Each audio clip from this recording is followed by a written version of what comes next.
Hey everyone, welcome back to Nightmare Tales. Before you settle in and drift off, drop a comment letting me know where you're tuning in from. If you're loving these chilling stories, don't forget to hit that like button and subscribe. Now, let's unwind and dive into tonight's intriguing case. Story 1. Glory and Moon, a married couple from Hong Kong, have two sons, Hoing and Henry. Henry was born on June 7, 1983 in Hong Kong. The family lives in an apartment on the outskirts of the city. From a young age, Glory and Moon began investing in real estate by buying and selling apartment units. They pursued this business over the years and eventually built considerable wealth. Glory, as a father, was very strict with his sons and wanted them to become independent to prepare them for the future. He and Moon made sure they received a good education. Hoing excelled in his studies, but Henry struggled, despite his parents' efforts, to provide him with quality education and piano lessons. Henry showed little interest. He lived in his own world, focused primarily on investments, women, and gaming. Henry was known to be arrogant, often looking down on others, and was generally a quiet and isolated child. By middle school, he had almost no friends. When he began to receive poor grades, his parents were deeply disappointed.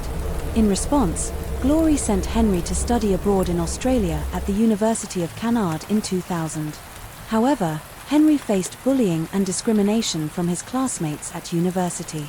Unable to cope, he dropped out in 2003 and returned to Hong Kong, lying to his parents that he had completed his degree. His parents soon uncovered the truth and, disappointed, once again enrolled him at the University of Hong Kong. Yet Henry remained uninterested in his education, spending much of his time in the world of online gaming. He also tried working at various jobs, but never stayed for long, often leaving due to boredom or dissatisfaction with his income. Henry's personal life was similarly troubled. He struggled to maintain relationships, and one day a girlfriend told him she was pregnant. Henry, however, refused to take responsibility and pressured her to have an abortion. When she decided to keep the baby, Henry broke off the relationship. In 2007, Henry met Angus, who would go on to become his best friend. Henry was generous with Angus, frequently treating him to meals and buying him clothes.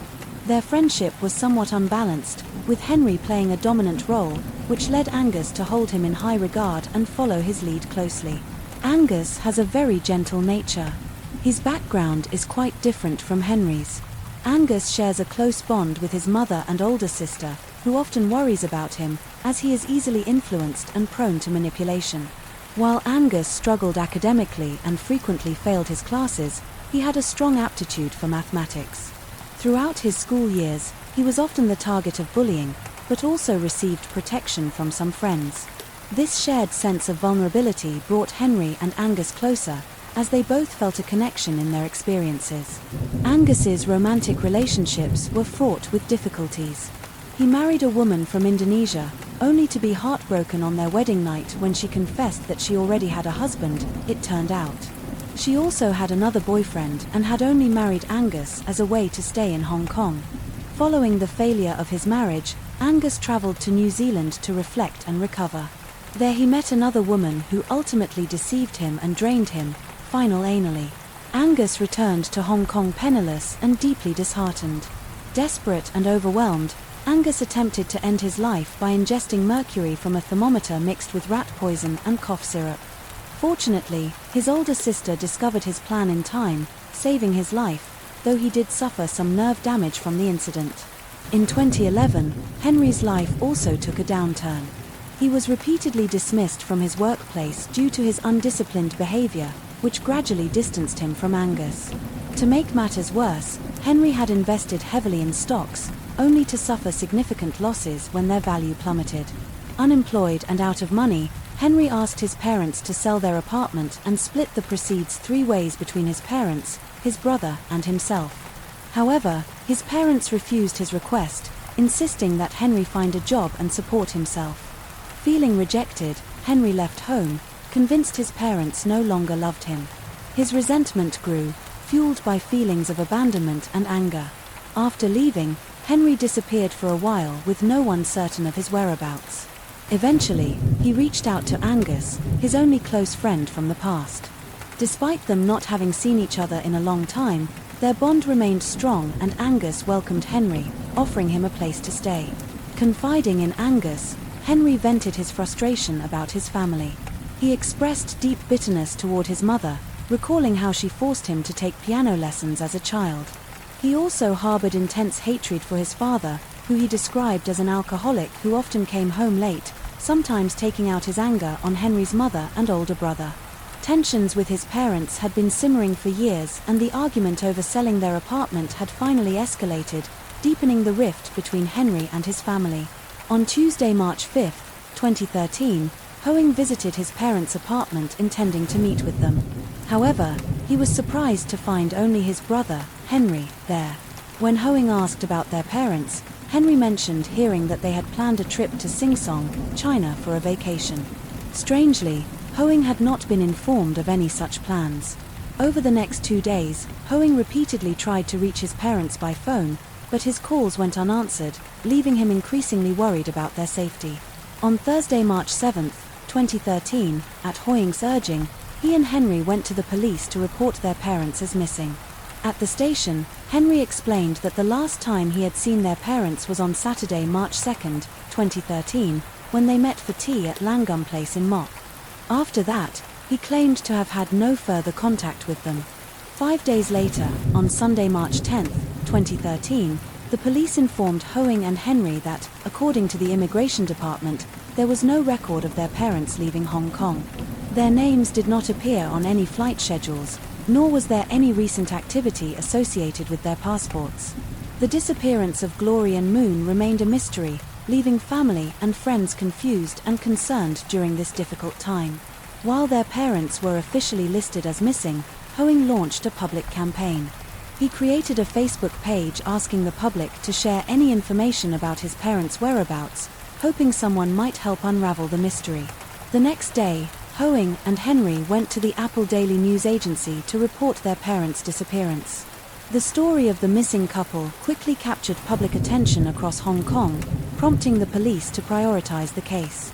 That day, the police summoned the brothers for a second round of questioning. While Hoang stated that he had no knowledge of his parents' whereabouts, Henry repeated details about his last meeting with them. During the interrogation, however, Henry began sending messages in an online gaming WhatsApp group, confessing shocking details. To the astonishment of his friends in the group, Henry claimed he had killed his 65-year-old father and 63-year-old mother. He also wrote, "I am a psychopath. I cannot empathize with other people's pain because of experiences from my childhood and adolescence. For some reason, I just didn't want them here." Henry's friends, alarmed by these confessions, immediately reported the messages to the police later that evening. Henry was allowed to return to his parents' apartment, but early the next morning, at around 7 a.m., the police arrived and arrested him.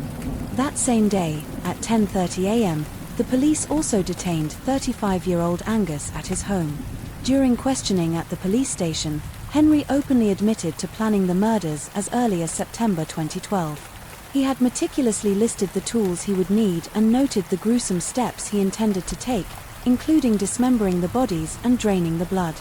By January, Henry had enlisted Angus's help, arranging for him to visit his apartment. Having prepared a list of required items, Henry began purchasing tools such as butcher knives, hammers, lunchboxes and bleach between January and February.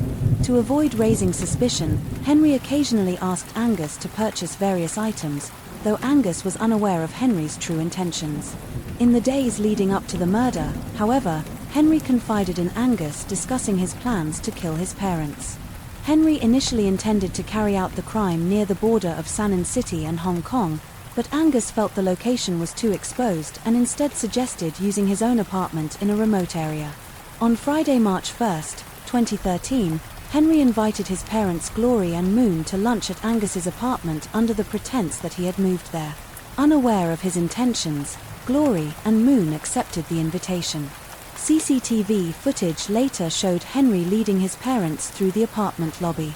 The three of them waited in the lobby until the elevator arrived, then went up together once inside the apartment. Henry and Angus initially created a calm and welcoming atmosphere, inviting Glory and Moon to sit down, but the tension quickly escalated when Henry and Angus launched a sudden attack. Angus covered Moon's mouth from behind and plunged a knife into her neck, killing her. Henry then attempted to stab his father in the back, but his father resisted, and in the struggle the knife in Angus's hand accidentally wounded Henry's thigh. As Henry began to falter, Angus stepped in to help, fatally stabbing Henry's father in the neck. With both parents now dead, Henry left the apartment still in his blood-stained clothes and went to the hospital to receive treatment. After getting 11 stitches for his thigh wound, he visited a local market to buy new trousers and changed out of his bloody clothing. That afternoon Henry returned to the apartment to help Angus with the grisly task of disposing of their parents' bodies. Under the cover of night, they began dismembering the bodies. They preserved some parts with salt to slow down decomposition, stored others in lunchboxes in the freezer, and even boiled or microwaved, some with barbecue sauce, intending to eat these parts as side dishes with rice. Other body parts were mixed with sand and cement, placed in plastic bags and gradually disposed of at a nearby pier. After hours of interrogation, the police decided to search Angus's apartment for evidence. Upon entry, they found blood-stained carpet remnants that pointed to the crime. It was clear the apartment had been prepared for murder. The police discovered 3 trash bags containing body parts, additional bags filled with sand and cement, a meat cutting board, 6 styrofoam lunchboxes, a bucket with a saw and 7 knives. Meanwhile, in the kitchen, police discovered 2 refrigerators containing the heads of Glory and Moon, along with several lunchboxes filled with meat. They also found a microwave with human flesh mixed with cooked barbecue sauce on a plate of rice. Yellow oil, which turned out to be the victim's fat, had pooled around the microwave in Angus's room. Investigators found a note detailing the tools and steps involved in the murder hidden beneath his mattress. When news of the case broke, it shocked Hong Kong society. Many were stunned that Henry, a young man with a small shy appearance, could commit such a brutal act against his own parents. Rumors quickly circulated, with some speculating that Henry had engaged in cannibalism. However, the investigation found no evidence that either Henry or Angus had eaten the cooked meat. While Henry and Angus were detained, the police continued to gather evidence over a year after the crime. On Monday, August 4, 2014, their trial began charged with premeditated murder. Henry and Angus both maintained their innocence in court, despite the overwhelming evidence presented. The 2 men turned on each other, each blaming the other. Henry claimed it was Angus who had masterminded the plan and written the note outlining the murder. However, handwriting analysis revealed that the note found under Angus's bed was in fact written by Henry. Angus also denied involvement in the murder itself, but admitted to helping clean up the scene. He claimed he only returned to his apartment on March 4, 2013, 3 days after the murder had taken place.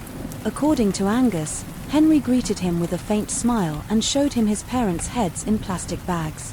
Angus stated that he helped Henry clean up and dispose of the bodies only because Henry had threatened to kill his mother if he didn't comply. The defense then requested a psychiatric evaluation for Henry, arguing that his actions stemmed from mental health issues. The initial assessment indicated that Henry had bipolar disorder and obsessive-compulsive disorder, OCD. The defense presented these findings describing Henry as a dropout who was unemployed, unable to maintain relationships and deeply unhappy, so much so that he had contemplated ending his life. Psychiatrists suggested that his stress and feelings of failure might have contributed to his actions. However, a second psychiatric evaluation found no clinical abnormalities, concluding instead that Henry exhibited narcissistic and psychopathic traits. His IQ test showed an above-average score of 126, while Angus's IQ was found to be below average at 84, consistent with his older sister's description of him as easily influenced and manipulated. The prosecution argued that Henry had carefully planned the murder and manipulated Angus into helping him. Amid public pressure and heightened interest in the case, the trial was postponed several times. Finally, on Friday, March 20, 2015, Henry was convicted of premeditated double murder and sentenced to life imprisonment plus an additional 9 years and 4 months. This sentence was notably different from Angus's, who received only a 3-year prison sentence, as he was found not guilty of planning the murder, but rather of obstructing the burial. After serving his time, Angus was released immediately following the trial. During Henry's trial, additional insights surfaced about his deep-seated resentment toward his parents. Henry blamed them for all his perceived failures in life. He claimed that he struggled to concentrate on his studies because his father frequently played the television at a loud volume. He also harbored intense resentment toward his mother, not only for forcing him to take piano lessons, but also for humiliating him in front of a woman he admired. Henry stated, "I thought if I could resolve the emotional relationship with my parents, that would be a solution. If they died, I could be reborn." He admitted he had wanted to complete the act before he turned 30 and felt a sense of relief once his parents were dead. Initially, he had even planned to kill his older brother, but the feeling of inner peace he experienced after his parents' deaths ultimately led him to abandon this idea. In a disturbing revelation, Henry also claimed that if he had managed to avoid capture, he and Angus would have gone to China, where he planned to commit further crimes, including assaults on random women. Fortunately, Henry's crimes were discovered before he could carry out these intentions, preventing further harm. Story 2, Uruguaya. Located in the state of Rio Grande do Sul, Brazil, this city, with a population of over 120,000, shares a border with Argentina and faces the city of Paso de Libras, separated only by a river. It was in Uruguaya that a 29-year-old man named Jonathan Martins del Almeida was born and raised. While little information about Jonathan's childhood is available, it is known that he is the youngest of 7 children and is affectionately called Noik or Nico by his family and friends. Jonathan was known as a hard-working and tireless young man dedicated to helping his family financially. In 2013, Jonathan accompanied his father to Cais Duel, approximately 650 kilometers from his hometown, where they both worked as construction laborers on a project. It was during this time that Jonathan met a 51-year-old woman named Lita, Natalina Alves Pinheiro. Despite their 22-year age difference, Jonathan was drawn to Lita and admired her not long after they began dating. A few months later, Jonathan and his father's work contract came to an end, necessitating their return to Uruguaya. Jonathan left Lita in Caxias do Sul, but they maintained their relationship despite the distance. In the midst of their conversations, Jonathan expressed his desire to move back to Caxias do Sul to live with Lita. Ultimately, he kept his promise and relocated to be with her.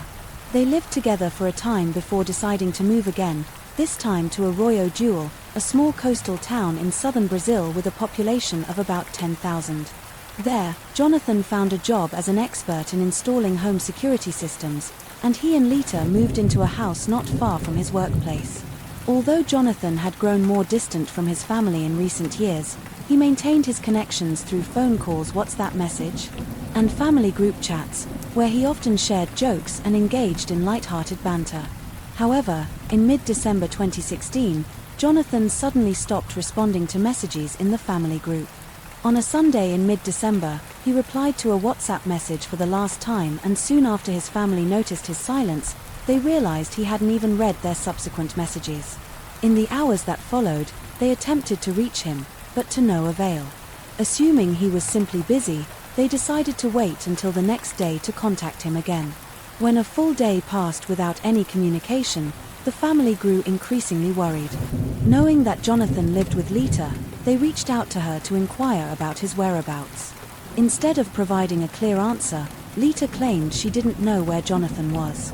She even mentioned that he had left to be with another woman, adding that he had taken his belongings and departed in a green Chevrolet Sailor parked at the edge of their housing estate. Doubtful of Lita's story, one of Jonathan's older brothers decided to visit Lita's house in Arroio do Sul. While he didn't find Jonathan or any of his belongings, he did notice that the motorcycle Jonathan had purchased just a few months earlier was still at the house. The fact that Jonathan had left without his motorcycle intensified his family's suspicions. Weeks passed without any sign of Jonathan, prompting the family to officially report his disappearance to the police. In mid-January 2017, a week after their report, Lita also went to the police station to declare that Jonathan had left her home for another woman. Without any prior notice, however, Jonathan's family couldn't take Lita's report at face value. They remained convinced that Jonathan had mysteriously disappeared.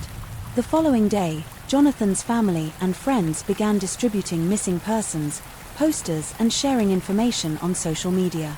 They searched for him in various locations, including emergency rooms, mental hospitals, and even the morgue, but there was no trace of Jonathan.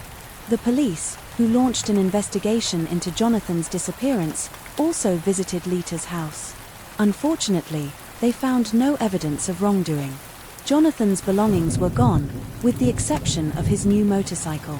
The police attempted to obtain CCTV footage from the area, but none of Lita's neighbors had installed cameras. As the investigation stalled, Jonathan's disappearance seemed to fade into the background. Meanwhile, Lita moved on with her life and began a relationship with a 47-year-old man named Antonio. In January 2018, the two were married just a month later, and Antonio moved in with Lita. A year passed without any new leads in the investigation, leading the police to close the case, leaving Jonathan's family frustrated and without answers. Despite the lack of progress, they continued to spread information about Jonathan's disappearance on social media, holding on to hope that the truth would eventually emerge. Then, 4 years after Jonathan's disappearance, an anonymous caller contacted the local police station in November 2020. The caller claimed that Jonathan had been murdered and that his body was buried under the floor of a construction site where he had once worked. The minimal information provided to the police prompted an immediate visit to Lita's house to investigate the area where Jonathan's body was allegedly buried. Initially, the police suspected that Jonathan might be buried in the backyard, as it was the only area that seemed a plausible hiding spot. However, after excavating the site, they found nothing for years had passed, and the police were beginning to believe that any evidence might have been lost to aid. In their search, they decided to bring in a bloodhound. Shortly after arriving, the dog indicated a spot on the living room floor. At first the dog seemed uncertain, but when the officers began to demolish the floor, the dog showed signs that it had discovered something. Without delay, the officers dug beneath the living room floor and unearthed human remains. The condition of the remains made immediate identification impossible, so they were sent to the hospital for DNA testing and autopsy. Lita was arrested at the scene, and her husband, Antonio, was also taken into custody by the police. When the remains were found under Lita's house, the police were convinced they belonged to Jonathan, who had vanished 4 years prior. However, only DNA testing could confirm this. Jonathan's family in Uruguay was notified and rushed to the city. Meanwhile, the autopsy results were released. The forensic doctor noted multiple fractures in the skull, suggesting Jonathan had suffered significant trauma from several blows. The separation of the bones indicated that the body had likely been dismembered, potentially to fit into a burial pit. Ultimately, the DNA test confirmed the heartbreaking truth. The remains were indeed those of Jonathan, who had disappeared 4 years earlier. Lita, when questioned, refused to speak without a lawyer and subsequently hired one to communicate with the police. According to Lita's account, on the night of the incident, Jonathan returned home very drunk after spending the entire night at the bar with friends. During the confrontation, he allegedly broke a glass on the kitchen table and approached Lita in fear. Lita claimed she picked up another glass and struck Jonathan on the head, asserting that her actions were in self-defense. However, when she discovered Jonathan was dead, panic set in, leading her to hide his body and bury it in an empty lot beside her house. However, Lita's testimony was met with skepticism. How could she have felt threatened by Jonathan when he had not attacked her? Additionally, the fracture in Jonathan's skull suggested that the object used to strike him was not merely a glass. The police also uncovered other evidence that contradicted Lita's statements, highlighting inconsistencies in her story. They continued to urge her to confess, emphasizing that lying would only worsen her situation. Eventually, Lita admitted to her actions and provided a second version of her story on the afternoon of December 18, 2016. Lita and Jonathan had a heated argument because Jonathan wanted to end their relationship and start anew, unwilling to accept the breakup. Lita accused him of infidelity, although there was no evidence to support her claims. Jonathan, tired of the confrontation, sat down to drink a beer. In a fit of emotion, Lita struck him with a beer bottle, causing serious injury and leaving him helpless. In a panic, she dug a hole in the dirt next to her house and dragged Jonathan's still breathing body into it. In an effort to fit him into the shallow grave, She mutilated parts of his body with a saw to cover her tracks. Lita disposed of all of Jonathan's personal belongings and fabricated a story for his family, who were searching for him. 2 weeks later, she called a construction worker to build a living room over Jonathan's burial site. The construction worker installed walls and tiles, effectively concealing the fact that Jonathan was buried beneath them. However, it is likely that he sensed something was amiss about the house. This has led a speculation that the anonymous caller who reported the presence of a body in Lita's home was in fact the construction worker himself. 2 years after her arrest, Lita, now 61 years old, faced trial on Thursday, January 19, 2023. Her defense team argued that Lita did not intend to kill Jonathan and claimed that the beating was an unfortunate accident. They asserted that she was unaware of the severity of her actions. In contrast, the prosecution maintained that Lita was guilty of murdering Jonathan, suggesting that her intentions became clear after he ended their relationship. The following day, January 20, 2023, Lita returned to court for the trial's conclusion and to hear the verdict. She was found guilty of murder and sentenced to 18 years in prison, along with an additional 10 months for concealing a body with no chance of parole. Her husband, Antonio, was also tried that day, accused of being implicit in the murder and of hiding the victim's body. However, Antonio denied the allegations, stating that he had only met Lita a year after the murder occurred. With no evidence linking him to the crime, he was acquitted. The case surrounding Jonathan's death garnered significant public attention, highlighting how Lita, with her cunning and cruelty, committed the murder and constructed a living room over her victim's grave story. 3. Marlene Mame Kinnan Warren was born on April 15, 1950 in Mount Clemens, Mome County, Michigan, United States. She was the second of 3 children, born to Bill Twing and Shirley Twing. Marlene enjoyed a happy childhood, spending part of her youth on her grandfather's farm in a town north of Detroit. Her family and friends described her as friendly, open-hearted, and always willing to help others. Marlene had a talent for painting and developed a particular fondness for clown characters. At the age of 14, she completed a painting featuring clowns reflecting her love for them.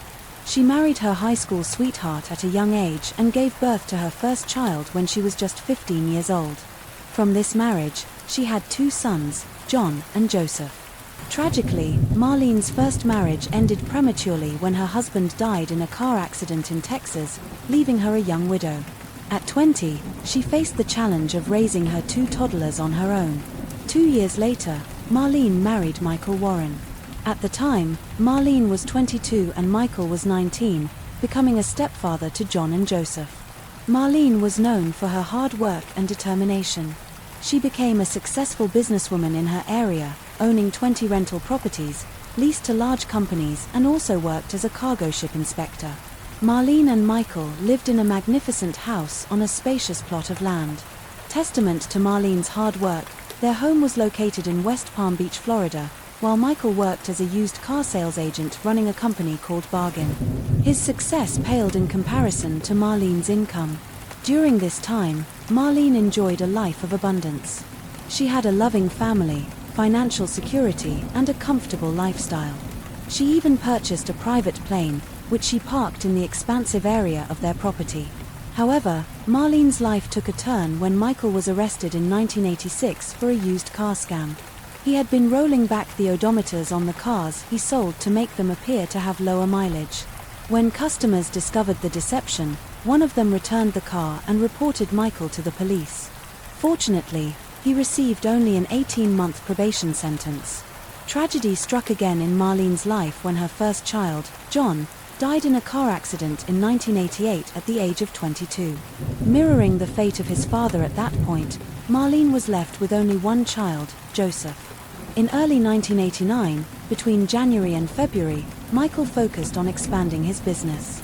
He opened new Bargain branches and hired numerous employees, including mechanics, marketing teams, office staff, and vehicle printers, who were behind on payments. One of the new hires was an old friend named Richard Keene. During his time at the office, Richard brought his wife Sheila along with him. At 26 years old, Sheila was 12 years younger than Michael and had recently started working in his office. She quickly proved to be a valuable asset, capable of handling significant responsibilities and tasks. However, Sheila was not solely focused on her work. She also sought to get closer to Michael, viewing him as a responsible, mature and wealthy man. It turned out that Michael shared similar feelings for Sheila, who contrasted sharply with his wife Marlene. Sheila was young, slender and more conventionally attractive than Marlene, who was nearing 40 and had gained some weight. Their mutual attraction blossomed into an affair at work. The office staff were aware of the relationship, yet no one confronted them or informed Marlene. Richard, Sheila's husband, eventually learned about the affair between his wife and his friend Michael. Faced with the situation, Richard chose to divorce Sheila and leave his job by January 1990. Despite Marlene's luxurious lifestyle and the appearance of a happy family, it became known that she and Michael had been experiencing constant fights in the months leading up to her death. The quarrels between Michael and Marlene were primarily fueled by Michael's insecurity. He felt inadequate as a businessman, especially since he earned less than his wife. Although Marlene was not overly concerned about her husband's income, she had grown suspicious of his fidelity. In fact, she had been aware of Michael's affair with an employee for quite some time. Initially, Marlene chose to remain patient, hoping that he would change and wanting to maintain their family for the sake of their child. However, as time went on, without any signs of improvement, she finally confronted him about the affair. Their large home became a constant battleground filled with arguments that left Michael feeling increasingly uncomfortable. He began spending more time away from home, seeking activities outside. To escape the tension, Marlene confided in her parents about the issues in her marriage, expressing a chilling sentiment. "If anything happens to me, Michael Warren is the one responsible." This comment hinted at her growing sense of foreboding regarding her safety. Marlene's parents attempted to mediate the situation, but their efforts were unsuccessful. She also discussed her concerns with several colleagues, asking a peculiar question: if a wealthy woman is killed by her husband, who inherits her wealth? Her friends found the question odd, but, unaware of the turmoil in Marlene and Michael's relationship, dismissed it as mere conversation, assuming that all was well between the couple. In May 1990, on a bright morning at their spacious home in the elite area of Wellington, Florida, Joseph, Marlene's 21-year-old son, was having breakfast with 3 friends. Michael, his father, had been out since the morning. At around 11 a.m., there was a knock at the front door. Since Joseph and his friends were still at the table, Marlene, still in her pink pajamas, went to answer the door. To her surprise, she found a clown standing there, complete with orange hair, a red nose and white face paint. The clown presented her with 2 foil balloons and a basket of flowers.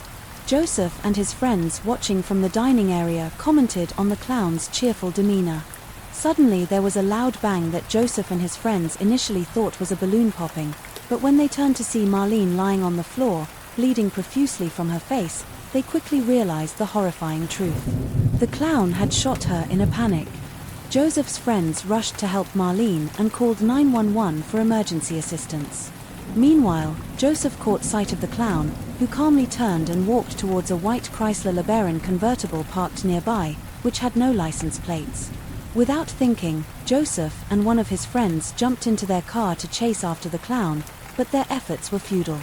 As the clown sped away, disappearing from sight, the medical team that arrived on the scene quickly worked to save Marlene and transported her to the hospital. Meanwhile, Joseph called Michael, who rushed to the hospital to see his wife's condition. Tragically, 2 days later, Marlene succumbed to her injuries and was pronounced dead at the age of 40 due to a close-range gunshot wound to her face. An immediate investigation was launched, including a thorough examination of the crime scene to uncover any new evidence that might reveal the identity of the killer clown. Shortly after the news broke about Marlene's shooting, the police received a mysterious phone call from a woman who cryptically suggested, "If you want to know who the real perpetrator is, just ask Michael Warren and Sheila directly," before abruptly hanging up. This led the police to focus their attention on Michael Warren, especially given the rumors of his affair with Sheila. Although Michael denied the allegations, further investigation revealed that he had left the house and was several miles away at the time of the shooting, heading toward a racehorse location.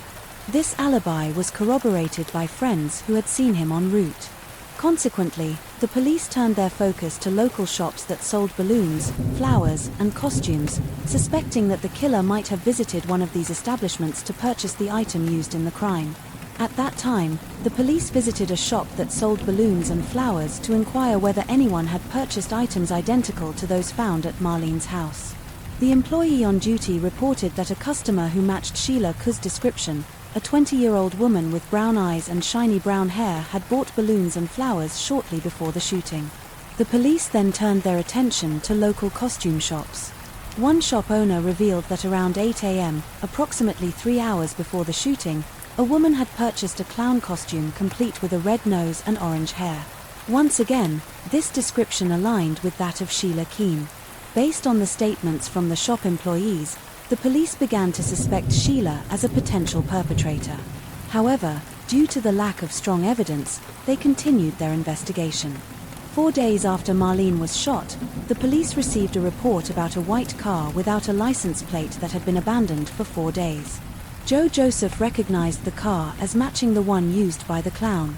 On the day of the incident, upon investigating the vehicle, officers discovered orange threads believed to be from the clown wig, as well as several strands of human hair on the car seat. This is where the police's suspicions regarding Sheila deepened, leading them to issue a search warrant for her apartment. During the search, investigators discovered thread fibers on one of Sheila's dirty clothes that matched those of the clown's wig. Unfortunately, the police were unable to locate the gun that Sheila allegedly used to kill Marlene, leaving them with insufficient evidence to bring charges against her. At that time, DNA and forensic testing were not as advanced as they are today, allowing Sheila Keane to remain free of any charges and continue living her life. In 2002, 12 years after the shooting, Sheila married Michael Warren and they moved to a luxurious home in Virginia. She changed her name to Debbie and opened a burger business called the Purple Cow in 2014. Meanwhile, the case surrounding Marlene's death, which had gone cold since 1990, was reopened due to advancements in DNA testing technology and forensic science. The police promptly conducted DNA analysis on the strands of hair found in the abandoned car, as well as on the orange thread fibers discovered in both the car and Sheila's dirty clothes. After thorough testing and investigation, the police confirmed in 2014 that Sheila was the suspect they had been pursuing all along. Although they had been aware that the perpetrator had been right under their noses, the lack of strong evidence had previously restricted their actions. Finally, in 2017, at the age of 54, Sheila was arrested at the luxurious home she shared with Michael Warren. She was extradited from Virginia to Florida for further questioning. At that time, it was revealed that she had disguised herself as a clown, presenting 2 foil balloons and a basket of hours before shooting Marlene in the face. After the crime, she fled and abandoned the car she had used at a nearby shop. In 2020, a press conference was scheduled to address the case, but due to the pandemic, it was postponed and the first conference finally took place on March 30, 2021. During the proceedings, the defense team repeatedly denied that their client was responsible for the crime. They argued that witnesses at Marlene's house, specifically Joseph and his friends, described the clown as a tall man. They contended that the hair found could have come from elsewhere and pointed out that the evidence was over 3 decades old. The defense also suggested that a male perpetrator was more likely, thus insinuating that the killer was a man, not a woman. However, DNA analysis of the hair found in the abandoned car and the orange threads from the clown's wig provided more conclusive evidence. Additionally, statements from witnesses, including employees from the flower and balloon shops and costume stores, which had been documented in police records since 1990, reinforced suspicions that Sheila was responsible. During the initial investigation, Sheila had evaded suspicion due to the limitations of DNA testing and forensic science at the time, allowing her to go free. Furthermore, the fact that Sheila married Michael shortly after Marlene's death only intensified suspicions that her presence had motivated her to kill Michael's wife. Although they denied ever having an affair, Michael Warren has never been prosecuted for his wife's death. He has not been proven to be involved in the plot to kill her and is thought to have been unaware of Sheila's actions. However, there was a witness named John Jr., who claimed to be the son of one of Michael's employees, John Sr. John Sr. was a former subordinate at Bargain tasked with resetting the odometers of the used cars that Michael sold, which led to Michael's police report in 1986. In his final moment, John Sr. confessed to his son that he knew the location of the gun and clown costume used by the killer, buried at one of Michael's used car lots. He alleged that Michael had instructed him to bury the evidence. Just weeks before the shooting, Michael had made a joke to John Sr., saying, "Can you make my wife disappear like you made the car disappear from its owner?" At the time, John Sr. thought it was merely a joke, but he later realized it reflected a grim reality. Following Marlene's murder, John Sr. claimed that Michael ordered him to bury the gun and clown costume. He had also frequently overheard Michael arguing with Marlene on the phone, during which Michael made threats against her life and expressed his deep-seated hatred for her. John Junriar eventually revealed everything his late father had said to the police. However, the question remains, was Michael truly involved? No one knows for certain. Initially, Sheila faced prosecution with the threat of the death penalty after a postponed settlement. Another hearing took place on March 21, 2022, where the prosecutor decided against pursuing the death penalty for Sheila, instead opting for a charge of life imprisonment. The legal battle over Marlene's death continues, with no final verdict yet from the judge regarding Sheila. We can only hope that justice is served and that the perpetrator receives appropriate punishment for their crime, providing some semblance of closure for the victim's family story. 4. One of Bollywood's famous actresses, S. Day Kapoor, who was also a film producer whose achievements were recognized as Bollywood's first female star, died suddenly in 2018 due to drowning in a bathtub at a luxury hotel in Dubai. Her death invited many questions from various levels of society. Was her death purely accidental, or whether there is a fraudulent act being covered up? Today we will discuss the strange case of Sri Day Kapoor's death and its latest investigation. The legendary actress, whose full name is Sri Amama Yor Arpan, known professionally as Sri Devi, was born on August 19, 1963 in Mayamp, Patti, Madras State, India, to parents who worked as lawyers. Her mother taught Sri Devi to speak Tamil until she was fluent. S. Day discovered her hidden talent in acting when she was only 4 years old, where she played in a Tamil language film entitled Kannan Karanai, which was released in 1967. Since then, Sri Day has always had roles in various films every year until she received various awards as the Best Actress in India. Apart from speaking Tamil, she is also fluent in Telugu, Hindi, Malayalam and Canadian. The dances she performed in each film scene also amazed the producers and the Indian public, so that she always received big roll-off ERS and became recognized as the first female actress and first female star in Bollywood. From 1985 to 1993, S. Devi became the highest-paid actress in India in a row from 1985 to 1993. This made her sought after by famous Hollywood directors and producers, including Steven Spielberg, to star in famous Hollywood films such as Jurassic Park in 1993, but after various considerations, Sri Day finally rejected the offer. Like other actresses, S. Day has also been hit by unpleasant rumors due to rumors of snatch someone's husband in the household of actor Mithun Chakraborty and actress Yoga Tabali. She was suspected of having an affair from 1986 to 1987 with Mithun, but the rumors soon died down when Mithun did not divorce his wife and still maintains their relationship till now. Behind her beautiful face and stunning acting roles, Sri Day was once called an arrogant actress, but she clarified that her silence was misinterpreted. Actually, she is a shy girl, even though her name is famous everywhere, because she started acting at 4 years old, so she never received formal education and experienced free interaction with her school friends, which formed her as an introverted person. As a result, she was always accompanied by her mother when she was on set. Even when S. Devi was an adult, her mother always accompanied her. In 1995, when S. Devi was 32 years old, she met a famous product producer from the Kapoor family named Boney Kapoor. But this introduction again drew harsh criticism when Boney divorced his first wife, Mona Shori, whom he had been married to since 1983 and had given birth to 2 children. Shortly after his divorce in 1996, Boney married S. Devi, which made S. Devi known as a woman who destroyed other people's homes. From that marriage, S. Devi and Boney were blessed with 2 daughters. The first was John H. Kapoor, born in 1997, and Kushi Kapoor, born in 2000. Both of them are now famous actresses in India, following in their parents' footsteps. Unfortunately, SRI Day also felt extraordinary sadness after giving birth to her first child while filming a film. Her mother, who had always accompanied her during every filming, had to experience serious complications in 1997 due to brain tumor surgery which she underwent in 1995.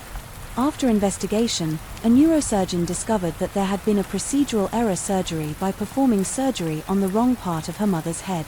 This causes damage to vital tissues and nerve centers related to vision and memory. Only a few weeks after complications, her mother died, leaving SRI Day with deep sorrow, so much so that she decided to take a hiatus from the world of entertainment for 15 years. In 2012, SRI Devi returned to the world and made her name by appearing in several films. This return to the world of film made the film she played in a huge success. This made S. Day named the single most successful comeback actress in Bollywood history. After a long hiatus in 2013, she also received many awards for her films and roles. After her comeback in 2017, S. Day signed a contract with the production house to play a film entitled Calling, which was planned to be released in 2018. But during the filming process, Esther was found to have died suddenly in Dubai, so the filming process had to be restarted from the start, and role was replaced by Mia Dixit, and the film's release was postponed to 2019. Actually, what happened to Sri Devi? How did she die, and what irregularities were discovered during the investigation into his death? On that day, SRI Deb's husband, Boni, and her youngest daughter, Kushi, travelled all the way to the United Arab Emirates to attend the wedding of their nephew, Indian actor Moit Mara, which was held at the luxury Waldorf Astoria Hotel in Ras Al Khaimah city, sixth largest city in Arabia. Unfortunately, their eldest daughter, John Hui, couldn't go there to accompany her mother because she had to finish shooting. John Hui sends a shopping list to her mother as a birthday gift in early March. After the wedding party finished, on February 21, 2018, SRI Day, accompanied by her husband and youngest daughter, went shopping and travelled around the country for a full day. They planned to return to India the next day, on February 22, 2018, to head to Lucknow City, Uttar Pradesh State, but when she was leaving by plane, SRI Day realized that she had left her cell phone in the Waldorf Astoria hotel room. She returned to the hotel and let her husband and daughter go first to India. She said that she would follow to Lucknow City, but actually S. Day planned to stay in that country for the next few days so that she could take advantage of her relaxing time from her filming activities. SRI Day also called Boni to express how much she missed him. Boni suggested that S. Devi continue her journey to Dubai so she could enjoy her holiday in the United Arab Emirates. SRI Devi agreed and booked a room at the Jumeirah Emirates Tower Hotel for several nights, starting on February 22, 2018. Apparently, Boni advised SRI Devi to go to Dubai because he had planned to surprise her by secretly visiting his wife in Dubai on February 24, 2018. Boni called SRI Devi again to make up a story so that his wife would stay at the hotel and not return to India in the afternoon. Boni took a flight from Lucknow to Dubai and explained to S. Day that he was attending an important meeting, so he would turn off his cell phone in the next few hours. After arriving in Dubai, he arrived at the Jumeirah Emirates Tower Hotel, where SRI Day was staying, at around 18:30 p.m. He also checked in secretly and asked the hotel receptionist for a duplicate access card to his wife's room. When Boni entered room 2201, SRI Day couldn't contain her excitement, so S. Devi, who was supposed to be shopping again that night, decided to postpone her shopping because Boni invited S. Devi to enjoy a romantic dinner at a luxury restaurant. Boni is sure that his surprise on his wife was successful. S. Devi, who was very happy, immediately went to the bathroom to shower and prepare, while Boni sat in the living room of their room and watched TV while waiting for his wife. But after half an hour had passed around 7 o'clock p.m., Boni didn't see his wife leaving the bathroom and he knew that dinner would be late. Boni knocked on the bathroom door, but there was no answer, so he went inside. Apparently the bathroom was not locked, but that's where he saw SRI's body immersed from head to toe in the bathtub. Boni immediately called the hotel staff and called the Dubai City Police. From the results of the interim investigation, Dubai police confirmed that there were no drops of water coming out of the bathtub, so it is believed there were no signs of movement or resistance. Officially, S. Day was declared dead on February 24, 2018 at 18:30 p.m. due to accidental drowning. Esther's sudden death shocked India and her fans internationally. After the autopsy process was carried out, Esther's body was taken back to India for religious ceremonies and cremation. Hundreds of thousands of Esther fans from various places filled the funeral and took her body to the crematorium. The whole country is mourning the loss of a talented, legendary actress. Even her fellow actresses in the film kink also felt the loss, especially since the filming process had not yet been completed, so the director and producer had to rack their brains and immediately reshoot and then contract another artist to replace Esther Vai. On May 3, 2018, Boney and her 2 daughters travelled to Tamil Nadu with Aburi Devi to be released at RSWM Beach. An atmosphere of emotion surrounded the release of the ashes.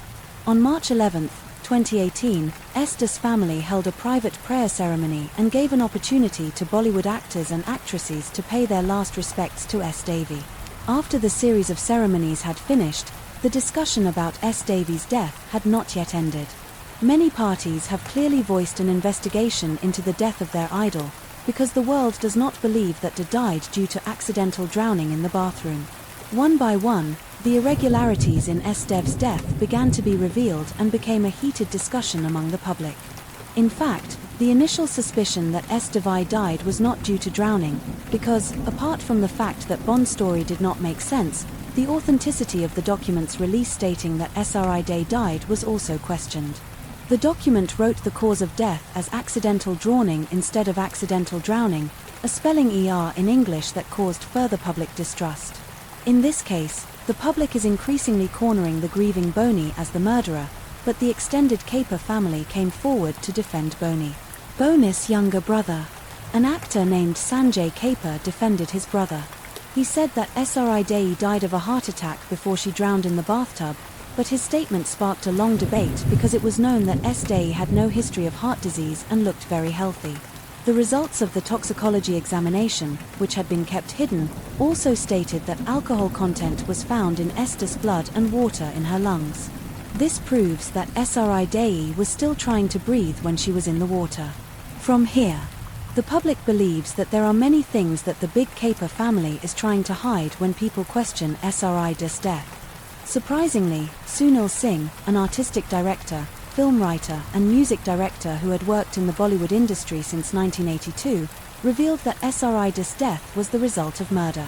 In fact, in his statement, he has also made research and accused clearly that Boney Kapoor, her own husband, had killed Sri Devi. Sunil said that in recent years, Boney had experienced a significant financial decline. Moreover, the new films produced by Boney could no longer explode at the box office. The first film produced by Boney was a big success in 2005, when he appointed Salman Khan to play in his film entitled No Entry, and his last successful film produced was, in 2009, entitled Wanted, which still starred Salman Khan. But since 2010, Boney and Salman's relationship has been fractured because Boney's son, an actor named Arjun Kapoor from a previous marriage, was dating Salman's sister-in-law, Arpa KH, from 2003 to 2005 and still continues to pursue Arpa. After they separated, Arjun even approached Salon's other sister-in-law, Malika Arora, until Mikika divorced her husband. This creates tension between Salon and Boney, so Salman tells Boney to stay away from his family. As a result of the strained relationship, Boney's films did not sell well and Boney is known to have sold one of his properties to fulfill all the needs of his glamorous life. He also fought to maintain the social status of the Kapoor family in the film industry until speculation emerged that Boney planned Sri Day's death to seize all her assets. Sunil also finally submitted his research to the court to ask the police to carry out an investigation. Even Sunil's lawyer also revealed something more surprising, that they had found files on Esther's life insurance policy in Oman worth $35 million, which could only be claimed if Sri Day died in Dubai. This made international headlines at the time, further shining a spotlight on the Kapoor family, but unfortunately the court rejected Sunil Singh's application because it considered that the United Arab Emirates police no longer found any suspicion about Esther's death. Amid these suspicions, an assistant commissioner of New Delhi police named Ved Bhushan also expressed his own theory. He believed that Sri Devi showed signs of death due to premeditated murder. He also claimed that United Arab Emirates police officials mistakenly determined that S. Davies' cause of death was drowning. He also speculated that it was possible that Dawood Ibrahim Kaskar, a leader of India's largest cartel who organized an international crime syndicate, was involved in the case. V. Bhushan even went directly to Dubai and stayed for several days at the hotel where SRI Devi was staying to unravel the mystery of her death. As time went by, people began to believe in the theories that were revealed. Even Means are also paying attention to the last photo uploaded by SRI Day on her Instagram account on February 22, 2018, which shows that she still looks healthy and happy at her nephew's wedding, but after the photo was uploaded, S. Day was no longer seen leaving the hotel room or around Dubai City. The hotel staff also said that SRI Day had never left the room since she first checked in, while the wedding guests admitted that the last time they saw S. Devi was at the party. However, there are also those who defend Boney Kaper by saying that SRI Day's death may have been caused by a drug overdose. So Boney discovered it, created a story and made it look like she died by drowning. This was probably done so that S. Davy was not thought to have died of an overdose and was not remembered as a drug addict. On August 13, 2019, the renowned Madame Tussauds Wax Museum Singapore announced that they would be creating a wax statue of Sri Devi to honor her achievements in Bollywood. When the inauguration of Sri Devi's wax statue was held, Boney Kaper and her two daughters, Jonv and Kushi, attended the event and posed for photos with their mother's wax statue. 2 years after his name continued to be cornered as SRI Day Kapoor's killer, Boney Kaper finally opened his voice and revealed that he had been silent all this time because he was still grieving. Boney also admitted that he was innocent. He explained that after finding his wife dead in the bathtub, he was taken by Dubai police and interrogated for 18 hours straight. In fact, he was questioned again for 48 hours, but Dubai police did not find anything wrong with him, so he was released to attend to his wife's cremation ceremony. Boney also claimed that he had taken a polygraph test that showed he was not lying. He emphasized that he could not have killed his own wife because he had never had problems at home. Although many people believed Boney's words, many more thought that Boney was acting. Various methods have been used by those who believe that SRI Devi was murdered to reopen the investigation, but all their efforts were in vain, as the court still viewed the legendary actress' death as an accident. On November 12, 2023, a well-known entrepreneur and activist from India named Deepi Panid suddenly revealed the results of her investigation, which had been carried out with her team from various related professions. She had ample evidence to show that SRI Devi was indeed murdered. As Parunal Singh and V. Bhushan statements several years earlier, Deepi stated that Boney Kaper was involved in the murder and involved many other individuals who had the potential to be S. Devi's killer. Deepi said that there was some autopsy evidence that was deliberately hidden by several parties to remain secret. One of the surprising results of the autopsy was the presence of large needle injection marks on S. Dev's body, which appeared to have been around for a long time because they were almost closed. Apart from that, it turns out that SRI Devi did not die on February 24, 2018, as reported by the media and documents released, but on February 23, 2018 at 18:30 Dubai time. The autopsy results also showed that mamushi poison was found in Sri Devi's blood, a poison from the most dangerous species of mamushi snake found in Japan. S. Devi had been injected with the poison 130 hours or 5 days before her death, while still in India. The killer injected the poison along with milk solids to delay the reaction of the poison in the body, damaging several organs and nerves in S. Devi's body. The killer hoped that S. Devi would die in the wedding party while dancing at the event, so that no one could find out the real cause of death, but it seems that the poison was too slow to react, so SRI Day remained healthy during the wedding party. Therefore, the killers took SRI Day away from the party location in Ras Al Khaimah City to Dubai City, which is 100 kilometers away, to stay at the Jumeirah Emirates Tower Hotel. According to DP, S. Dev's reason for vacationing alone in Dubai doesn't make sense, considering the busy shooting schedule for the film Calling and the presence of her family, who are still in Rara Alima City, while her husband and daughter have returned to India. In fact, based on the testimony of staff hotel, S. Devi never left the room. Since checking in at room 2201, DP suspects that S. Devi was murdered by drowning in a tub of water while in her hotel room. Deep also alleged that Boni Kapoor pretended to travel from India to Dubai to surprise Sri Dei, even though he wanted to make sure Dei was really dead. Through collaboration with various parties, Boni succeeded in changing Dev's death date from February 23rd to February 24th. What do you think? Do you believe that Devi, a famous, legendary actress in India, died because of her husband's actions? Which theory do you believe? I hope that with Deep's efforts to voice injustice again, the authorities in India can be heard and the real perpetrators can be punished for their actions. Story 5. In 1986, a man named Thomas Hawkes, or commonly known as Tom, was 39 years old.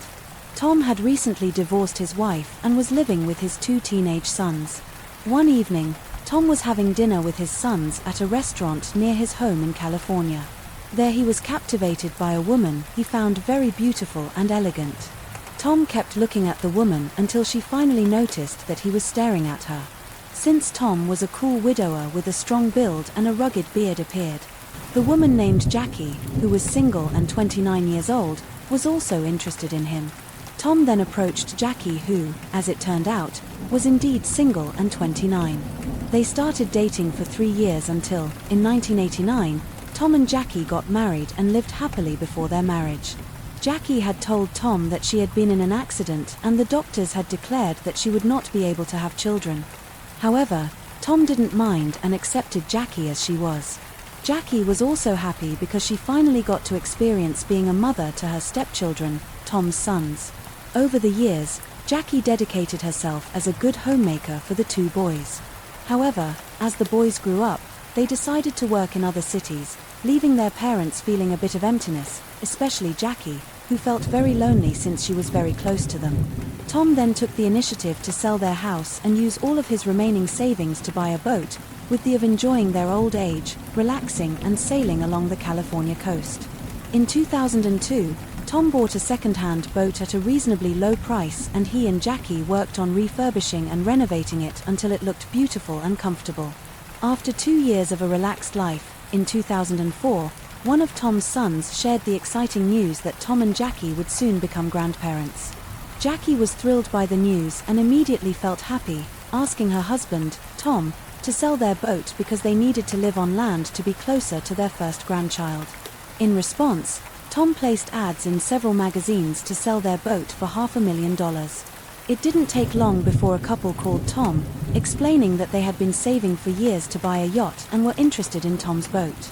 Tom and Jackie, excited, informed their son that they had found potential buyers and would soon complete the transaction.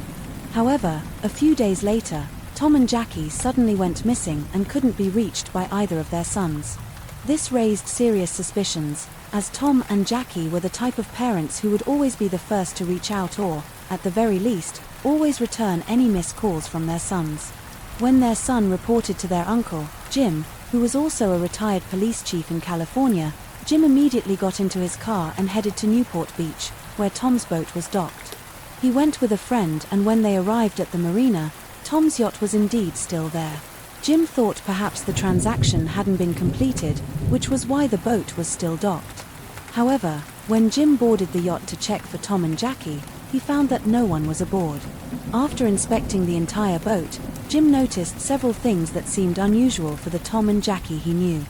First, one side of the boat was very messy, which was unlike Tom, who always kept his boat meticulously tidy. Second, the top in the cockpit area was shifted and left unarranged. Third, several dirty towels were hanging haphazardly. Jim found all of this very odd, as the Tom, he knew, would never leave the boat in such a messy state. Since it was getting dark, Jim took out his business card and wrote a message for the new owner to contact him. At that number, he explained that his brother-in-law had just sold the boat and was now missing. Jim asked the new owner to reach out to him as soon as possible. A few hours after Jim left, his phone rang and it was a young woman named Jennifer DeLon, 21 years old. Jennifer told Jim that she had found his business card inside her yacht.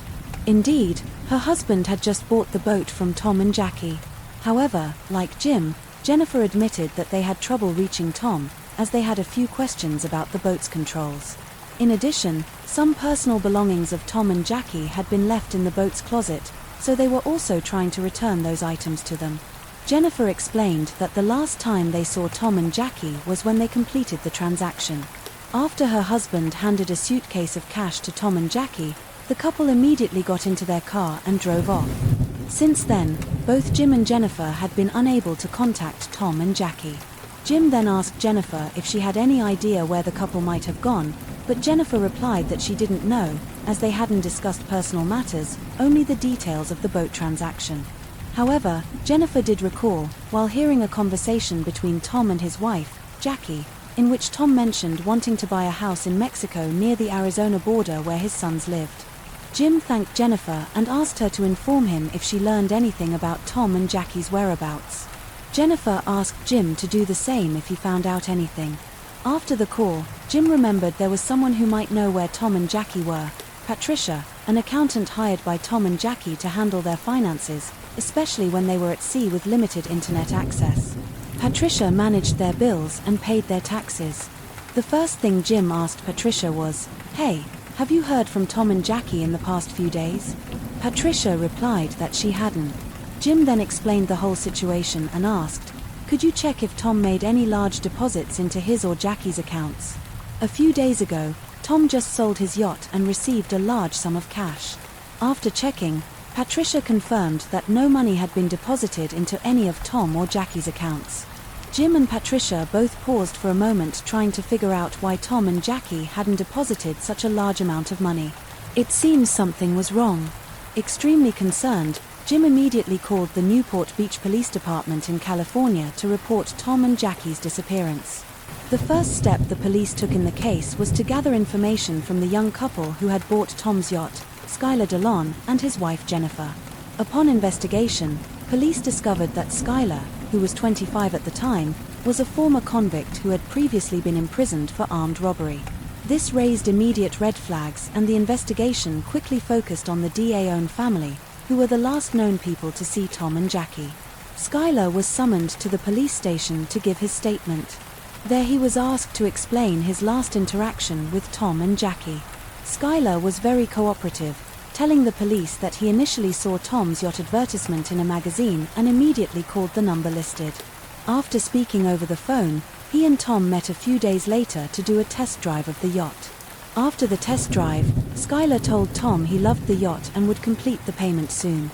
On November 15, 2004, Skylar went to the marina with his wife Jennifer, who was pregnant, and their child to make the payment to Tom and Jackie. He also brought a notary and a friend to accompany him and serve as witnesses for the transaction. When they met, Skylar handed Tom a suitcase filled with cash, which Tom then gave to his wife Jackie. Tom then signed several sale documents with the notary present. Once everything was completed, Tom and Jackie got into their car and immediately drove away. However, when the police asked Skylar where he had gotten so much money to buy a yacht, Skylar explained that he was a former child actor from the 90s. He mentioned that one of the shows he appeared in was the Power Ranger series, where he played a cameo or minor role. He claimed that thanks to that small role he managed to save up bit by bit over the years, eventually amassing enough to buy a yacht. But the police were skeptical of his answer and kept pressing him. Eventually, Skylar admitted that the money wasn't from his child acting career. It was actually stolen money he had hidden away before he went to prison. After being released, he intended to launder the stolen money by buying a yacht. While the police considered arresting Skylar for money laundering, they decided to let him go, as he was being very cooperative and helpful with the information he provided. The police then continued by interrogating Skylar's wife, Jennifer. They also went on to question the notary and Skylar's friend, who had acted as witnesses in the transaction. The three of them were interrogated separately and their statements matched Skylar's previous story. Feeling frustrated and concerned that the case was approaching a dead end, the police asked the TV media to report on Tom and Jackie's disappearance, including their photos and the car they were last seen driving. They requested that anyone who had seen Tom, Jackie, or their car contact the police immediately. Sure enough, the police received a call from an elderly couple in Mexico. The couple informed the police that they had seen the news and the car from the broadcast was now parked in front of their home. Local authorities in Mexico quickly responded and went to the location. However, when they arrived, Tom and Jackie were not in the car. Instead, A young local man who appeared very confused was found in the car. He explained that he didn't know anyone named Tom or Jackie. The car actually belonged to his friend, Skylar DeLon. The police immediately realized they had been deceived by Skylar DeLon, and they were now certain that Skylar knew the whereabouts of Tom and Jackie. Armed with Skylar's recorded statements, the police detained him on money laundering charges and searched his house for additional clues. Inside Skylar and Jennifer's home, police found numerous personal items belonging to Tom and Jackie, such as a camera and a laptop, providing clear evidence. However, Skylar continued to deny any wrongdoing, as did his wife, Jennifer, who appeared on various talk shows to defend Skylar. Jennifer stated that her husband had done nothing wrong and insisted that this was all a misunderstanding. She emphasized that they had no involvement in Tom and Jackie's disappearance. However, the police were no longer willing to be deceived by the De Leon family's claims. They decided to re-interrogation Kathleen Harris. The notary came to the police station and endured hours of questioning that left her physically and mentally exhausted. Finally, she broke down and admitted that she had never actually met Tom and Jackie. It had all been a hoax. She had simply been paid by Skylar to validate the sale documents. The notary swore to the police that she had no knowledge of what had happened to Tom and Jackie. The police then turned to the other witness, Skylar's friend Alonzo McCain. Initially, Alonzo stuck to Skylar's original story, but the police urged him to stop lying, informing him that the notary had already confessed to the Fossards. Shocked, Alonzo apologized and promised to tell the whole truth. After being promised a reduced sentence, Alonzo explained that he met Skylar when they served time in the same prison and had maintained their relationship. After being released in 2004, Skylar approached Alonzo asking for his help to get rid of Tom and Jackie, with a promise of $1 million in payment. On November 15th, Skylar, Alonzo, and another man named John Kennedy gathered to execute their plan. John Kennedy was a local thug in California, recruited by Sky to assist them. The three of them went to the marina to do a test drive of the yacht with Tom and Jackie. However, before they boarded the boat, Tom caned the test drive, citing that it didn't seem like a good day. Skylar immediately called Jennifer to come with their baby. The baby managed to change the initially awkward dynamic into a warmer atmosphere. Tom, who had been hesitant, eventually softened and agreed to sail with them just as they were about to board the boat. Ginger told Tom and Jackie that she wouldn't be joining them because the baby was a bit fussy. At that moment, Alonzo noticed Tom's expression changed to one of awkwardness and suspicion. However, since Tom was already committed to the test drive, they set sail together. Once they were out in the open sea, Skylar and John approached Tom, telling him they wanted to show him something down below deck. Jackie stayed in the kitchen while Alonzo went with Tom to the bedroom. However, Jackie heard sounds of a struggle coming from the bedroom. Before she could react, Alonzo jumped on her and tied her up. Then Skylar and John came into the kitchen without Tom. Jackie realized that they were the bad guys. She was forced down to the bedroom to sit beside her husband, who was tied up on the bed. Jackie glared angrily at Skylar and asked why he was doing this to them, especially after they had just met his beautiful wife and lovely child. Jackie just wanted to return to shore and be reunited with her family. However, Skylar didn't care and went back up to pilot the boat to the pre-planned location in the cabin. Alonzo admitted that he could see Tom trying to calm himself and saying that, whatever happened, they would face it together. Once their boat reached the deepest point of the ocean, Tom and Jackie were dragged up to the deck and forced to sign the sales documents and a power of attorney over all their bank accounts. After the signing was completed, Tom and Jackie were pulled toward the back of the boat, where the anchor was located. At that moment, Jackie, filled with fear, pleaded with Skylar to let her go because she wanted to live to see her grandchild, who was about to be born. Unexpectedly, an angry Tom managed to break free from John's grip and kicked at Skylar, but unfortunately JN, who was muscular, quickly caught Tom again. Tom was then made to sit on the floor with Jackie, their backs pressed against each other and their hands handcuffed together. Skylar ordered John to move the anchor toward the back of the boat and then chain Tom and Jackie's bodies together. After that, Skylar walked to the back of the boat and kicked the anchor into the sea, which would automatically pull Tom and Jackie's bodies down to the ocean floor. Alonzo admitted that he saw Skylar laughing joyfully and jumping around like a child. Even more surprising, although Jennifer Schuyler's wife was not on the boat, it turned out that she was the mastermind behind their actions. In fact, Alonso said that this whole plan was Jennifer's idea. Jennifer was the one who initially found the yacht ad in a magazine and convinced her husband, Schuyler, to kill. Tom and Jackie then sell their boat to make money easily. Jennifer also intentionally brought their small baby along so that Tom and Jackie would be softened and fall into their trap.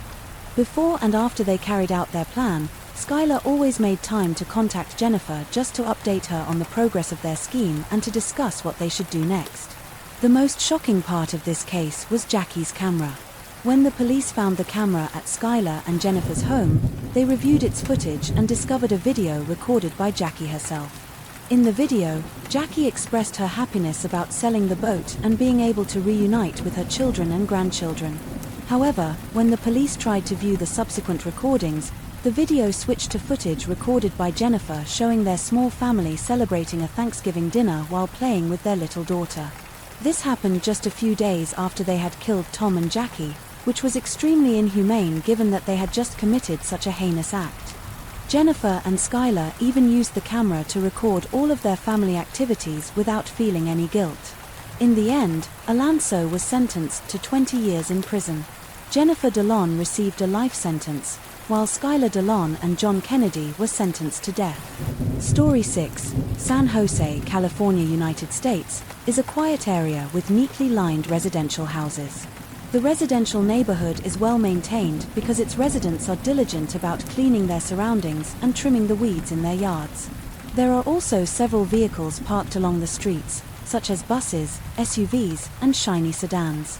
In addition, American flags are displayed and waving on every porch. However, the city is not without its share of crime, such as theft and carjacking. On June 6, 2003, at 4:00 p.m., a school bus arrived to pick up students in the Southwind Drive area of San Jose. One of the passengers was 9-year-old Janet Tu, a 4th grade student at Belle Isle Elementary School. After getting off the bus, Janet waved goodbye to the driver and her friends. She then walked towards her home.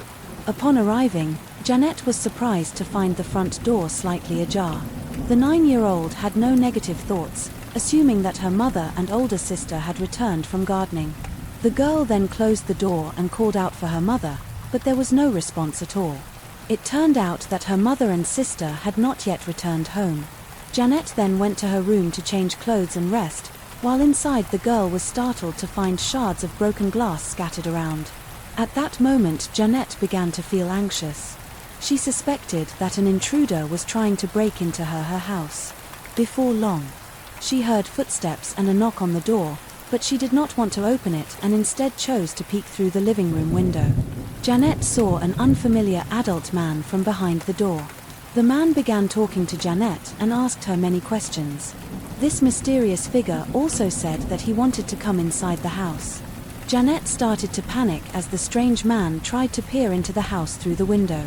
At that moment, Janet became very frightened and began to cry. She then tried to call her mother, but the home phone was unusable.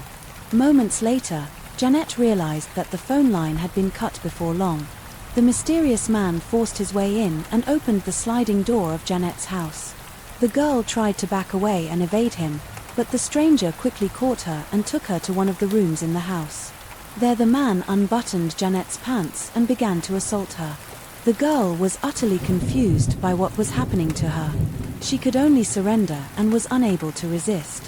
Afterward, the man tied Janet's legs with rope, handcuffed her hands and gagged her with a cloth. He then dragged the girl to the garage and put her into a car. Not long after Janet heard the sound of a car engine approaching her home, she hoped that her mother and sister had arrived this time. Janet's assumption was correct. Her mother parked the car in front of the garage and saw the stranger trying to abduct her daughter.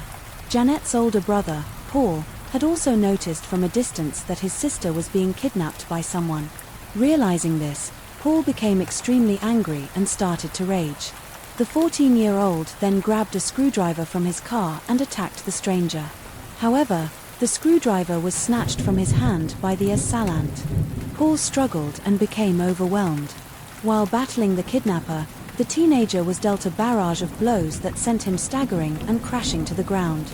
The mother, named Rosalina, too, tried to help her son, but the woman was brutally beaten in the face by the kidnapper.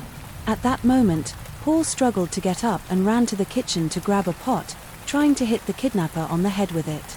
However, the stranger countered the attack, pummeling Paul until the teenager fell down, battered and bruised. After both of his victims lay helpless, the stranger rushed to his car and drove away with Janet inside. The girl saw her mother struggling to stand and trying to chase after her, albeit weakly. Janet watched as Rosalina grew farther away, realizing that her mother was staggering. While enduring immense pain, Janet couldn't hold back her tears, but she couldn't scream because her mouth was gagged with cloth in her heart. She felt very sorry for her mother, whose face was smeared with red marks. The girl was also deeply worried about Paul, who was unconscious after falling with severe injuries. In an instant, Janet's thoughts became chaotic and her vision started to blur from the tears she couldn't wipe away. At Paul's house, he had begun to regain consciousness after fainting.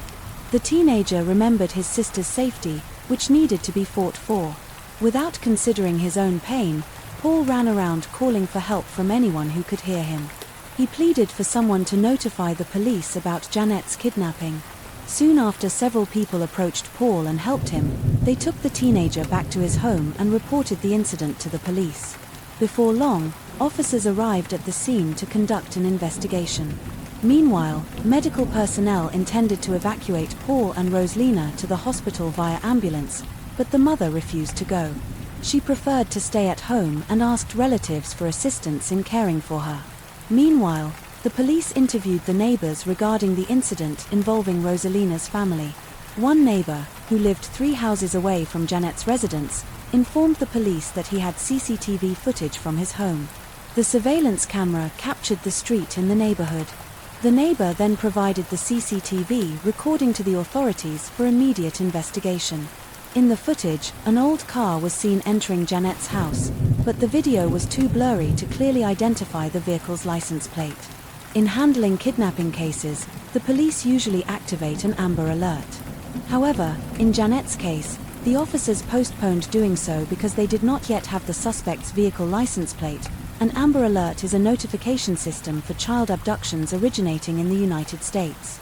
Created in 1996. The police in San Jose would activate an Amber Alert once they obtained information about the victim's name, a description of the incident, witness statements, and the license plate of the vehicle used by the suspect. The police then asked for the help of journalists to cover the news about GS disappearance. Officers also instructed the media to broadcast the story regularly on television. This was done so that everyone throughout the city could be aware of the kidnapping case involving the 9-year-old girl.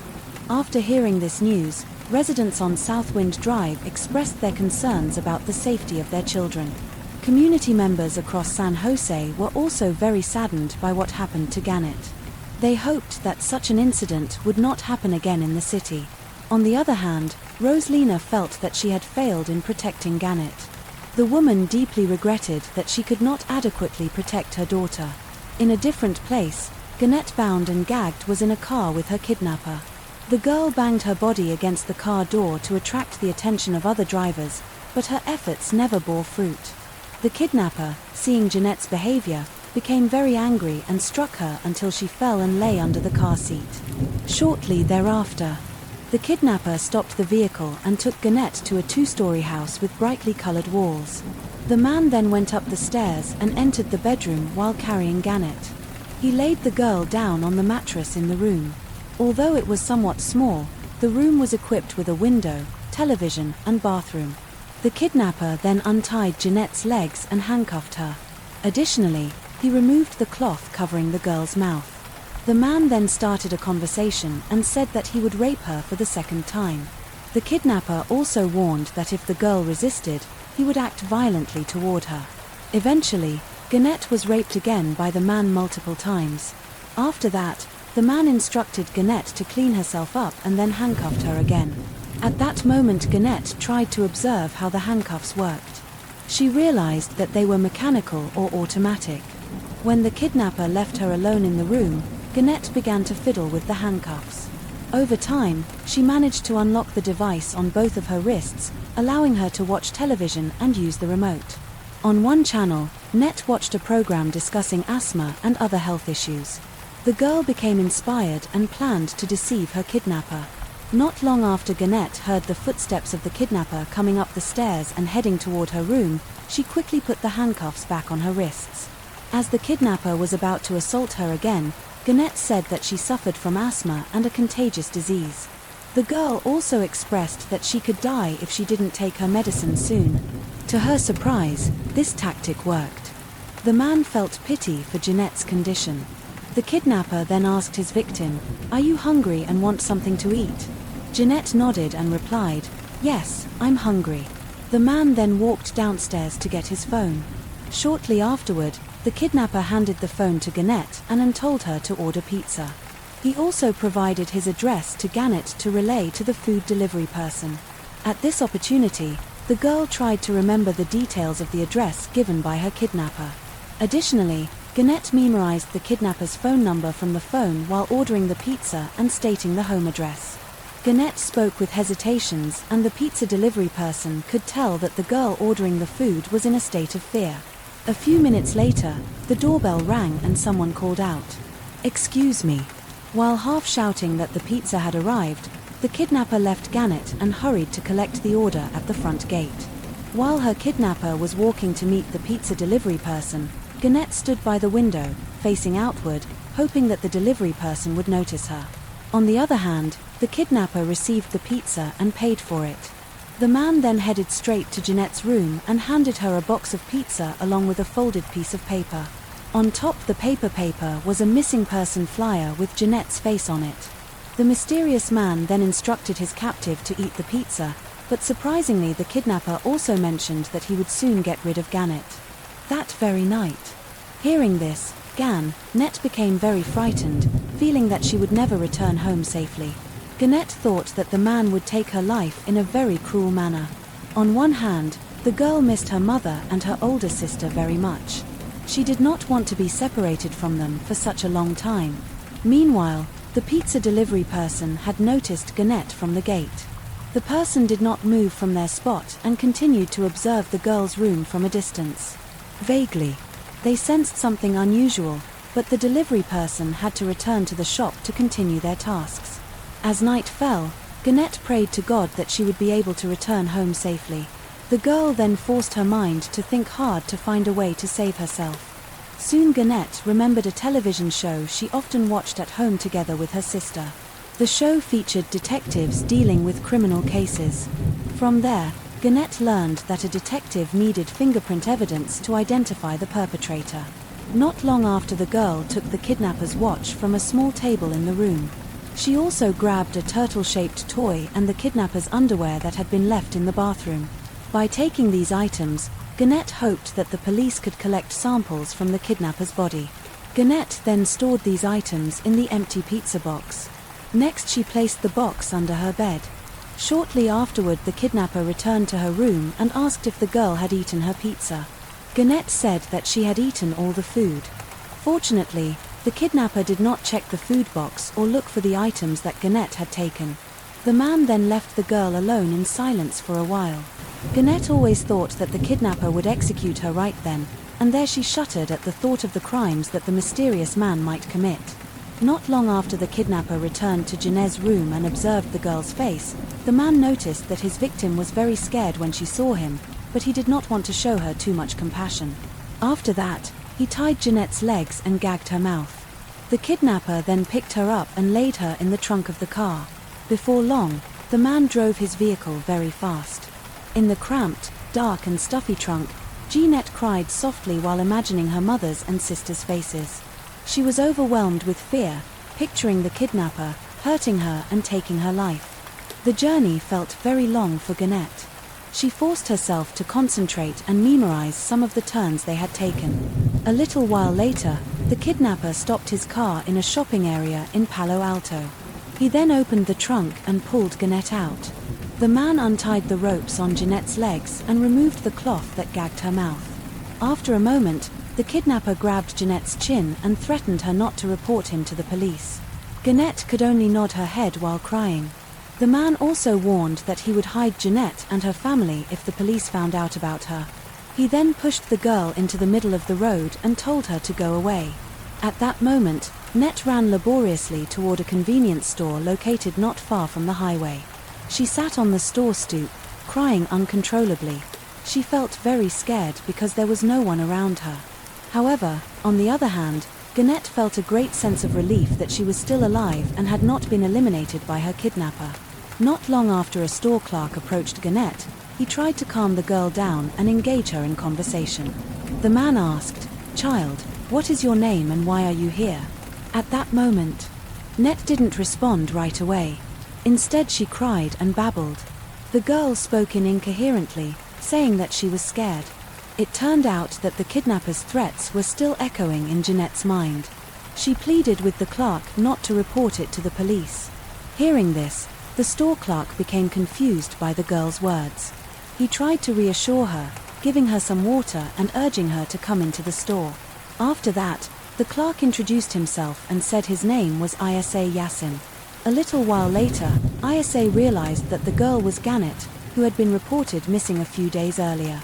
He immediately offered to help contact Jeanette's parents. Without waiting for a response, Isa handed his phone to Gannett. However, Gannett continued to cry and showed signs of fear. After observing the girl's behavior, Isa decided to call the police. He told the officers that Gannett was with him and was unharmed. Soon the police arrived at the store and the officers took Gannett into their car. While in the vehicle, Gannett pulled items from her pockets and handed them to the officers. At this moment, the authorities gathered information from the girl and wanted to apprehend the perpetrator as soon as possible. Gannett explained her experience during the kidnapping very clearly. The girl was also able to remember the kidnapper's home address and his phone number. Well, in fact, Gannett could recall every turn she took to get to the kidnapper house. She even drew a map showing the direction to the Mr. IOU's man's residence. Gannett then handed the drawing to a detective named Heather Runler. Seeing this, the detective was amazed by Jeanette's intelligence. Additionally, the girl shared her experience of being instructed to order pizza by her kidnapper with the police. To confirm her statements, the officers inquired with the pizza shop owner about that address.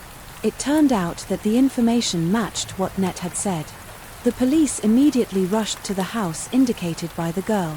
Upon arriving there, they conducted a raid and searched the perpetrator's home. At that time, the kidnapper was in the attic of his house. He resisted the officers and attempted to escape. Eventually, the police deployed several tracking dogs to subdue the suspect. The dogs successfully bit the kidnapper's leg, bringing him down helplessly. The perpetrator was then subdued by the officers and taken to the police station. There he was interrogated very firmly by the detective. Through this interrogation process, it was discovered that the suspect had several aliases, but revealed that his real name was David Montiel Cruz, a 26-year-old man. He also admitted to frequently committing kidnapping and abuse against minors. Meanwhile, Gannett had been taken to the hospital and was reunited with her mother and sister. At that moment, the girl noticed scars on Rosalina's face, which made it difficult for her to recognize her mother at first. However, it didn't take long for Gannett to recognize her mother. While crying, Rosalina, seeing her daughter safe, felt extremely relieved and happy. Sometime later, the trial for Jeanette's case was held at the San Jose court. In that trial, David was sentenced to 2 years in prison for his actions against Gannett and other victims.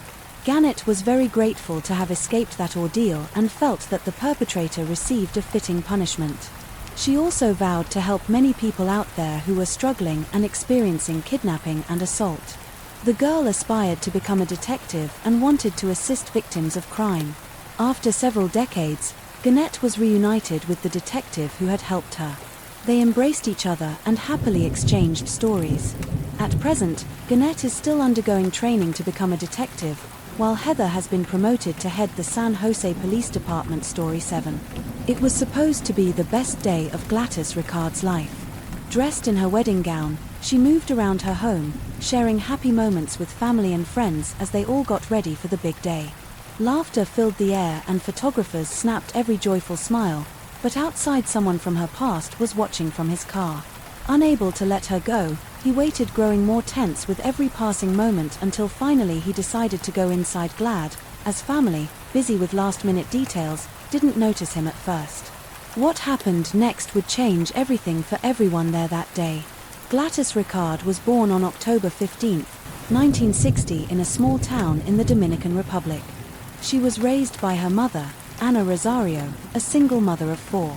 Gladys had 3 siblings, Norma, Yolanda, and Juan. The names of their fathers remained unknown, but Ana kept her children close and instilled strong family values in them. From a young age, Gladys stood out for her compassionate nature, consistently displaying kindness and empathy. She shared a particularly close bond with her older sister, Norma. Even as a teenager, Gladys dreamed big. Her ambitions included becoming a successful professional, having a beautiful wedding, and starting her own family. However, she knew that achieving these dreams would require dedication to her studies. In 1978, shortly after graduating high school, 18-year-old Gladys fell in love and became pregnant. Unfortunately, the relationship ended, and the following year she gave birth to her son alone. The child's father, whose family background remains unknown, never took responsibility for him. Determined to provide for her son, Gladys decided to set aside her academic pursuits. Raising him was challenging, but her son became a source of immense joy and strength for Gladys, encouraging her to move forward. Gladys eventually secured a stable job to support her son. Around this time, her sister Norma had moved to New York with her 2 daughters. Gladys began to consider joining her sister, hoping that relocating to the United States would offer her and her son better opportunities. She worked tirelessly to save up, while her other siblings, Juan and Yolanda, also moved to join Norma in the US in 1978. Gladys was in 1983. At the age of 22, Gladys finally saved enough money to move, though she couldn't afford to bring her son with her. At that time, he stayed behind in the care of his grandmother. Upon arriving in New York, Gladys settled in the heart of the Dominican immigrant community in Manhattan, close to her sister and nieces. With her priorities set, she started working as and soon enrolled in a local college to study accounting. Days turned into years, and by 1987 Gladys was able to bring her son to the US, fulfilling a long-held dream. They moved into a comfortable apartment where they lived with her sister and nieces. This marked a joyful time in Gladys' life, as she was surrounded by her loved ones, who admired her courage and optimism. In 1992, while on her routine commute to work via the New York City subway, Gladys caught the attention of a man named Augustine Garcia, who happened to be on the same train. Born in the Dominican Republic in 1952, Augustine had moved to New York as a child with his parents. With ambition and hard work, he established himself as a successful businessman, founding a multi-service agency in Manhattan. During the 1980s, he also created a bilingual newspaper for the Dominican community, aiming to keep them informed and connected. Augustine was well respected in his community. After his first marriage ended in divorce, he was granted custody of his 2 children and settled with them in New Jersey. His success allowed him to expand into various business ventures across the city. He even founded the Federation of Hispanic Chambers of Commerce, committed to empowering the community. Known for his sociable personality, Augustine treated everyone kindly, gaining a reputation as a charming and approachable figure. That day, on the subway, Augustine felt that fate had brought him and Gladys together, despite rarely using the subway. Their encounter led to a brief conversation during which Augustine managed to get her phone number, promising to see her again. Fascinated by her warmth and beauty, Augustine began courting Gladys, showering her with lavish gifts and taking her to upscale restaurants and places she had never experienced before. Their meeting would mark the start of a new chapter in GL's life, filled with excitement and unexpected turns.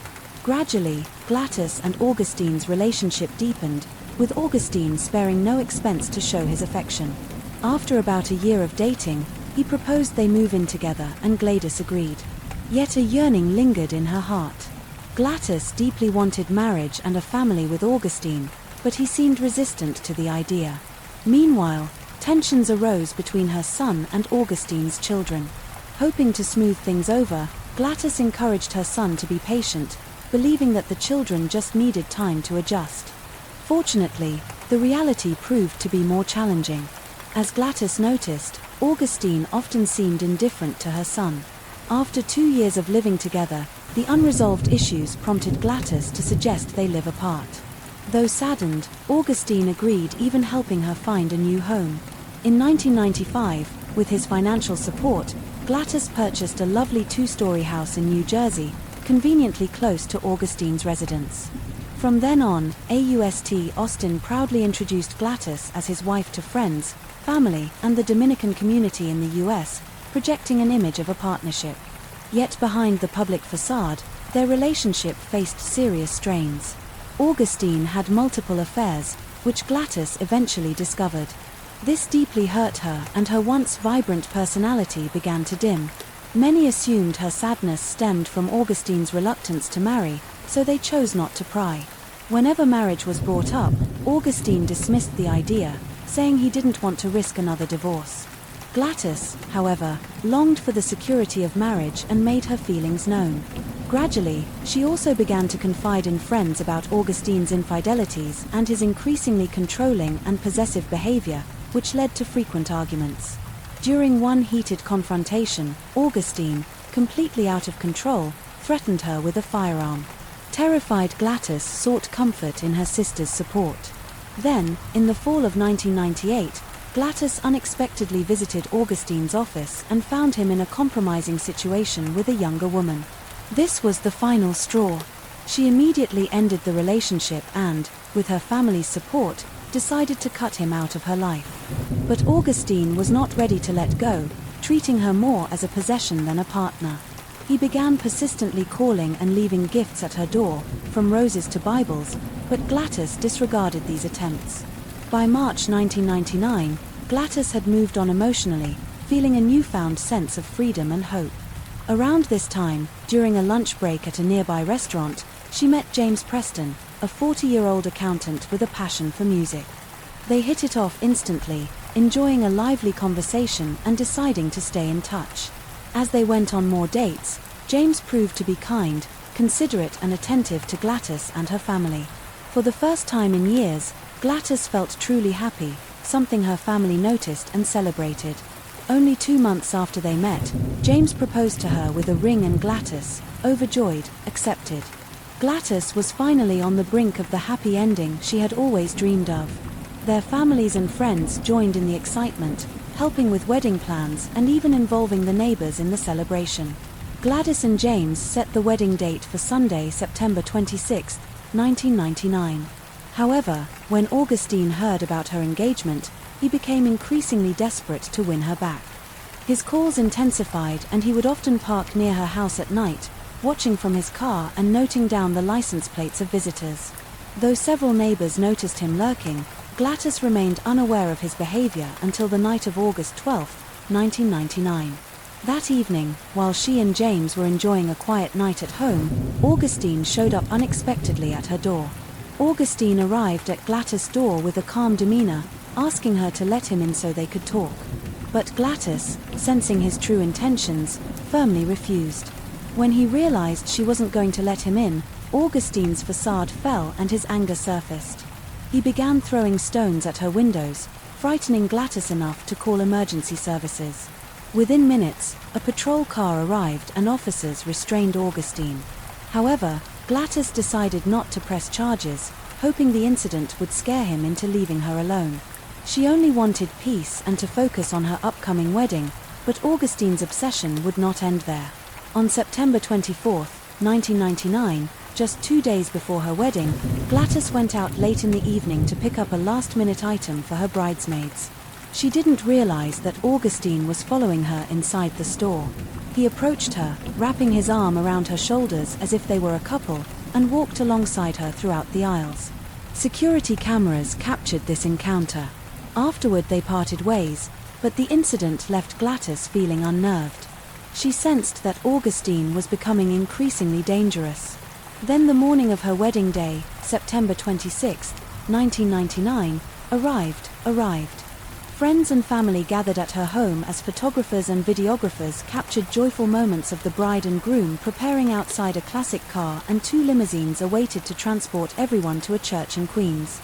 The bride, radiant and surrounded by loved ones, took photos with her 19-year-old son and her mother, who had traveled from the Dominican Republic for the occasion. Meanwhile, Augustine drove by, slowly observing every movement from his car, hoping to catch a glimpse of Gladys. He circled the block several times until one of Gladys' nieces recognized him inside the house. Unaware of Augustine's presence, Gladys was handing out flowers to her bridesmaids.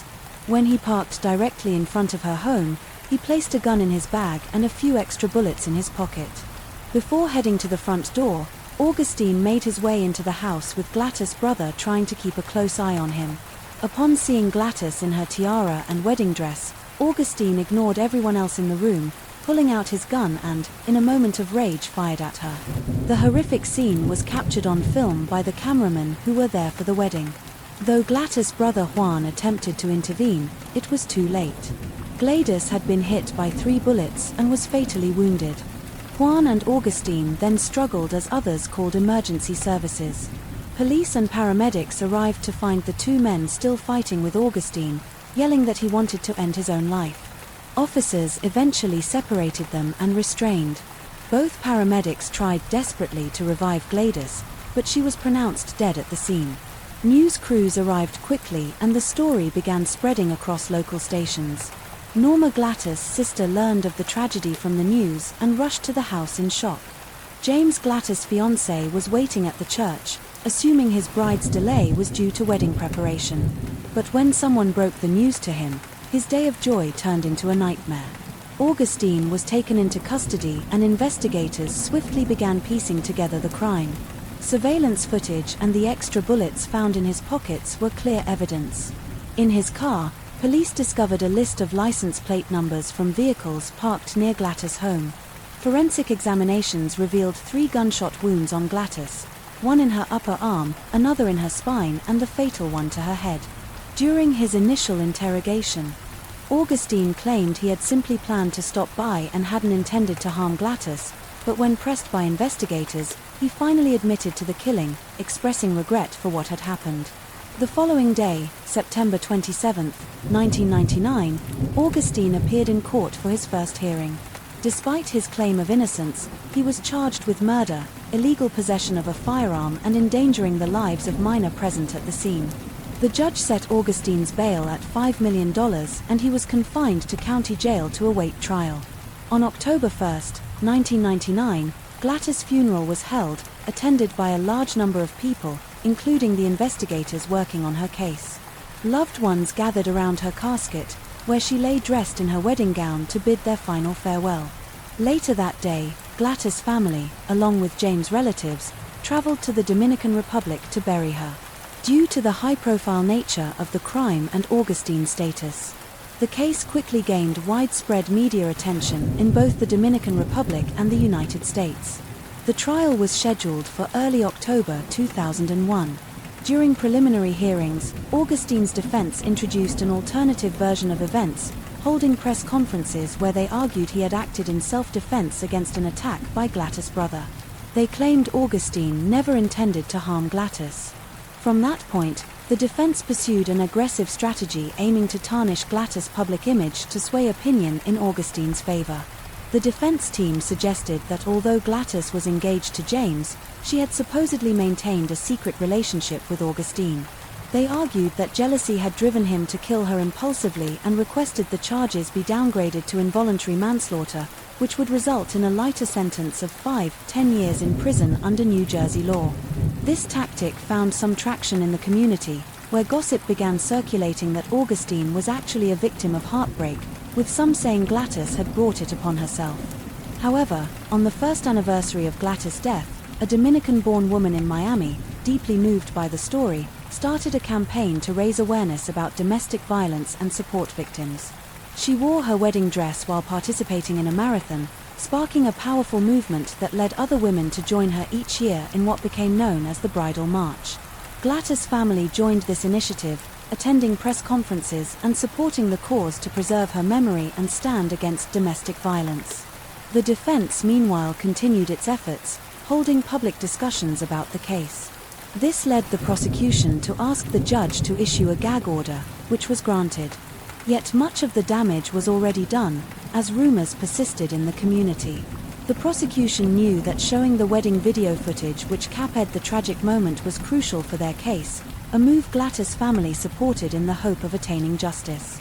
On February 14, 2001, a hearing was held where only the judge viewed the footage, while the courtroom heard the audio. For Glattis' family, it was a painful experience, and the defense argued the video was an unfair advantage for the prosecution. Ultimately, the judge allowed only the segments showing the shooting itself. The trial began on October 2, 2021. The defense maintained that Augustine had been overwhelmed by the news of Glattis' upcoming wedding and that he was only defending himself from her brother and son. They presented footage from a security camera at the store Glattis visited 2 days before the wedding, attempting to imply she and Augustine had maintained a romantic relationship, despite evidence to the contrary. This line of defense initially appeared to sway the jury, but when the prosecution played the wedding video, it became clear that Augustine had not been attacked by anyone else in the room and had directly targeted Glattis. On October 16, 2001, Augustine testified, claiming he had lost consciousness after allegedly being attacked. However, on October 23, 2001, the jury found him guilty on all charges. The verdict brought a sense of relief to Glattis' family, who celebrated this step toward justice amidst their grief. Months later, in February 2002, the judge sentenced the 50-year-old Augustine to life with the possibility of parole after 30 years. Augustine, now incarcerated in New Jersey State Prison, has since refused to discuss the case publicly. He reportedly found religion becoming a preacher, but his requests for parole have repeatedly been denied. Glattis' story left an indelible mark on the community and spread nationwide. The bridal march born from this tragedy has continued for over 2 decades. The march, symbolized by black sunglasses and veils to hide bruises, represents solidarity with victims and an effort to raise awareness. The event, supported by donations from local authorities and private donors, has provided a safe space for countless victims of violence, encouraging them to seek help and overcome fear. Story 8. On a quiet November evening in 2015, a 911 dispatcher picked up a call that sounded urgent and filled with panic. On the other end was a woman named Jennifer, frantically explaining that her young daughter was choking on a piece of chicken. She sounded desperate, saying she had tried everything to help her fingers, even a butter knife, but nothing seemed to work. The dispatcher calmly instructed her to perform CPR, guiding her step by step. 13 long minutes passed as Jennifer's panic grew and then suddenly silence. When paramedics finally arrived, they found the little girl motionless, but something didn't add up. Her injuries didn't look like those from choking, and as they examined her, more unsettling questions popped up. Bruises and marks on her small body hinted at a different story, one that didn't match Jennifer's explanation. So who was Jennifer and what really happened that night? The answers buried beneath layers of secrets would shock everyone and reveal a truth no one was prepared for. Layla Marie Daniel was born on July 18, 2013 in Georgia, USA. Her parents, Tessa, Daniel and Anthony, faced challenging circumstances early in life. 2 years before Lee's birth, Tessa had another daughter, Millie Place.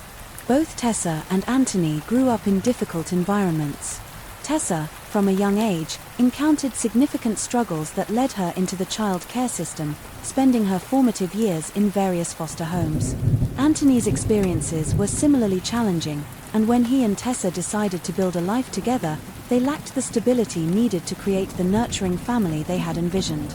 Unfortunately, their children ended up in a home marked by instability and toxic dynamics, as both Tessa and Anthony struggled with substance abuse and alcohol issues, compounded by a history of arrests. In light of these conditions, Child and Family Services began conducting regular home visits. Their mission was to assess the well-being of the girls, ensuring they were receiving proper care from their parents. The results were consistently discouraging. Initial reports noted domestic violence, and a later report documented that the living conditions were unsafe after one of the girls left the house unnoticed by her mother. When Lila was 1, Tessa's substance issues escalated, leading to her hospitalization for treatment, and the family situation continued to deteriorate. Millie went to live with her grandmother, while Lee stayed with a family friend, Cynthia Tape, who provided a stable and loving environment. Despite Cynthia's care, Tessa's situation worsened, and in January 2015 she was arrested on methamphetamine distribution charges, resulting in a 3-month prison sentence. Layla's father, Anthony, was also incarcerated during this time, leaving the girls in the care of their grandmother and Cynthia once more. Upon Tessa's release, she moved in with Cynthia, but was required by family services to undergo a drug test, which she failed. Consequently, the authorities decided to place Millie and Lee in foster care under the supervision of Loretta Brown, an experienced foster mother, who aimed to provide the girls with a more secure environment. By then, Layla was 21 months old and Millie was 4. Despite receiving love and care in several foster homes, social services continued moving the girls, striving to find the most suitable long-term placement. Meanwhile, Tessa remained actively involved in the adoption proceedings, determined not to lose custody of her daughters, hoping to reunite with them after achieving full rehabilitation. In May 2015, Millie and Lila were placed with Jennifer and Joseph Rosenbaum, a couple eager to provide temporary care, despite not being formally designated as foster parents by a placement agency. Jennifer, 27 at the time, shared a turbulent past with Tessa, raised in an unstable and violent environment. She also dealt with a physically abusive mother, struggling with addiction, leading Jennifer into foster care at age N. Despite difficulties controlling her anger and a history of altercations, Jennifer eventually found direction, graduating high school and enlisting in the army. She later pursued a law degree and gained respect in her community, even appearing on television and interning in a district attorney's office. In 2009, she married Juice Rosenbaum, whom she had met years prior within the foster system. By the time of their wedding, Joseph was working as a corrections officer. Their relationship was seen as complementary, with Jennifer being assertive and controlling, while Joseph, who suffered from cystic fibrosis, was described as gentle and reserved. This complex situation became an opportunity for Jennifer to craft an image of herself on social media as a savior, portraying both her and her husband, Joseph, as fighters. Overcoming adversity with Joseph's struggle against cystic fibrosis, a disease that often significantly shortens life expectancy, Jennifer found herself particularly determined to build a family. Due to the illness, many men with cystic fibrosis are unable to have children. Yet Jennifer was resolute in creating a family of her own, announcing her intentions publicly and making clear she would stop at nothing. Their first application to become foster parents, however, was denied. Jennifer had used her maiden name and officials discovered her history in the child welfare system, including reports of physical mistreatment. This background disqualified her as a candidate for temporary motherhood. Undeterred, Jennifer submitted a second application under her married name, hoping her history would remain hidden this time. She was asked to attend foster parenting workshops and a detailed background check was initiated. Jennifer, however, was unwilling to be evaluated, seeing herself as an exceptional candidate, given her own challenging upbringing and rapid achievements. She believed any child would be fortunate to have her as an adoptive mother, and the assessment process infuriated her. In a heated phone conversation with a child services worker, Jennifer lost her composure, responding harshly and even issuing threats. Her application was immediately denied, but in April 2015, while working in the courthouse, Jennifer spotted a familiar face, Tessa's grandmother. Seizing this opportunity, Jennifer conducted her own unauthorized research into Tessa's case, uncovering everything about the ongoing adoption search for Lee and Millie and Tessa's role in the process. She crafted a meticulous plan, contacting Tessa through social media and rekindling their connection from childhood. Presenting herself as a compassionate figure, Jennifer offered to take in the girls, promising them a loving home. At that time, Jennifer's life seemed almost ideal. She was preparing to run for a county commission seat in her third year of law school and had gained a promising reputation with a strong social standing and financial security.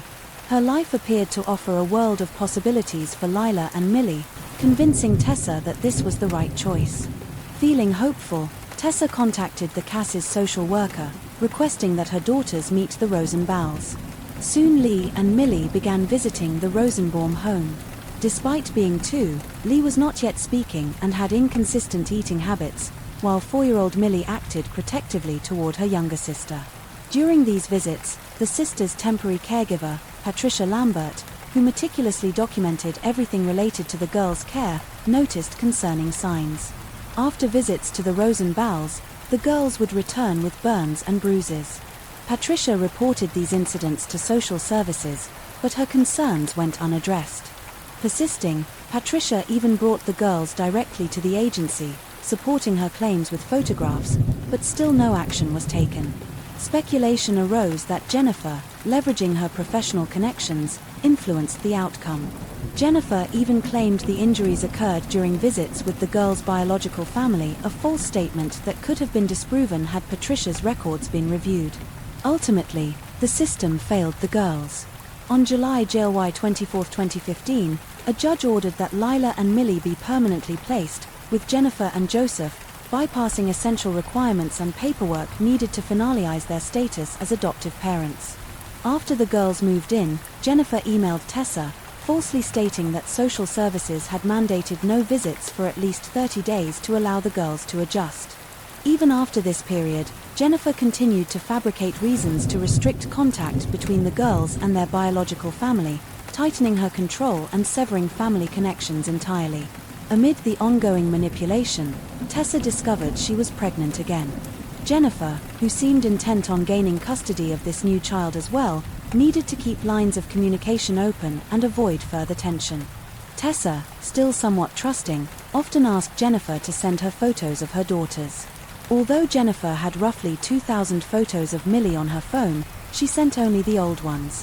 When Tessa specifically asked for a recent picture of Lee, Jennifer reluctantly obliged. The photo showed Lee with an injury near her eye, which Jennifer attributed to an accident at daycare. A false claim is Layla wasn't enrolled in any such program.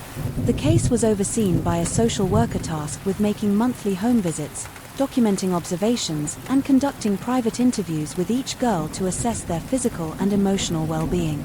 However, none of the reports from these visits indicated any signs of trouble. Then, in August 2015, a neighbor noticed bruising around both of Lila's eyes. Jennifer explained that Lila had fallen down the stairs and hit her nose. Unconvinced the neighbor, a nurse urged Jennifer to take Lila to the children's hospital immediately. Hours later, realizing Jennifer hadn't sought medical care, the neighbor confronted her, again stressing the potential severity of head injuries in young children. Jennifer promised she would go the next day. Such concerning incidents continued. In October 2015, Layla sustained a leg injury, later diagnosed as a fracture at the emergency room. Jennifer claimed it happened during a gymnastics class at her grandmother's house, a statement that was later disproved when it was revealed Lila wasn't enrolled in any such activity. Then, on the night of November 17, 2015, a 911 operator received a frantic call from Jennifer. She reported that her young adopted daughter was struggling to breathe, supposedly choking on a piece of chicken for over 13 minutes. The operator provided CPR instructions, but Jennifer claimed she was too afraid of performing the procedure incorrectly. In her panic, she described trying to dislodge the food with her fingers and even using a butter knife. Tragically, Lee passed away moments before paramedics arrived. Upon arrival, paramedics attempted resuscitation, but it was too late. They noticed concerning injuries on Layla, including marks on her back. When asked about them, Jennifer claimed she had no knowledge of their origin, citing Layla's adoption at the hospital.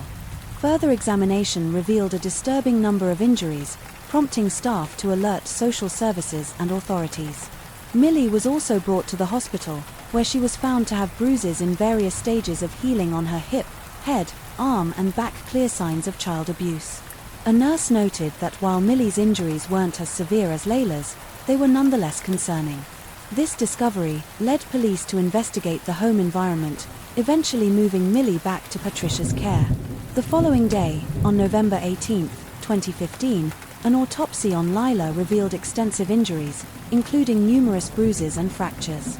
The cause of death was identified as blunt force trauma to the abdomen rather than airway obstruction, as Jennifer had claimed. With these findings, Jennifer and Joseph were arrested. They posted bail and returned home, causing outrage within the biological family and the community.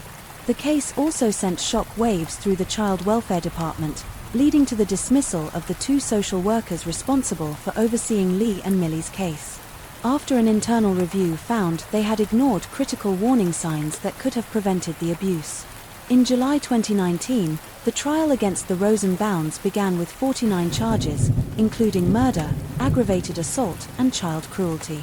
In relation to Leia's death and Millie's injuries, both Jennifer and Joseph pleaded not guilty, with Jennifer's defense claiming she unintentionally caused Lee's injuries while attempting to remove food from her throat.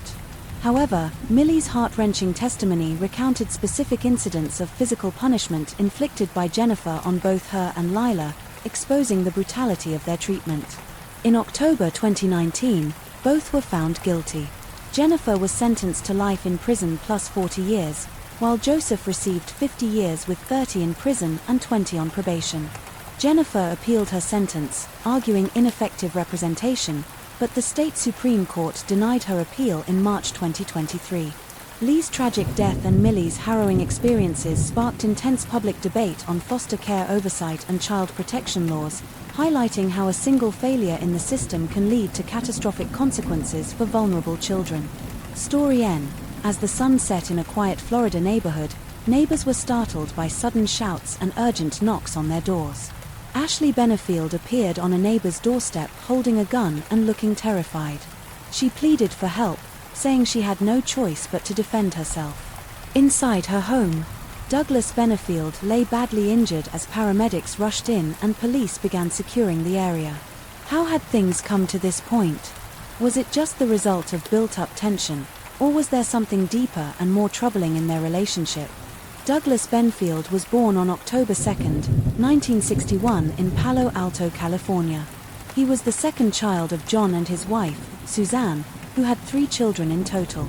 Wesley Douglas and David Suzanne, a teacher, and John, an aerospace engineer, upheld values of discipline and hard work in their home. John's career later took the family to Huntsville, Alabama, a city known for its role in advanced aerospace development. Douglas thrived in this environment, displaying curiosity and enthusiasm. He was especially close to his brother David, and together they often attended church camps organized by their mother, who was actively involved in the religious community. As Dougal entered high school, he joined the wrestling team, which allowed him to channel his dedication and passion. He quickly became one of the school's top wrestlers, inspiring his younger brother David, who would later follow in his footsteps. David often recalled how Douglas supported and encouraged him during his first match, a memory he cherished deeply. Around this time, however, the family faced a tragic loss when John passed away. This hardship led Suzanne to return to her native Texas with her children seeking support from family as they coped with their grief. After graduating from high school, Douglas pursued a biology degree at a local university. Those close to him remember this period fondly, as he not only excelled academically but also co-founded a fraternity demonstrating leadership and teamwork. During his college years, Douglas also discovered a passion for art, an interest that led him to create murals and design logos, distinguishing himself in very IOU's academic projects. Despite these new interests, he remained dedicated to wrestling, eventually ranking among the top 10 wrestlers in the state. After completing his degree, Douglas enlisted in the Navy, initially serving as a navigator and co-pilot on aircraft carriers. He continued his training at flight school, where he earned the rank of naval flight officer. In the early 1990s, Douglas met someone special, leading to a whirlwind romance and marriage unfought. Fortunately, the marriage ended in divorce as quickly as it began. Douglas refocused on his career, enrolling in intelligence training and joining the Naval Intelligence Division. After achieving the rank of lieutenant commander, he retired from the Navy, ending a distinguished military career. Seeking a new direction, he moved to Charleston, South Carolina, where he opened a restaurant. His military background also allowed him to work as a consultant for security and communications tech and technology firms, securing government contracts. During this time, he met a single mother of two, and the two married in 1999, creating a blended family. However, despite appearances, their relationship was sometimes tumultuous, with reports of conflict, including physical altercations, that they chose not to report. Nevertheless, life went on, and in 2001 they welcomed a daughter, Eva. Shortly after Eva's birth, Dougal underwent a vasectomy. The following years appeared stable, as Douglas managed several tech businesses, working with both private clients and government projects. Eventually, he became involved in national security initiatives focusing on strategic policy development. As Douglas' professional obligations increased, he was frequently away from home, which strained his relationship with his wife to the point where they began sleeping in separate rooms. In December 2015, Eva returned home from school one day to find the front door locked and no response from her mother. Worried, she crawled through the bushes to a window. With the help of a neighbor who forced the door open, they discovered her mother's lifeless body. The emergency services were called and her remains were taken to the morgue, where an autopsy later revealed that the woman had passed away from an undiagnosed heart condition. This unexpected loss deeply affected the family, and Douglas found solace in faith. He began attending church regularly and started each day by reading Bible verses, sharing them with his daughter. By 2016, he had established connections in political circles, particularly with prominent donors of the Republican presidential campaign. During a summer fundraiser in Florida, he met Ashley Burns, a striking young woman born in Texas in 1991, to Alicia and Raymond Burns. Ashley had been immersed in ballet from a young age, working with renowned instructors and joining prestigious ballet companies. However, at 23, a leg injury forced her to retire from professional ballet, setting her on a new path. Ashley subsequently began teaching dance classes to children and maintained costumes for student workshops. She also explored modeling, primarily in swimwear and lingerie photography, though her success was limited. On a personal note, Ashley had been through a divorce after a 2-year marriage and remained close to her mother. She was a dedicated Republican and, after attending a political event, met then presidential candidate Donald Trump. This encounter led her to join his campaign office in Florida, where she met Douglas at a fundraising dinner. Her beauty, paired with her elegance as a former ballerina, immediately caught his attention. Despite their significant age difference, Douglas was 54 and she was 24, they connected effortlessly. That evening later, Douglas texted her expressing ingratitude for the time they shared. 2 days later, when Douglas flew to Israel for business, he and Ashley maintained a steady flow of text messages resembling two teenagers in love. As they got to know each other better through these exchanges, they discovered shared interests, from a deep religious faith to similar music tastes. Both also shared a notable enthusiasm for collecting firearms. Upon Douglas' return to the US, they had already decided to marry to keep their plans private even from Douglas' daughter Eva. On September 6, 2016, they married in a small private ceremony in Charleston, with only a close friend of Douglas as a witness. Ashley then moved into Douglas' home. Their early days of marriage faced an unexpected complication when Eva's friend Sydney moved in due to issues at home. Douglas and Ashley handled this situation with composure, eventually becoming Sydney's legal guardians. Despite her efforts, Ashley struggled to connect with Eva, who was still grieving her mother's death. It didn't help that Eva had been unaware of her father's plans to remarry. Ashley made numerous attempts to bond by sharing activities like watching ballet videos and working on gardening projects, but she couldn't shake her insecurity and jealousy, sensing that Douglas would always prioritize his daughter over her. In early 2017, the couple decided to pursue a shared dream by launching a ballet company in Charleston. They sought to challenge traditional ballet norms by recruiting dancers from diverse backgrounds, creating an inclusive space for talent. At the same time, Ashley persuaded Douglas to undergo a vasectomy reversal so they could have a child together. This succeeded, and in July of that year they learned they were expecting. However, the news intensified tensions between Ashley and Eva, especially when Ashley found Eva's diary revealing the girl's deep resentment toward her. The diary discovery ignited a series of arguments between Douglas and Ashley that grew increasingly frequent and intense. During one confrontation, Douglas punched a wall, later even lashing out at the family pets. In another heated moment, he threw a gun toward Ashley, leaving a hole in the wall. He then raised the weapon to his own head, threatening to end his life, only to discharge it toward the ceiling. Moments later, astonishingly, a few days after this explosive incident, they held a party at a hotel to formally announce their marriage to friends. In August, Ashley experienced significant discomfort related to her pregnancy. After discussing it with Douglas, they agreed she would rest at her mother's house in Florida while he stayed back to organize ballet company logistics on September 18th, the long-awaited launch of their ballet company. Douglas was busy at the studio supervising the dancers' arrival. Meanwhile, Ashley made the 600m journey to Florida.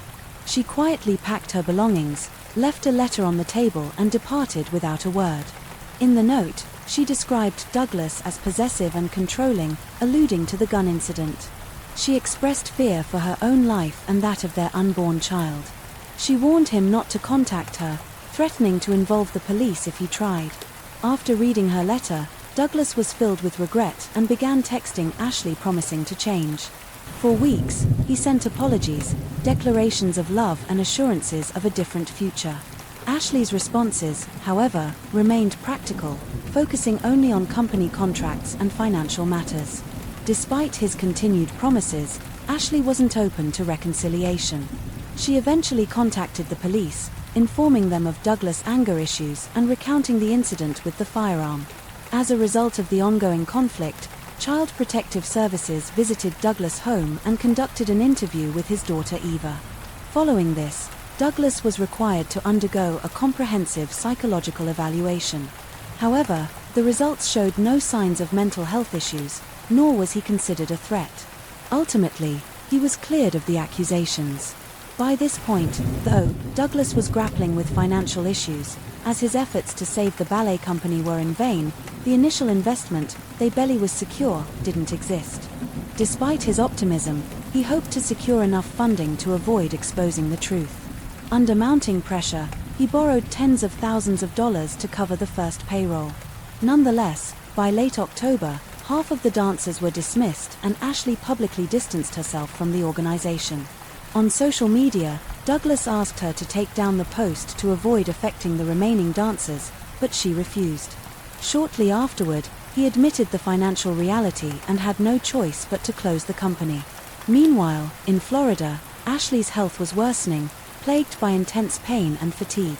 After numerous unsuccessful medical attempts to diagnose her condition, she sent a hair sample to a lab, which revealed dangerously high toxin levels, suggesting potential intentional exposure. She then recalled the tea Douglas prepared for her each morning and began suspecting that he might have been poisoning her, perhaps even contributing to his previous wife's sudden death. Soon after, Douglas, unaware of her suspicions, sent her a package of tea bags. Ashley, however, avoided drinking it, opting to take it to the police for analysis by a specialized team. Tests later showed no traces of toxic substances. 3 weeks before her due date, Ashley checked into a hospital without informing Douglas from the beginning. She told medical staff that she believed her husband had poisoned her, exposing her unborn baby to heavy metals. She also accused him of domestic violence, claiming he had held her captive and harassed her in Florida. While her claims couldn't be substantiated, the hospital took precautions for her safety and assigned her a new name. After a cesarean section, her daughter was born healthy. Nevertheless, Ashley immediately sought hyperbaric oxygen treatments for the baby, enrolling her newborn in 26 sessions. In late July 2018, Ashley and Douglas came face-to-face for the first time in months. At a courthouse in Florida, Douglas sought custody of his daughter, whom he hadn't yet met. Meanwhile, Ashley, alleging domestic violence and attempted poisoning, requested a restraining order against him. After a 2-day hearing, the judge denied Ashley's request and decided on shared custody of their daughter, citing insufficient evidence of poisoning or related illness. Following the court's decision, they were required to attend counseling sessions together for the sake of their child during Easter weekend in 2019, while having dinner as a family, Ashley and her mother privately questioned Eva. Ashley's suspicions of Douglas hadn't faded, and she wondered aloud if he might have been involved in the death of his second wife. Eva tried to reassure them, insisting her father was a good man. The following year, Douglas noticed Ashley wearing what appeared to be an engagement ring. He secretly installed a tracking device in her car and hired a private investigator, confirming that she was seeing someone new. Ashley, on the other hand, filed a police report accusing Douglas of allegedly abusing their young daughter, prompting him to file for divorce.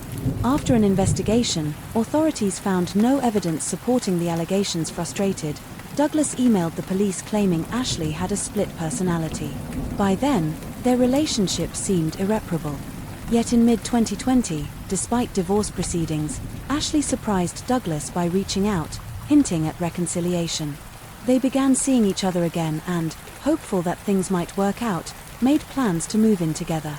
Douglas rented an apartment close to Ashley's mother's home, packed up his belongings and arranged for a moving truck. On September 27, 2020, when Douglas arrived in Florida, Ashley's mother took their daughter for a walk. While the couple settled into their new home, suddenly a heated argument erupted, loud enough for a neighbor to hear concerned. The neighbor immediately called 911. Moments later, Ashley, carrying a firearm, ran to a neighboring house, knocking on the door and asking for help. The armed neighbor also contacted emergency services. When paramedics arrived, followed closely by police officers, the entire team secured the area. The paramedics noted that Douglas was still breathing, though he had multiple injuries, including wounds to his leg and arm. A bullet had also penetrated his chest cavity, complicating his condition. Despite all efforts to save him, Douglas was pronounced dead at a local hospital an hour later that night. Ashley claimed she acted in self-defense, offering few details to detectives. Meanwhile, her mother asserted that she and Ashley had endured domestic abuse from Douglas for over 3 years, adding that they had attempted to seek help on multiple occasions but received no support. Ashley's lawyer told a detective that her client had been planning an escape to get away from Douglas once and for all. According to her, Ashley had arranged for a psychologist, 2 attorneys, a disposable phone, a safe location and a rental car. She intended to execute the plan the next day, fearing Douglas might discover her intentions. Though Ashley wasn't initially arrested, investigators began to uncover inconsistencies in her self-defense claim. For instance, there were no weapons or blunt objects near Douglas, and Ashley showed no visible injuries or bruises. In November 2020, Ashley was formally arrested and charged with second-degree murder. After pleading not guilty and posting bail, she was released. A week later, she was allowed visitation with her daughter, but primary custody was granted to her mother. Despite her legal troubles, Ashley continued to give interviews defending her version of events. As the case garnered national attention, Ashley became widely compared to the protagonist of the 2010 film Black Swan, a psychological thriller set in the ballet world. After many legal twists and delays, Ashley's trial took place in the summer of 2024. According to the prosecution, Ashley had always intended to be a single mother and never planned to grant Douglas visitation rights for them. Her abuse claims were merely part of a strategy to achieve this goal. Ashley and her defense maintained their original story, and during her turn on the stand, she captivated the court and the nation following the trial by recounting with deep emotion her account of what happened on that tragic day. Her defense argued that authorities had failed to respond appropriately to her numerous complaints against Douglas and that she suffered from battered woman syndrome. Among Ashley's supporters in the courtroom were her mother and her 6-year-old daughter, who even spoke to a journalist stating she was doing what was right for her mother. Despite this, after a late-night deliberation, the jury found Ashley Benfield guilty not of the murder charge she faced, but of the lesser charge of manslaughter in the death of her husband, Douglas Benfield. The minimum penalty for this charge was 11 years in prison, with a maximum of 30 years. Afterward, Eva praised the verdict in a video posted on social media. Ashley's defense team, however, quickly expressed dissatisfaction with the verdict, announcing their intention to file for a mistrial citing alleged juror misconduct. Although Ashley's sentencing was initially set for October 22, 2024, the judge announced that he would consider the defense's motion claiming juror bias, possibly due to alleged dishonesty in a juror's responses and the potential use of a cell phone during deliberations.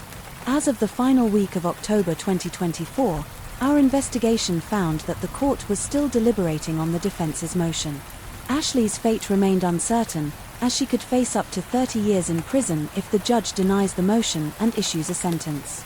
Story 10. On a quiet June morning, Kevin Mangle went about his usual workday completely unaware that someone was watching him closely, waiting for the right moment to make a move. Nearby sat a bottle of iced tea, a favorite drink he assumed would help him get through the day. But what he didn't know was that this tea held a dark secret, and it wasn't just meant to quench his thirst. What started as a quiet day would soon turn into something unimaginable, a story of betrayal, a twisted romance, and the shocking length someone close to Kevin was willing to go to get what they wanted. Morgan Marie Wixon, later known as Morgan Mangle, was born on September 25, 1975 in Pennsylvania, USA. Details about her early years and personal life are scarce from what little information is available. It's known that Morgan's relationship with her family faced challenges, especially as she grew into adolescence, adopting a rebellious attitude that her parents disapproved of. Still, the Wixon hoped she would eventually find direction and stability in life. In 1997, fate led Morgan to cross paths with a young man, Kevin Mangle Jr., who was just a year younger than her. Their connection was immediate, and they soon became a couple. Kevin was born on July 2, 1976 in Springfield, Pennsylvania, the oldest of three children of Kevin Mangle, Sr. and Kathleen, known affectionately as Kevin Sr. His father was a respected local businessman, and Kevin grew up in a close-knit family with his siblings, Christopher and Michelle. However, by the time Kevin finished high school in 1995, his parents had amicably divorced, each moving on to new relationships. Kevin Sr. settled in Downingtown with his second wife, and Kathleen remarried, Dr. Richard Barton adopting his last name, and settled in Westchester. The family separation had a deep impact on Kevin, as he valued family above all else, though he experienced periods of distance from his father. Those who knew him described Kevin as ambitious, hardworking, and determined. When he met Morgan, he believed he had found the ideal partner to build the family he'd always dreamed of. Friends recalled that Morgan was initially affectionate and seemed to complement him well. However, as time passed, Morgan's behavior began to raise concerns, revealing a pattern of deception. One early red flag surfaced when, about a year into their relationship, Morgan attended a family dinner at the Mongols' home with an unexpectedly noticed belly. When someone asked if she was pregnant, Morgan denied it, claiming she was simply bloated. Yet just one day later she gave birth to a baby girl named Mercedes. Even in the hospital, Morgan insisted she hadn't known she was pregnant. Despite her family's doubts, her demeanor lacked the usual excitement of a new mother, which surprised the Mongol. Although Kevin was thrilled at becoming a father, overjoyed, he and Morgan decided to marry soon after their daughter's birth. Following their wedding, Kevin established a landscaping business, with Morgan helping him run it. Their family expanded with two more children, Kevin Jr. and Billy, and Kevin devoted himself to his family, even naming the business with the initials of his children. Although they appeared to be a happy, perfect family, tensions began to surface. Reports suggested that Morgan had been involved with some of Kevin's friends and that he was aware of her infidelities. Heartbroken but unwilling to break up his family, Kevin remained steadfast, hoping to provide a stable home for his children, despite the toll it took on him. In 2009, Morgan left their home on several occasions, staying with her mother, but always returning. Even his friends described an increasingly turbulent relationship. Kevin's devotion to family extended to reconciling with his father that year, and they grew closer than ever. Even as his marriage became strained, he remained hopeful, valuing unity and stability for his children. By spring 2010, things seemed to be in relative order. That year, a 21-year-old named Stephen Chappell, known as Steve, joined Kevin's landscaping business. Kevin quickly trusted and valued Steve as a team member, unaware that his presence would alter Kevin's life forever. On June 20th, Father's Day, the Mongols had planned a family picnic where Kevin was looking forward to reuniting with his father after many years.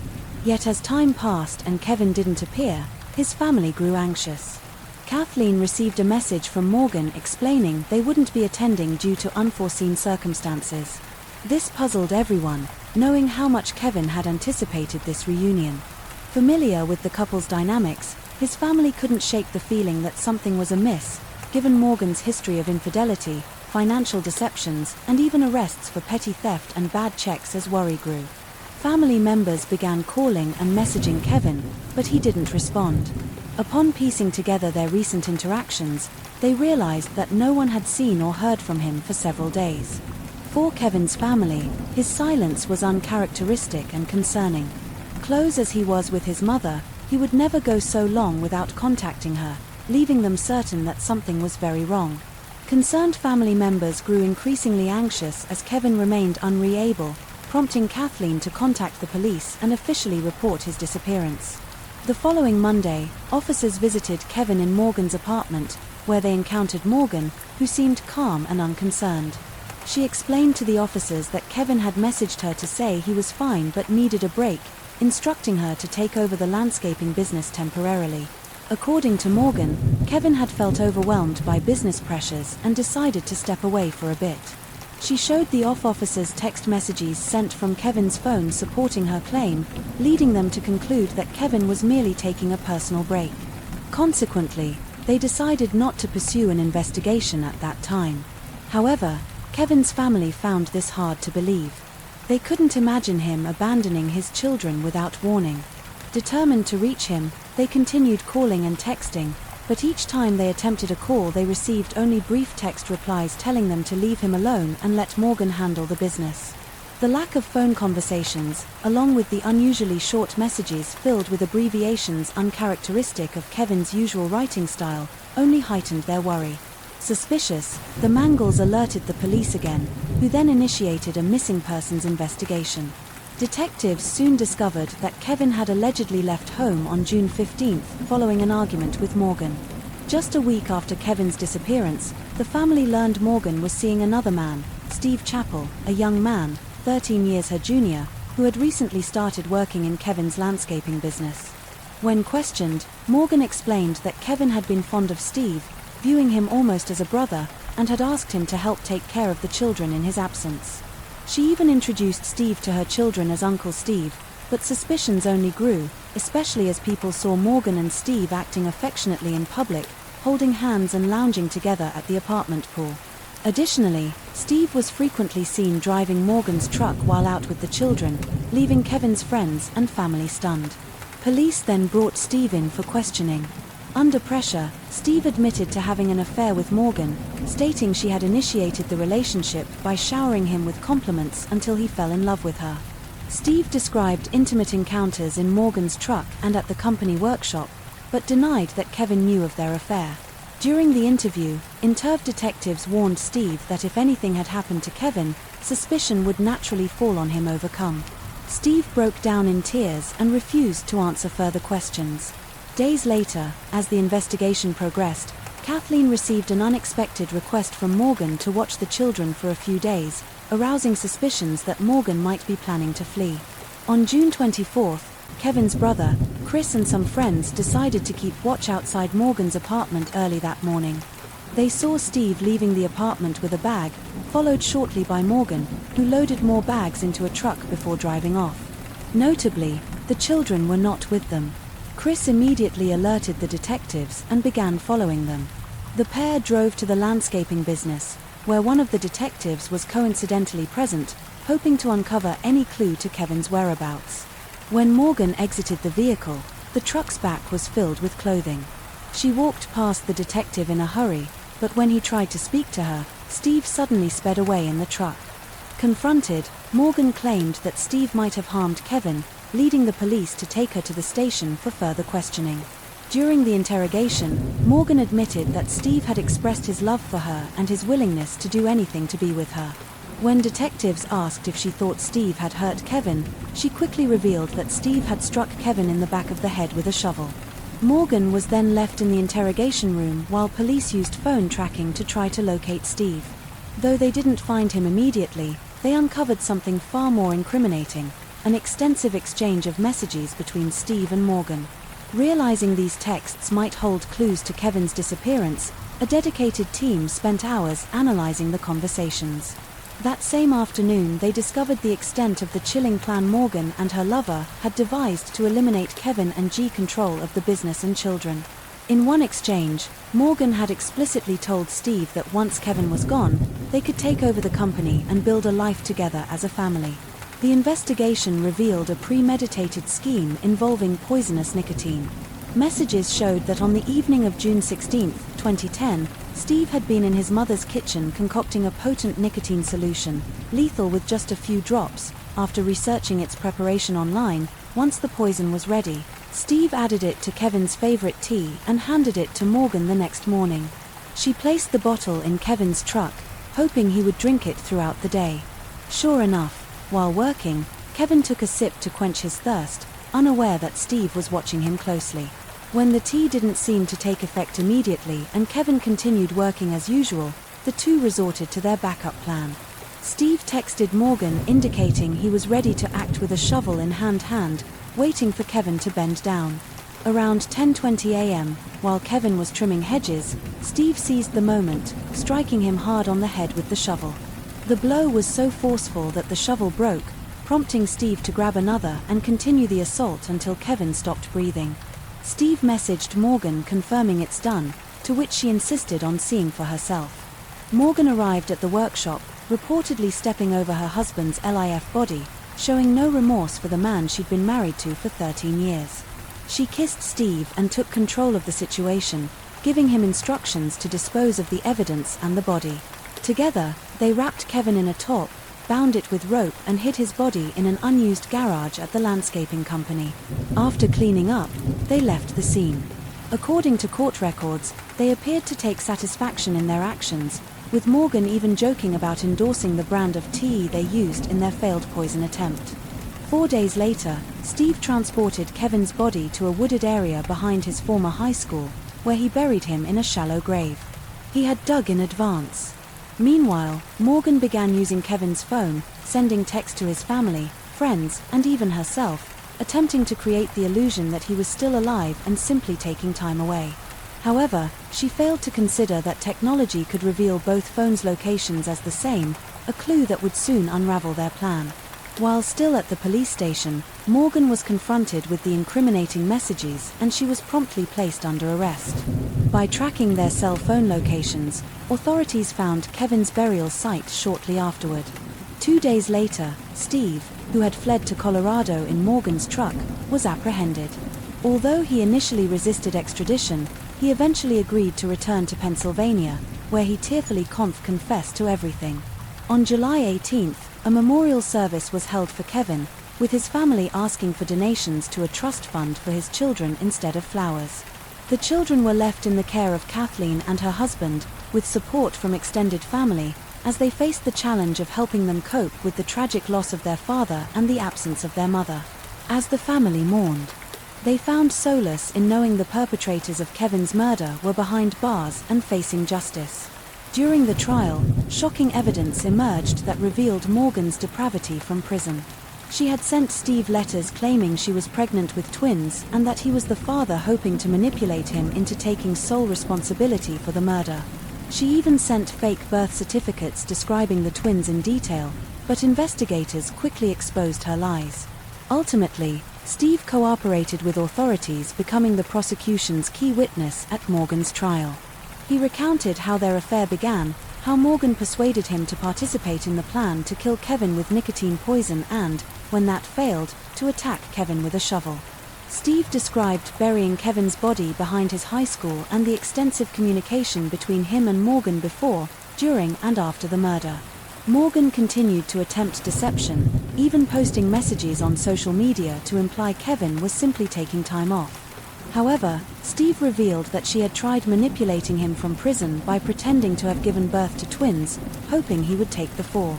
On February 3, 2012, a twist arose when a judge declared a mistrial due to the testimony of a police sergeant who mentioned an interaction with Morgan's father, implying she was capable of heinous actions.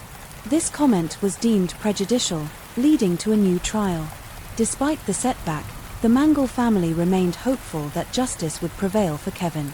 The second trial began on February 5, 2013. At her initial hearing, Morgan, now 37, pled guilty to first and third-degree murder, conspiracy, and possession of a deadly instrument, sentenced to life without parole and an additional 20 years on probation. Morgan expressed remorse through a statement read by her attorney, acknowledging the void she had left in Kevin's family. On February 11, Steve Chappell, age 24, pled guilty to third-degree murder and conspiracy to commit at first-degree murder, receiving a sentence of 40 to 80 years in Pennsylvania State Prison. In contrast to Morgan, Steve spoke directly, expressing deep regret for his actions and stating he would never forgive himself. Story 11. The scene was unsettling, a quiet suburban home in Essex. Its lights dimmed, curtains drawn tightly against the outside world. When police finally forced their way inside, they didn't know what to expect, but what they found would leave a lasting chill. In the dim light, Virginia McCullough stood eerily calm, pointing officers toward hidden corners of the house as she recounted details of a story too twisted to imagine. Her gaze was steady, her voice void of remorse as she directed them to her secret, buried beneath layers of deception. What unfolded next would shatter the peace of this quiet neighborhood and force everyone who knew Virginia and her family to question how they had missed the signs. Virginia McCullough was born in 1988 in England's county of Essex. Details about her childhood and family life are scarce, though it's known. She was the youngest of 5 daughters born to John and Lois McCullough. Those who remember Virginia describe her as a reserved and somewhat eccentric girl who struggled with social connections. Her teenage years were marked by various issues and repeated attempts to leave home. According to her sisters, Virginia had had a tendency from an early age to fabricate stories and deceive people, though she was never involved in anything truly serious. While details about her education are unclear, she had a long-standing interest in the arts. Her last known job was as a waitress in 2017. As the Muller daughters grew up, each went on to start their own families, leaving their parents alone in the family home where they had lived for over 20 years. Virginia was the only daughter who didn't marry or have children, so when John and Lois retired, she moved back in with them to care for their needs and manage household finances. No one could have foreseen the chilling events that would unfold, shocking all of Britain.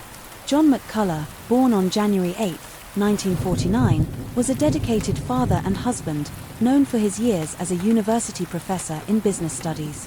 He was well-read, jovial, and always ready with a joke, keeping his family entertained with his humor.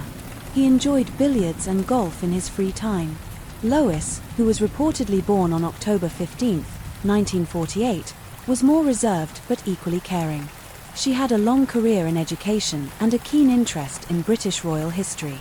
Through her love of correspondence, she developed lasting friendships with people in the UK and abroad. A shared love of the sea defined the McCullough family. They frequently travelled to coastal destinations and spoke of retiring to the sunny shores of CL Act and Onk by 2019. John and Lois then, in their early 70s, were pleased to have Virginia managing household duties, shopping, and bills. Her sisters felt reassured knowing their parents weren't alone. Even if they had concerns about Virginia's tendency to exaggerate, still they trusted she wouldn't harm or neglect their parents. Virginia herself was an enigmatic figure in the neighborhood, sometimes seen as friendly, though her dark humor and aloofness made her something of a neighbors noticed that the Muller house was always neat, though at night it took on an unsettling air with drawn curtains and quick shadows inside. Given her parents' advanced age and multiple health conditions, it was odd to see such movements. John suffered from conditions like high blood pressure and diabetes, while Lois battled anxiety and a grob. Virginia too claimed various health issues and spoke of career aspirations in the arts, which she said would benefit the family financially. For years everything seemed normal. The Muller sisters stayed connected through letters receiving greetings from their parents for birthdays and holidays. However, by mid-2019, sightings of JN and Lois became rare, with Virginia explaining their absences as due to illness or vacations. Alan Thompson, a neighbor who had rented out a television to the Muller, recalled receiving a call from Virginia notifying him of a cancellation. When his staff arrived to retrieve the television, Virginia had it placed by the door, refusing them entry with the onset of COVID-19 lockdowns. Most neighbors didn't think much of it when the Muller weren't seen, assuming they were staying indoors for health reasons. However, on August 18, 2023, Virginia herself alerted authorities reporting an assault in her backyard. Police responded, interviewed her inside the house and eventually dismissed the case. The investigation initially had nothing to do with Lois and JN. According to various explanations Virginia gave to people who inquired about her parents, they were either at a beach, recovering from a health issue, or attending a medical appointment. When asked by a local shop worker where JN and Lois were regular customers, Virginia mentioned they had moved to a seaside home, while to others she claimed they were on vacation. However, their doctor began to worry as more time passed without seeing the couple. Virginia frequently cancelled their appointments with different excuses, which especially concerned the doctor, due to Jay's need for constant medication. On September 1, 2023, the doctor reached out to the county's adult protection team in Essex voicing concerns over the couple's missed medical visits. The case was forwarded to the Essex police, who initially opened it as a missing persons investigation. On September 13, when officers interviewed Virginia, she insisted her parents were traveling and would return in October. When asked to call them, she claimed they hadn't taken their phones since they weren't very tech-savvy. The officers, however, grew increasingly suspicious about the prolonged absence and Virginia's explanations. 2 days later, on September 15, they returned to the residence with a search warrant, and what they found left the once quiet community in shock. Body cameras on the officers recorded the moment they broke down the back door of the Culler residence. As an officer pointed a taser at Virginia, she was placed in handcuffs and informed she was under arrest for the murder of JN and Lois. When asked about her parents' whereabouts, Virginia calmly gestured towards a corner near the stairs, indicating where John's body lay. She then directed another officer to the kitchen, explaining what they would find in the upper part of the house. In chilling detail, Virginia described crushing pills and putting them in her parents' drinks, realizing around 6 a.m. the following day that JN had died.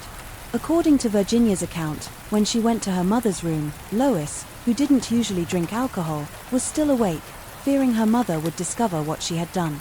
Virginia decided she needed to kill her too. She grabbed a hammer, a sharp object and a pair of gardening gloves, entering and exiting her mother's room multiple times. On the third attempt, she hit Lois, who turned to look at her bewildered and asked what she was doing. Virginia hesitated briefly but then struck again, finding the hammer inadequate. She went to retrieve a sharper tool, wanting her mother's death to be painless, as Jay's had been. On the morning of June 18, Virginia went into the town of Chelmsford to purchase sleeping bags and gloves, paying with John's credit card. That afternoon she visited her doctor for a cut on her finger, claiming it happened while chopping vegetables. After being treated, she returned Ed home and began the gruesome task of hiding her parents' remains. Disturbingly, this horror had unfolded on July 17 and 18, 2019, meaning Virginia had lived alongside her parents' bodies for over 4 years.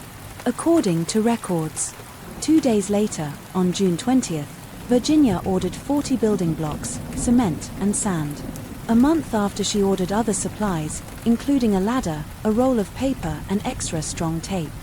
Following her confession, Virginia was taken to the police station where she remained in custody. As the investigation unfolded, officers sealed off the residence as a crime scene and, with a forensic team's assistance, began the process of retrieving the bodies. Virginia directed the police to the weapons she had used to attack Lois. John's body was found on the ground floor, concealed in a makeshift mausoleum of masonry blocks and wooden panels, PL plastered with white caulking, covered in blankets and decorations. The structure appeared to be a bed. Inside they found layers of plastic and other materials wrapped around Jay's remains, which were enclosed in a sleeping bag. Lois' remains, as Virginia had described, were found in a double closet on the second floor, wrapped in plastic and placed in a sleeping bag. Both bodies in an advanced state of decomposition. They were transported to the local morgue where dental records were used for identification. A preliminary forensic report published in October confirmed that Lois Muller had died from stab wounds to the neck and chest. John's cause of death was initially undetermined and listed as pending further investigation. During the search, Police uncovered documents showing Virginia's attempts to hide the financial disaster she had created. Not only had she abused her parents' trust by living rent-free, but she had also drained their accounts and racked up credit card debt in their names. Investigators found falsified bank statements and letters showing she'd taken out loans in their names and fabricated excuses to delay repayments, convincing her parents that she'd lost funds in scams. Through forensic analysis of her records, it was revealed that Virginia had fabricated a stable employment story for her parents, claiming she hadn't been paid because the company she worked for had been hit by a cyber attack. Investigators also uncovered 145 phone numbers linked to Virginia between 2022 and 2023, as well as 10 numbers linked to Lois and 16 to John, with one phone going through at least 78 SM card swaps in less than a year. It's believed these numbers were used by Virginia to deceive family members, especially her siblings, about her parents' whereabouts. Just after committing the crime, on June 18, 2019, Virginia sent a message to one of her sisters, impersonating Lois and claiming they were on a week-long trip. Virginia sometimes mimicked Lois' voice to fool her siblings and also to speak with her parents, doctor, cancelling appointments and assuring them that she and John were perfectly fine. The investigation revealed that after her parents' deaths, Virginia continued collecting their pensions, benefiting from them as well as from loans obtained through credit cards and asset sales totaling $195,000. Records showed that Virginia had accumulated a lot of debt in online gambling debts, which combined with other unpaid bills. Shortly after her arrest on September 19, 2023, Virginia appeared via video. The judge ordered her to remain in custody until a plea hearing scheduled for December 1, where she was charged with 2 counts of murder. During this hearing, her defense requested more time to prepare expert witness reports, postponing her plea. On February 9, 2024, Virginia again appeared remotely and the next hearing was set for March 1, when it was announced that the trial would begin on October 7. However, in a July 4 session, Virginia pleaded guilty to both murder charges, facing a potential life sentence. Sentencing was scheduled for October 10, which took place the following day, October 11, 2024. During the sentencing, the Crown's representative detailed how Virginia had poisoned John with a lethal mix of prescribed medications diluted in alcoholic drinks, while she had attacked Lois with a hammer and a sharp object. It was revealed that Virginia had been orchestrating a complex scheme of fraud and deception well before the murders, leaving the entire family in financial turmoil. Additionally, she used her parents' credit cards, opened more accounts in their names, and described in disturbing detail how she concealed their bodies, living alongside them for over 4 years, while lying to everyone about their fate. In a statement, one of the detectives involved described the significant emotional toll Virginia's actions had on her family, emphasizing the complex of the investigation. Officers faced a challenging crime scene where they worked for days to gather necessary forensic evidence to create a comprehensive understanding of what had occurred. The court also heard that Virginia had reportedly planned the crime as early as March 2019. Her family described her as a compulsive liar who often complained of complex medical issues, including severe headaches. The prosecution noted that in the lead-up to the murders, Virginia would often send her parents to buy fast food, claiming she couldn't do so herself due to high levels of protein and toxins in her blood. However, none of these conditions were observed during her detention. The COVID-19 pandemic worked to Virginia's advantage, allowing her to extend the illusion of her parents' absence over 4 years. She reportedly called her parents' doctor's office 185 times, sometimes impersonating Lois. Virginia also accused her parents, particularly Lois, of being abusive, describing her mother as violent towards her daughters. In a joint statement, the Muller family vehemently denied these allegations, calling them lies and a disgusting misrepresentation of our family. The statement read after. The verdict celebrated the lives of Lois and JN, their careers, adventures, illnesses, love for their children and grandchildren, and the cherished memories they shared during the hearing. Body camera footage from the officers who had searched the home in September 2023 was played, showing Virginia coldly pointing out Jay's improvised tomb in the living room and confessing to the murder. When asked about her mother, she revealed she was upstairs in the closet but admitted she hadn't checked on her due to uncertainty about her condition. Up until that point, Virginia had shown no emotion, but she shed tears when she heard the prosecutor describe how she had taken her mother's life. In explaining Virginia's motives, the prosecution highlighted financial evidence showing that she had exploited her parents in life and ensured that she would continue to benefit from their pensions after their deaths. There was clear evidence that toward the end of her parents' lives, Virginia had pretended to be working and earning money, when she was in fact stealing from them and attempting to obtain loans in their names. A psychiatrist who evaluated Virginia testified that her lack of empathy and the callous nature of the fatal attacks reflected an emotional detachment often found in psychopathic personalities.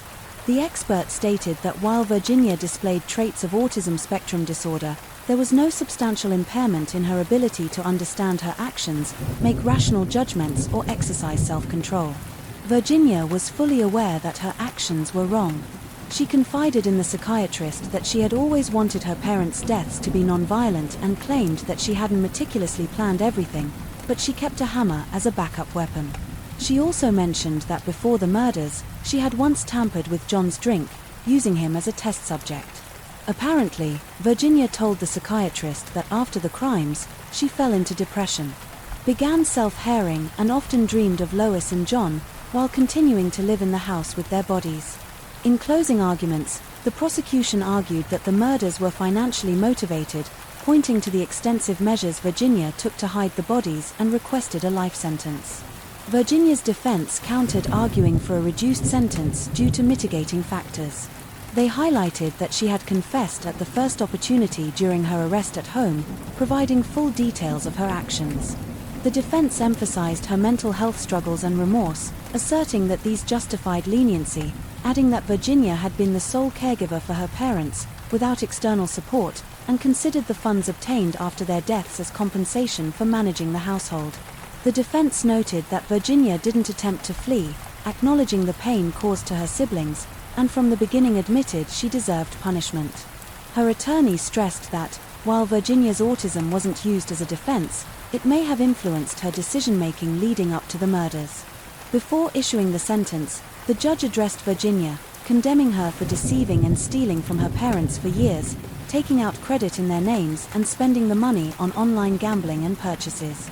The judge emphasized that Virginia struck her mother 8 times with a sharp object with defensive wounds on Lois' arms, indicating she was conscious of her daughter's deadly assault.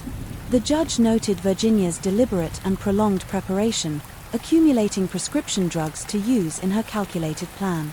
After the murders, she went to great lengths to conceal the bodies, maintaining the illusion of her parents' lives for over 4 years. However, the judge considered certain mitigating factors in the ruling, including psychiatric evaluations indicating Virginia displayed personality disorder symptoms and autism signs, along with subsequent depression and psychosis. Her cooperation with the police and expressions of remorse were also weighed heavily. Ultimately, the judge sentenced Virginia, now 36, to life in prison, with a minimum term of 36 years, minus the year spent in pretrial custody, allowing her to apply for parole in 2059. By then she would be 71, the same age her parents were when she took their lives and concealed their bodies within the home. Following the verdict, police commented that the case horrified even the most seasoned homicide detectives and shocked the community. Investigating officers described Virginia as an intelligent manipulator who killed her parents coldly without regard for the trauma it would inflict on her loved ones. Story 12. On the evening of November 2, 2001, Irene Jones and her daughter Isabella went out to celebrate Irene's 56th birthday. They shared what seemed like a lovely meal together before heading home, but by the end of the night only one of them would survive. After a quick stop for gas, Isabella walked into the house alone. She says she had no idea what was waiting inside. What unfolded would set off years of suspicion, uncover strange secrets, and leave friends and family questioning everything. Megan Jones, later known as Isabella Carolina Camelo Gomez, was born in 1974 in Sydney, New South Wales, Australia. Public information about her early years and personal life is extremely limited, though it is known. She was the only child of Irene Jones, a single mother, who raised her. No details about her father's identity have surfaced, nor are there records of her schooling or employment history. Isabella lived with Irene into adulthood in a charming suburban home Irene had bought in Sydney. Ma Caroline Jones, born on November 2, 1945, was widely known as a devoted, generous woman and a caring mother. After retiring, she dedicated much of her time to volunteering for various charities. Friends and neighbors described her as sweet and hospitable, often offering her home to those in need. Irene was known to provide not only a loving home but also financial support to Isabella, even during brief periods when they lived apart. Irene always welcomed Isabella back to the outside world. Their relationship appeared close-knit and supportive. However, later accounts would reveal a different dynamic. Despite her public shyness and insecurity, Isabella was reportedly disrespectful and sometimes abusive toward her mother behind closed doors. Matters worsened in 1999 when Isabella met a woman named Paula Camello at their local Mormon church. Over time, Isabella and Paula became close friends, and Paula eventually introduced her husband, Carlos Camello Gomez, a Colombian native. This introduction would mark the beginning of a chain of events that deeply affected everyone involved. The couple started spending more time with Isabella, and Carlos eventually mentioned his brother, Cesar, who was stuck in Colombia due to visa issues. In March 2001, Isabella traveled to Colombia to meet Cesar soon after she claimed they had fallen in love and Ma married him, news that shocked Irene. Despite her objections, Irene learned of the marriage through photos to which Isabella reassured her it was merely a fake marriage. Following this, Isabella adopted the name Isabella Carolina Camello Gomez and grew increasingly close to Carlos. Their bond raised suspicions, particularly since Cesar was still unable to join her in Australia. Paula, growing jealous, suspected an affair between Isabella and her husband. It later emerged that Isabella was financially supporting Carlos, sending money to his family in Colombia. Carlos even had a separate room in Irene's house and a private phone to communicate with Isabella in secret. She reportedly bought him a car, yet he continued to pressure her for more hinting. He would leave Paula for her. Tensions between Irene and Isabella escalated as Irene opposed Isabella's financial support of Carlos. This led to intense conflicts, with Isabella allegedly becoming physically aggressive. A friend of Irene later recounted instances where Isabella's anger turned violent, breaking her mother's glasses and, on one occasion, reportedly pinning her down by the neck. Irene confided in this friend, admitting she was frightened but hesitant to involve the police, fearing potential fallout. She also felt threatened by Paula, who reportedly arrived at the house on multiple occasions, threatening to burn it down. In response, I installed security lights, though it offered little comfort. Witnesses described Carlos as aggressive and domineering toward Irene, physically intimidating her and further isolating her within her own home. Irene saw him as a manipulative presence who was not only depleting her finances but also eroding her sense of safety and control. Carlos's control reached unimaginable levels when he demanded that Irene mortgage her home, transfer its ownership to Isabella, or sell it to provide him with $2,000 to start a construction business by May 2001. Tensions had reached a breaking point. Carlos and Paula had separated, and shortly afterward Carlos moved permanently into Irene's home. Irene felt pressured to vacate her main bedroom so he could share it with her daughter. Then, in October 2001, Carlos claimed he was returning to Colombia, but Irene later found out he was still around and confided in a friend about her concerns.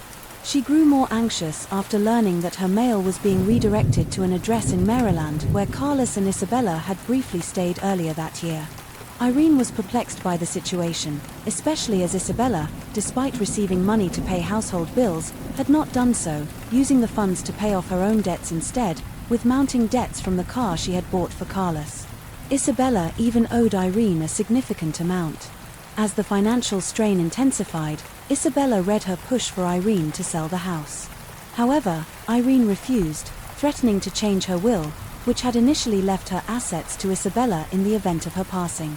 Despite the friction, things appeared to settle somewhat between mother and daughter, and no one found it odd when they went out together on November 2, 2001 to celebrate Irene's 56th birthday. Although Irene was still apprehensive, she decided to make the most of this momentary peace, hoping to enjoy a calm evening with her daughter after nearly 2 years of constant tension. Their meal at the restaurant seemed pleasant, and after paying the bill around 7 p.m., the two women left to drive home. Isabella took the wheel, but upon arrival she told Irene that the fuel tank was nearly empty and suggested that Irene go inside. While she quickly stopped by the gas station, Irene entered the house alone, while Isabella drove to refuel, returning around 8:15 p.m., citing abdominal cramps from her period and wanting a hot shower. After parking the car, Isabella went straight to the bathroom. Following nearly half an hour in the shower, she emerged, wrapped her hair in a towel, applied face cream and prepared for bed. However, when Isabella opened the bathroom door, she was met with a terrifying sight. Standing in front of her was an intruder, a blonde man in a beige, long-sleeved shirt, his face covered with a pantyhose mask and wearing white gloves. According to Isabella, terror-stricken, she tried to flee through the bathroom's outdoor exit. However, the intruder reportedly yanked her back violently with a cord or cable around her neck.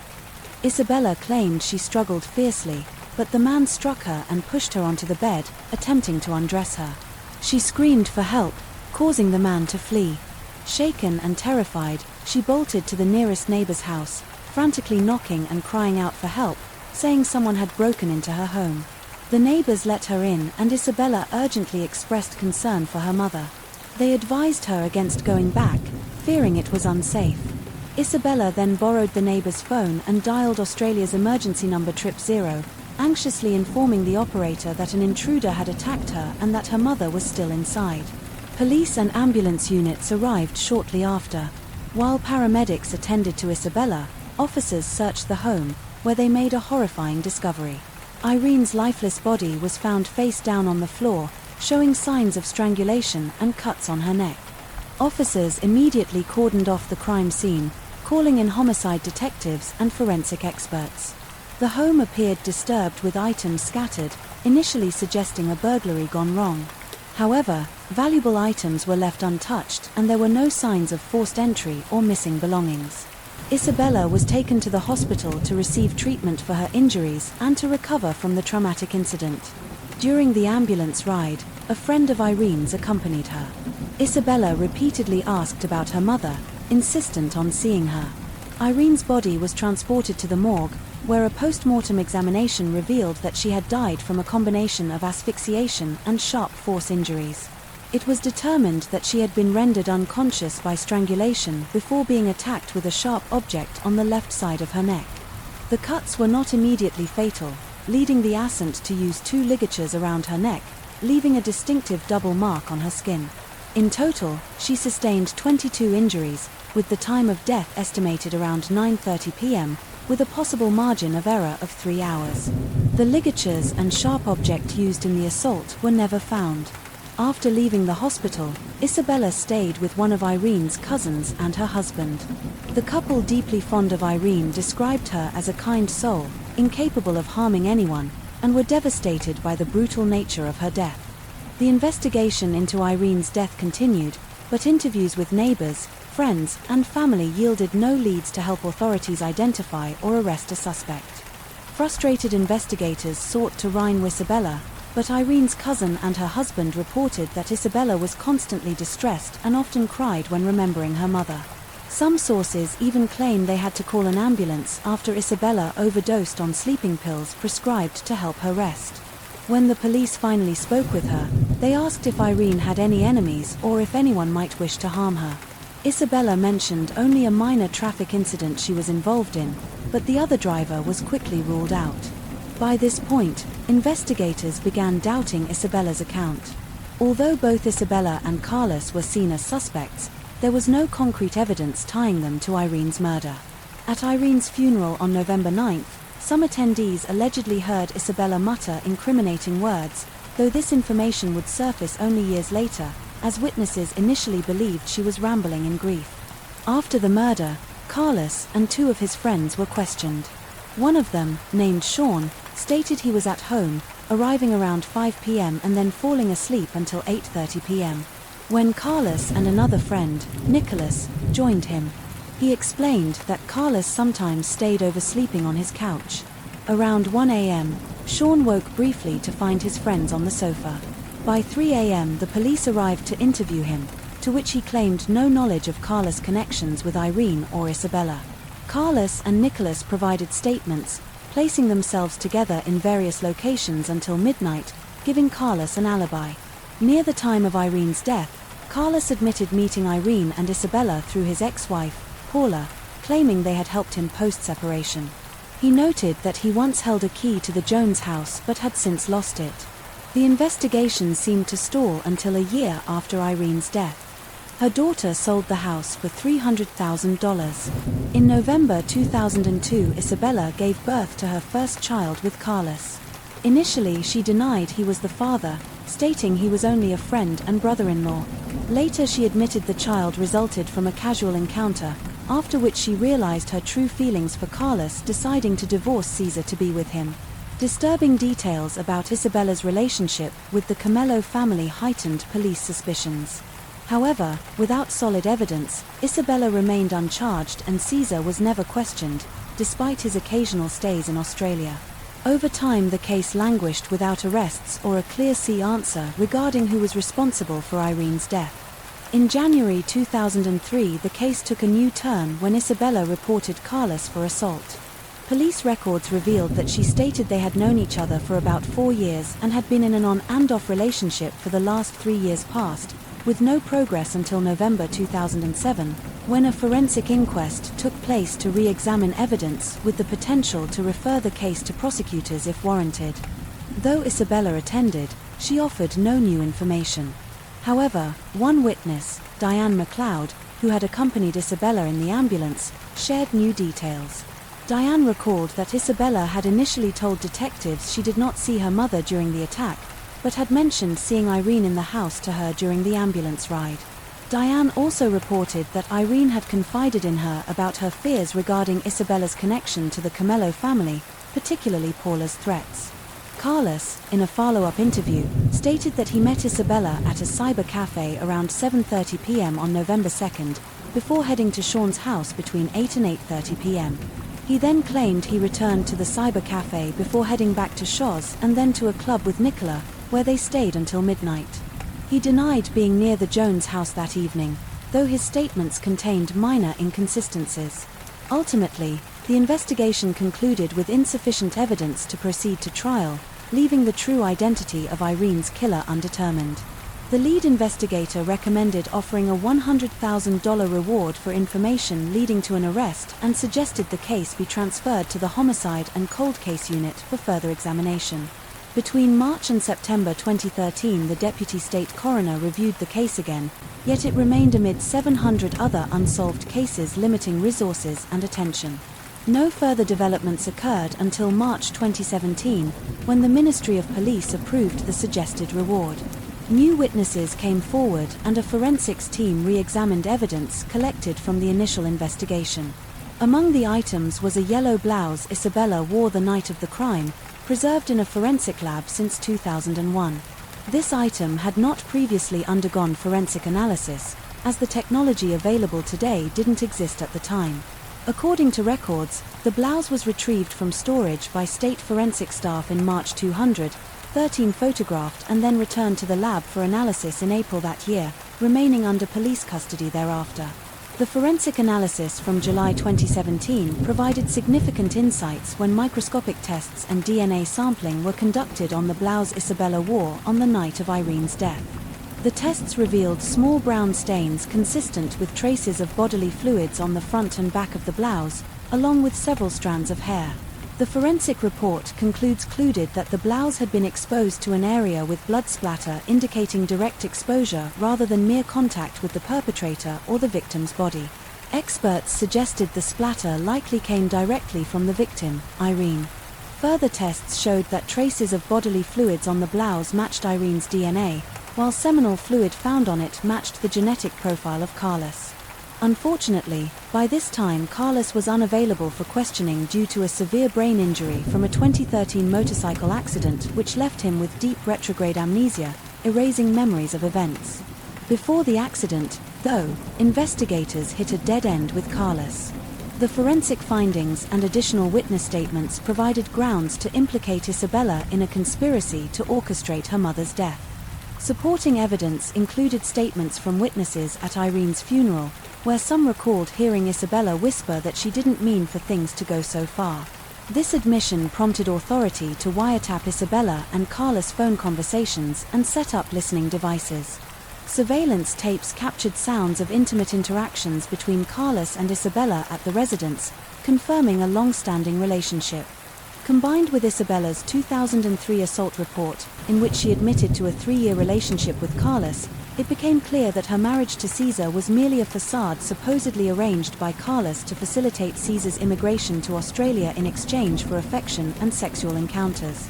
Further corroborating evidence came from Irene's experiences living in fear with Isabella and Carlos, with Isabella willing to do anything to please him, blinded by obsessive infatuation. Hospital records from the night of the attack also noted Isabella's intense interest in seeing her mother post-autopsy, which was interpreted as a need to confirm Irene's death. Another damning testimony came from Paula, Carlos' ex-wife, who claimed that Isabella had once asked her if she knew anyone who could get rid of someone. Despite these incriminating pieces, it would take 2 more years for the case to see another breakthrough in 2019. New testimony surfaced when Sean, a former acquaintance, disclosed that he had seen Carlos and Isabella together days after the crime. He also revealed that Carlos allegedly described how he had slit Irene's throat and promised Nicholas $10,000. Nicholas meanwhile said that on the night of the crime, Carlos had left to return car to his boss's home around 8 p.m., returning between 11 and 11:30 p.m. Later, Carlos reportedly confessed the crime to Nicholas after they went to a club around midnight. Due to his brain injury, however, Carlos might never face justice. On the morning of Tuesday, September 24, 2019, detectives arrested Isabella. A detective inspector present at the arrest informed the press that Isabella seemed stunned when officers arrived and she was taken to the police station where she awaited a murder charge. Police officials alleged that Isabella had planned her mother's murder and staged a break-in to cover up the crime, her primary motive being the financial gain from selling Irene's home. Following the arrest, Isabella was granted conditional bail but was held in custody pending her arraignment. Her defense argued that she had cooperated with authorities, provided DNA samples when requested and handed over her passport in 2001 to comply with a travel hold. However, the prosecution denied bail, asserting that, despite the circumstantial nature, the case was strong.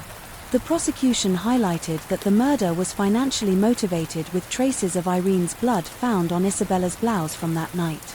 Although the judge deemed the case reasonably strong, he felt it was not overwhelming, ruling that any flight risk from Isabella could be mitigated with strict bail conditions, including a $110,000 bond, twice daily check-in at the police station, passport surrender, and no contact with witnesses after remaining in police custody. Isabella's detention hearing proceeded in the New South Wales Supreme Court 3 days later. Nearly 3 years afterward, in May 2022, Isabella, formerly Megan Jones, age 48, was rearrested and a New South Wales Supreme Court jury found her guilty of murdering Irene Jones on November 2, 2001. Upon hearing the verdict, Isabella expressed belief, and claimed the jury had made a mistake. Finally, on November 16, 2022, Isabella was sentenced to 20 years in prison, with a minimum of 14 years before eligibility for parole. In delivering the sentence, the judge recounted that Irene had been ambushed in her kitchen while drinking a glass of water and had died from the combined effects of strangulation and stab wounds to her neck. The judge remarked that in her final moments, Irene must have felt confused, terrified, and betrayed, emphasizing that her own daughter had orchestrated and likely carried out her murder, driven by obsessive infatuation and greed. Though the defense argued that Isabella's direct involvement in the fatal attack could not be definitively proven, the court acknowledged her role in a criminal conspiracy with Carlos who, due to his condition, would likely evade justice. Isabella would be eligible for parole in 2036, at which point she would be 62 years old, with her full term expiring in 2042. Story 13. On a sunny April afternoon, the school bell rang and kids poured out excited to head home. Among them was 8-year-old Tori Stafford, her bright smile lighting up as she walked toward her older brother, just like any other day. But as she made her way through the crowd, a woman approached her, someone who seemed friendly and safe. After a quick chat, Tori took the woman's hand, trusting her without a second thought, and walked over to a nearby car. In that small, ordinary moment, everything changed. The town of Woodstock, Ontario, was about to be shaken by a mystery that would turn Tor's world upside down. Her family and friends couldn't have imagined what was really happening that day or the dark truths that would slowly come to light. Victoria Stafford, more commonly known as Tor Stafford, was born on July 15, 2000 in the town of Woodstock, Canada. She was the second child in her family born to Rodney Stafford and Tara MacDonald, who had previously welcomed their first child, a boy named Darren Stafford. Tori's family life was marked by significant difficulties, largely due to the complex and troubled relationship between her parents. This tension led to their separation in 2002. It was reported that both Rodney and Tara struggled with substance abuse, but while Rodney managed to enroll in a detox program, Tara did not follow the same path. Following the separation, Tori and her brother Darren stayed with their mother, despite the less than ideal circumstances of her home life. Tori was a vibrant and affectionate little girl, known for her warm smile, sparkling eyes, and chestnut hair. She enjoyed the simple joys of childhood, like playing with her friends and attending school. She also loved going to the performances related to ballet, dance, and acting. Tor's compassion extended to animals, with a particular love for dogs. She frequently begged her mother for a puppy and, although Tara's financial situation was tight, she was actively trying to find a way to bring a dog into their lives that would suit a home with 2 young children. By the time Tori turned 8, she was attending a public school in her town. On April 8, 2009, Tori set off for school around 7:45 in the morning, as she usually did, accompanied by her brother Darren. They planned to meet after classes to walk home together, a habit they shared regularly. The siblings were deeply bonded and their strong relationship helped them cope with their challenging family situation. Though Tori was lively and outgoing, Darren was more reserved.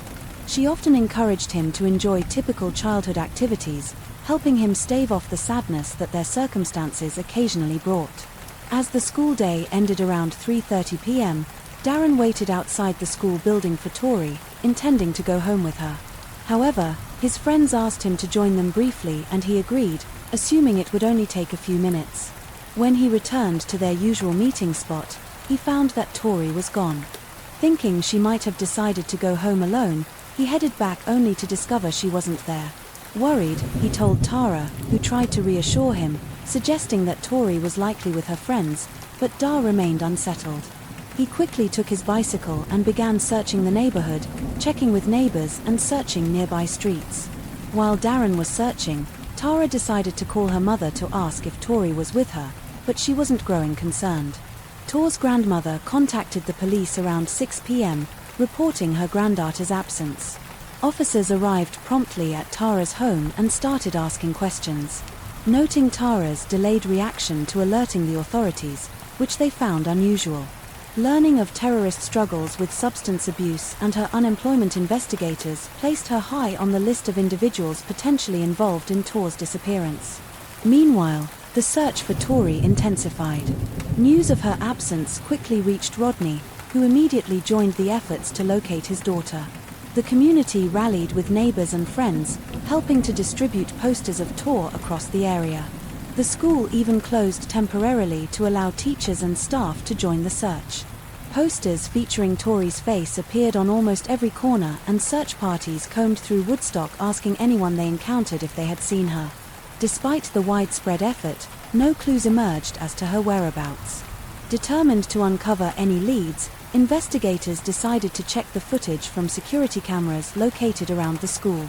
To their surprise, they found clear footage of Tori leaving the school at 3:30 p.m. She was seen talking to a woman and showed no signs of fear or hesitation, suggesting familiarity.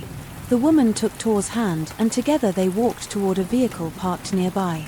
The police immediately released this footage to local media in hopes of identifying the woman, who appeared to have physical similarities to Tara. Rodney, visibly shaken, appeared in interviews on multiple media outlets, showing deep concern for his daughter's safety, a demeanor that sharply contrasted with stoic response.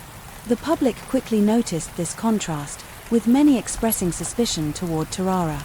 In response to mounting criticism, she agreed to an interview during which she expressed sadness and frustration, stating that people were focusing on baseless rumors instead of the search for Tori. Rodney despite their differences, supported Terror's statement emphasizing their shared hope for Tor's safe return.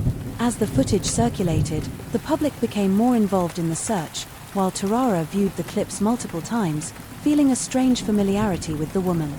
Finally, on April 12, 2009, Tara contacted the police, claiming she had recognized the woman from the footage. According to her, the woman was Terry Lynn McClintock, an 18-year-old who had once been her neighbor. Whether Tara genuinely recognized her or received information from others in her circle remains unclear, but her identification proved to be a significant breakthrough in the case. Terry Lynn McClintock, a troubled young woman with a complex past, had crossed paths with Tara, Tori Stafford's mother, on multiple occasions. According to some accounts, she occasionally procured oxycodone for Tara, and in a few instances the two had brief conversations about raising dogs, with Tara sharing how Tori longed to have one as a pet. Although Tara confirmed that there was no close relationship between her and Terry Lynn, she acknowledged that Terry was aware of Tor's strong desire to have a dog. Terry Lynn's childhood was marred by hardship, shaped by parental neglect and abuse. She was ultimately raised by her adoptive mother, who worked in local nightclubs. These early life challenges deeply affected Terry Lynn, and by adolescence she exhibited violent behaviors, engaging in various altercations, including an attack on her adoptive mother and some local youths. In 2007, she escalated her criminal behavior by committing an armed robbery, injuring a man who resisted. Following this incident, Terry Lynn was detained at a juvenile center, where she reportedly wrote disturbing letters expressing her desire to inflict pain and suffering on others. Though her psychological issues were noted at the time, she was eventually released back into the community. With this background, law enforcement swiftly brought Terry Lynn in for questioning when they identified her as a suspect in Tor's disappearance. Despite extensive interrogations, Terry Lynn insisted on her innocence. By April 13, the local police handed over the missing person investigation to the Ontario Provincial Police, officially reclassifying it as a kidnapping case. Determined to uncover the truth, the new investigative team monitored Terry Lynn's calls and visits closely soon, noticing her frequent interactions with Michael Rafferty, a 28-year-old man she claimed as her boyfriend. Michael, however, described their relationship as strictly platonic, though he regularly visited her. Born on December 28, 1980 in Woodstock, Ontario, Michael also came from a troubled family background. By 2009, he exhibited aggressive tendencies and had been accused by at least 13 women of physical violence during intimate encounters, often involving attempts to choke them. Continuing their probe, police decided to question Michael during one of his visits to Terry Lynn, framing their inquiries around her recent activities on the day of Tori's disappearance. Unfortunately, they couldn't gather enough evidence to hold him, so they returned their focus to Terry Lynn, increasing the frequency and intensity of their interrogations. Despite mounting pressure, she remained tight-lipped, leading investigators to a standstill. On April 25, 2009, an international television program aired a special segment on Tor's disappearance, drawing significant public attention. To everyone's surprise, the broadcast struck an emotional chord with Terry Lynn, who, 5 days later, on April 30, broke down and confessed that Tori had died. On the same day she was taken, Terry Lynn recounted the grim events, providing chilling details of the crime. She explained that on the morning of April 8, she and Michael were using substances together. When he suggested taking a young girl against her will, he specified that the victim should be a child and goat Terry Lynn. Knowing her vulnerabilities, by challenging her courage and hinting, she lacked the nerve. Eager to prove him wrong, Terry Lynn went along with the plan. At around 3:15 p.m., they drove to a school nearby and parked at the back. She got out and waited, watching children as they exited until she spotted Tori. Utilizing the information Tara had shared in their conversations, she approached Tori, introducing herself as a friend of her mother and promising that she had a puppy in her car. Innocent and eager to meet the supposed puppy, Tor trusted her, held her hand and walked with her to the car, where Michael grabbed Tori and forced her into the vehicle. The pair then drove about 8 a.m. north, keeping the radio on to monitor for news of Tor's disappearance. Confident they hadn't been detected, they made a couple of stops along the way, first at a gas station and then at a department store. Here, Terry Lynn left Michael with Tori and went inside to buy a hammer, garbage bags, and tape. Afterward, they continued driving to a remote field where Terry Lynn stepped out of the car, knowing what Michael intended to do. According to her account, she turned her back to avoid witnessing the horrors unfolding. However, as Tor's desperate cries echoed from the car, Terry Lynn briefly glanced back and saw the young girl pleading and crying, reaching out for help. Terry Lynn admitted she knew from the outset what would happen and chose not to intervene, claiming she didn't want to be present for the final moments. This confession not only provided the police with the answers they needed, but also shocked the community, bringing an end to the weeks-long search for Tori Stafford.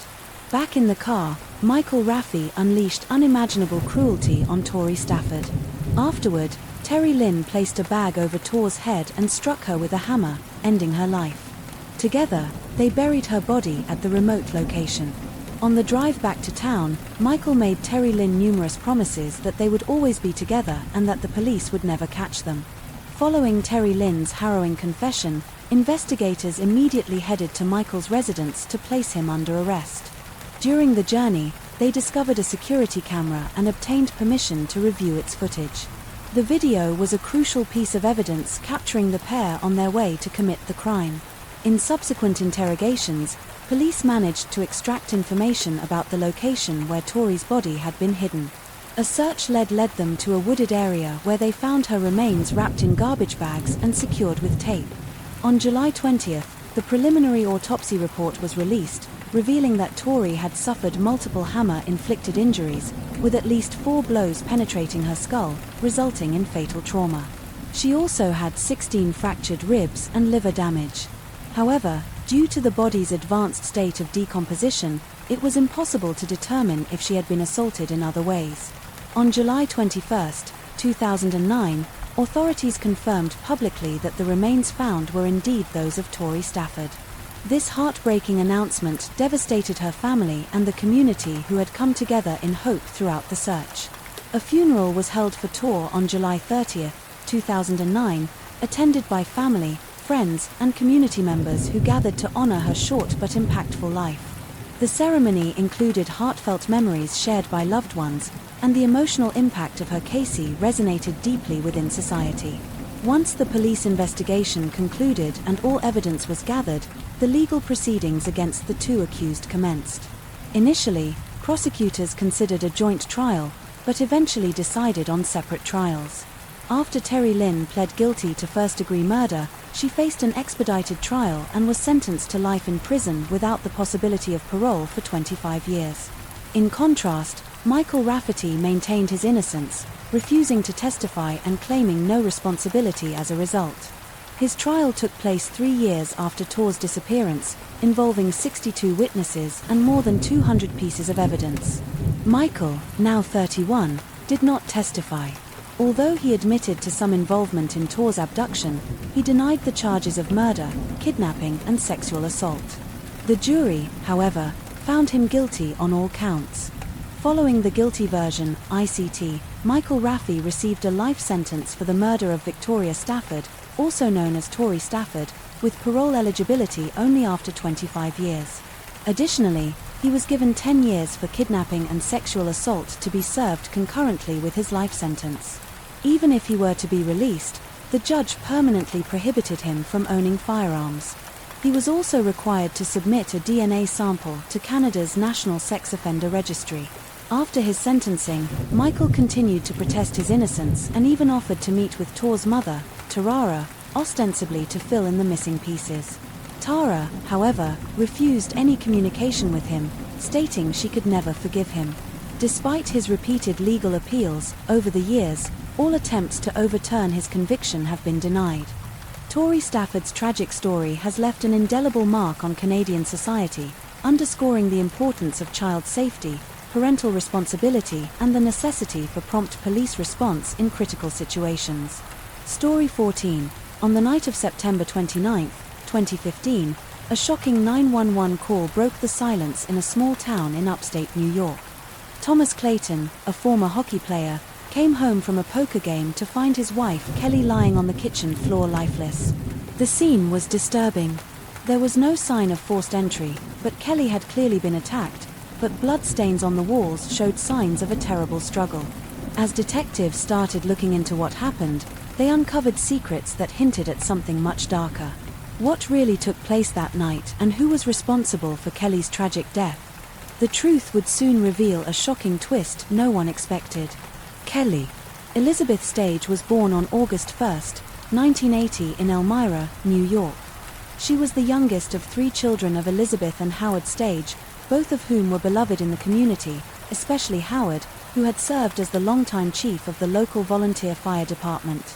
Growing up, Kelly was surrounded by her loving family, which included her brother Lenny and her older sister Kim, who, being 10 years her senior, took on a protective role in Kelly's life. The Stage household was filled with warmth and affection, allowing each family member to thrive in their own way. Kelly attended a liberal arts-focused school where she excelled, not only making the honor roll but also standing out as a cheerleader and softball player. Those who knew her described her as someone who easily saw the good in people and situations, always radiating positivity and a zest for life. Her optimistic and outgoing nature made her naturally attract others. In 1998, Kelly graduated with a degree in education from the State University of New York and, though many assumed she would begin teaching immediately, she surprised everyone by taking a different path. She packed her bags and moved to Las Vegas, where she started working as a cocktail waitress. However, the pull of home was strong and by 2000 she returned to Elmira to spend Christmas with her family. During this trip, she met Thomas Clayton, a man she would soon fall in love with. Thomas, a native of Binghamton, had graduated in 1998 and joined Elmira's minor league professional hockey team, where he played forward for 4 seasons. He quickly became a local star, enjoying the attention and admiration that came with his status. Some claimed that fame gave him a sense of entitlement, and he was known to engage in multiple romantic affairs simultaneously. His reckless behavior even led to an arrest after dancing naked on a bar table. Despite his wild side, Thomas and Kelly's paths crossed at a hockey game, and they were instantly drawn to each other. That same night, they ran into each other at a local bar and their relationship blossomed from there. The couple was inseparable, and within a year they married, with Kelly taking her husband's surname and becoming known as Kelly Clayton. Around this time, Thomas's hockey career came to an abrupt end due to an injury. After retiring from the sport, the couple settled in the small town of Conn, New York, where Thomas became the owner of a franchise that specialized in water and fire damage restoration. In 2008, their first child, a daughter named Charlie, was born, and Kelly embraced motherhood with an overwhelming sense of love and devotion. A few years later, the birth of their son, Cullen, brought even more joy into Kelly's life, as she devoted herself entirely to her family. To those on the outside, the Claytons seemed like the perfect, happy family. Thomas focused on running his business, while Kelly balanced waitressing at a local restaurant and caring for their 2 children. Everything seemed idyllic until tragedy struck in 2015. On the night of September 29, 2015, Kelly was at home with her children, while Thomas was out playing poker at a friend's house. Just after midnight, Thomas made a frantic call to 911, reporting that he had found his wife lying unresponsive on the floor. When the local sheriff's office and New York State Police arrived at the scene, a paramedic confirmed Kelly had died. Initial forensic evidence revealed she had been brutally beaten to death. Investigators found no signs of forced entry, leading them to believe that Kelly's killer may have been someone she knew.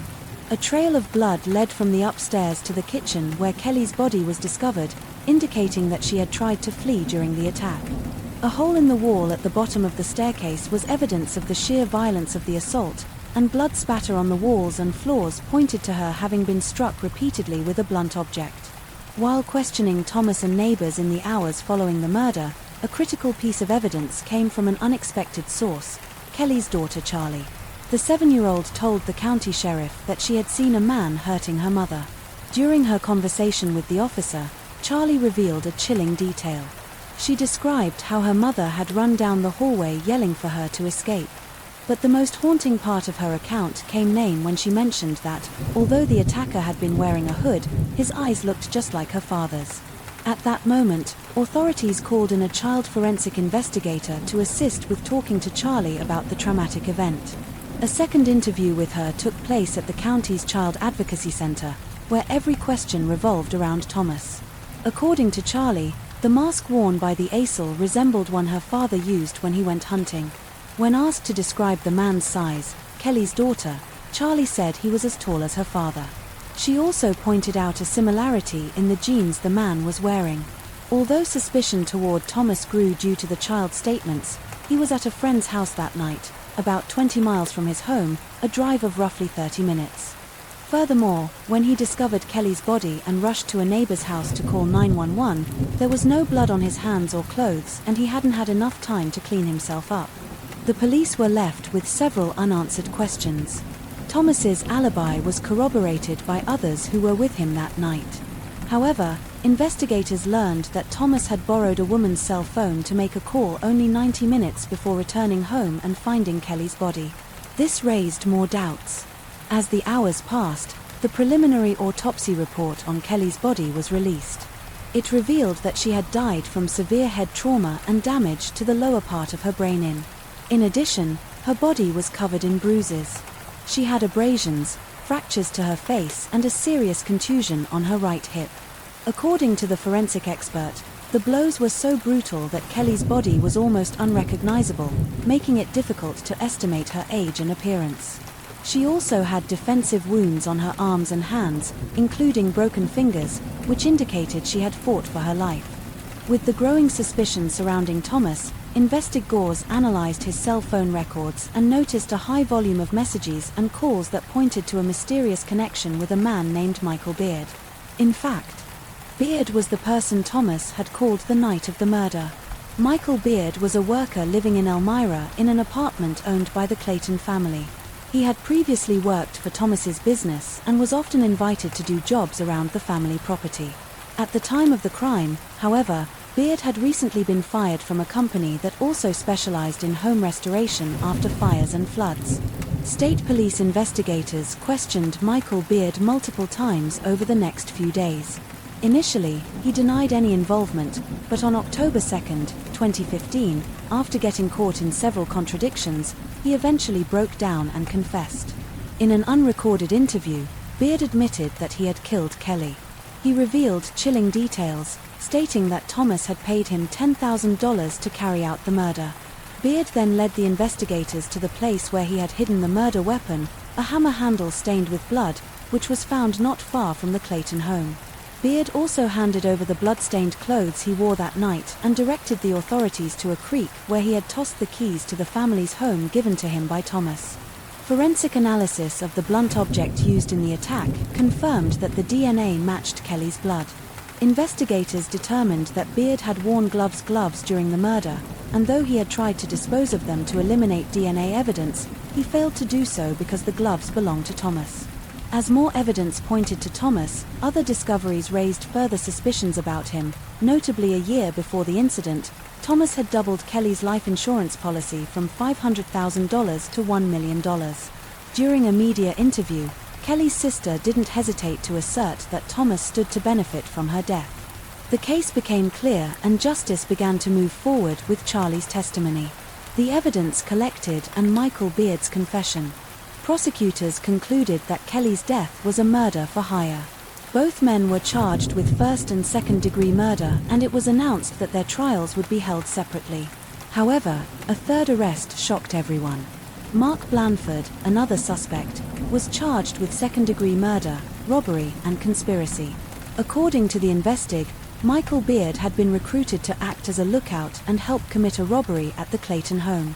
He claimed he never had direct contact with Thomas and wasn't aware of any conspiracy to commit murder. His understanding was that he would be participating in a burglary. As the days passed, tensions rose during Thomas Clayton's arraignment, revealing a clear divide between the two families who had once been on good terms. Thomas's supporters sat on one side of the courtroom while Kelly's relatives and friends occupied the other. At the hearing, Thomas pleaded not guilty. His lawyer argued that Thomas had no involvement in the crime, pointing out that his alibi was solid. GPS data from his car confirmed that he was miles away playing poker when Kelly was killed.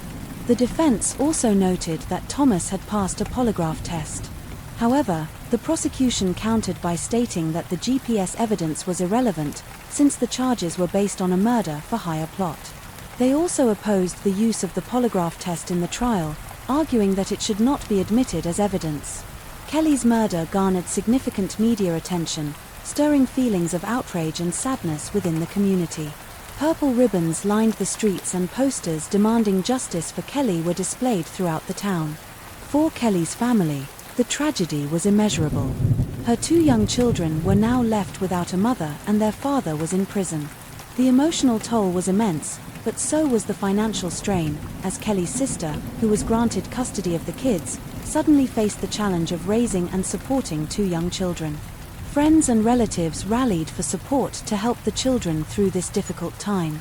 In February 2016, Thomas was released from prison after posting an $850,000 bail while awaiting trial. The judge lifted the protective order that had barred him from his home, allowing him access, since the crime scene had been cleared and the children no longer lived there.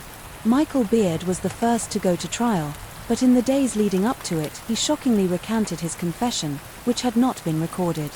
He claimed that Thomas had hired him to burn down the house, which was supposed to be empty, to collect insurance money.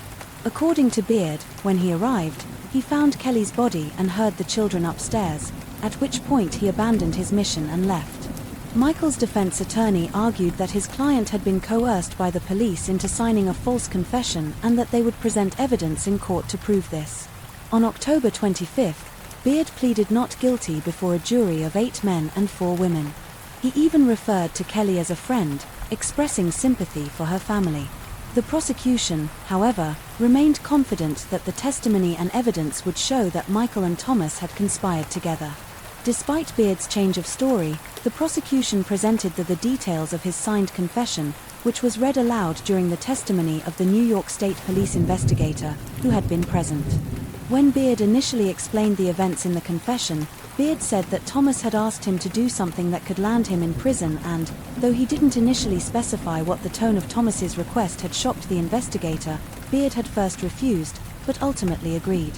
After Thomas threatened him desperate for money due to unemployment, Beard accepted the offer of $110,000, with Thomas promising to provide a vehicle, a weapon, and the keys to the house. The plan was to enter the house when the children were not home, kill Kelly, and then set the house on fire to cover up the crime, making it look like a candle had caused the blaze. On the night of September 28, Beard entered the home, went upstairs, and found Kelly lying in bed. He struck her with a blunt object, and though Kelly fought back, stumbling through the upper floor of the house, she eventually fell down the stairs. Despite being injured, she made it to the kitchen, where Beard attacked her again, delivering the fatal blows to her head. According to another investigator, Thomas had been supposed to call Beard that night as a signal, but Beard was instructed not to answer the phone. Phone records revealed that Beard's phone was turned on and off 7 times that night, the last time being at 11:45 p.m. It remained off until 1:12 a.m. on September 29. The trial included extensive forensic evidence, such as Michael's DNA found on the blunt object used to kill Kelly.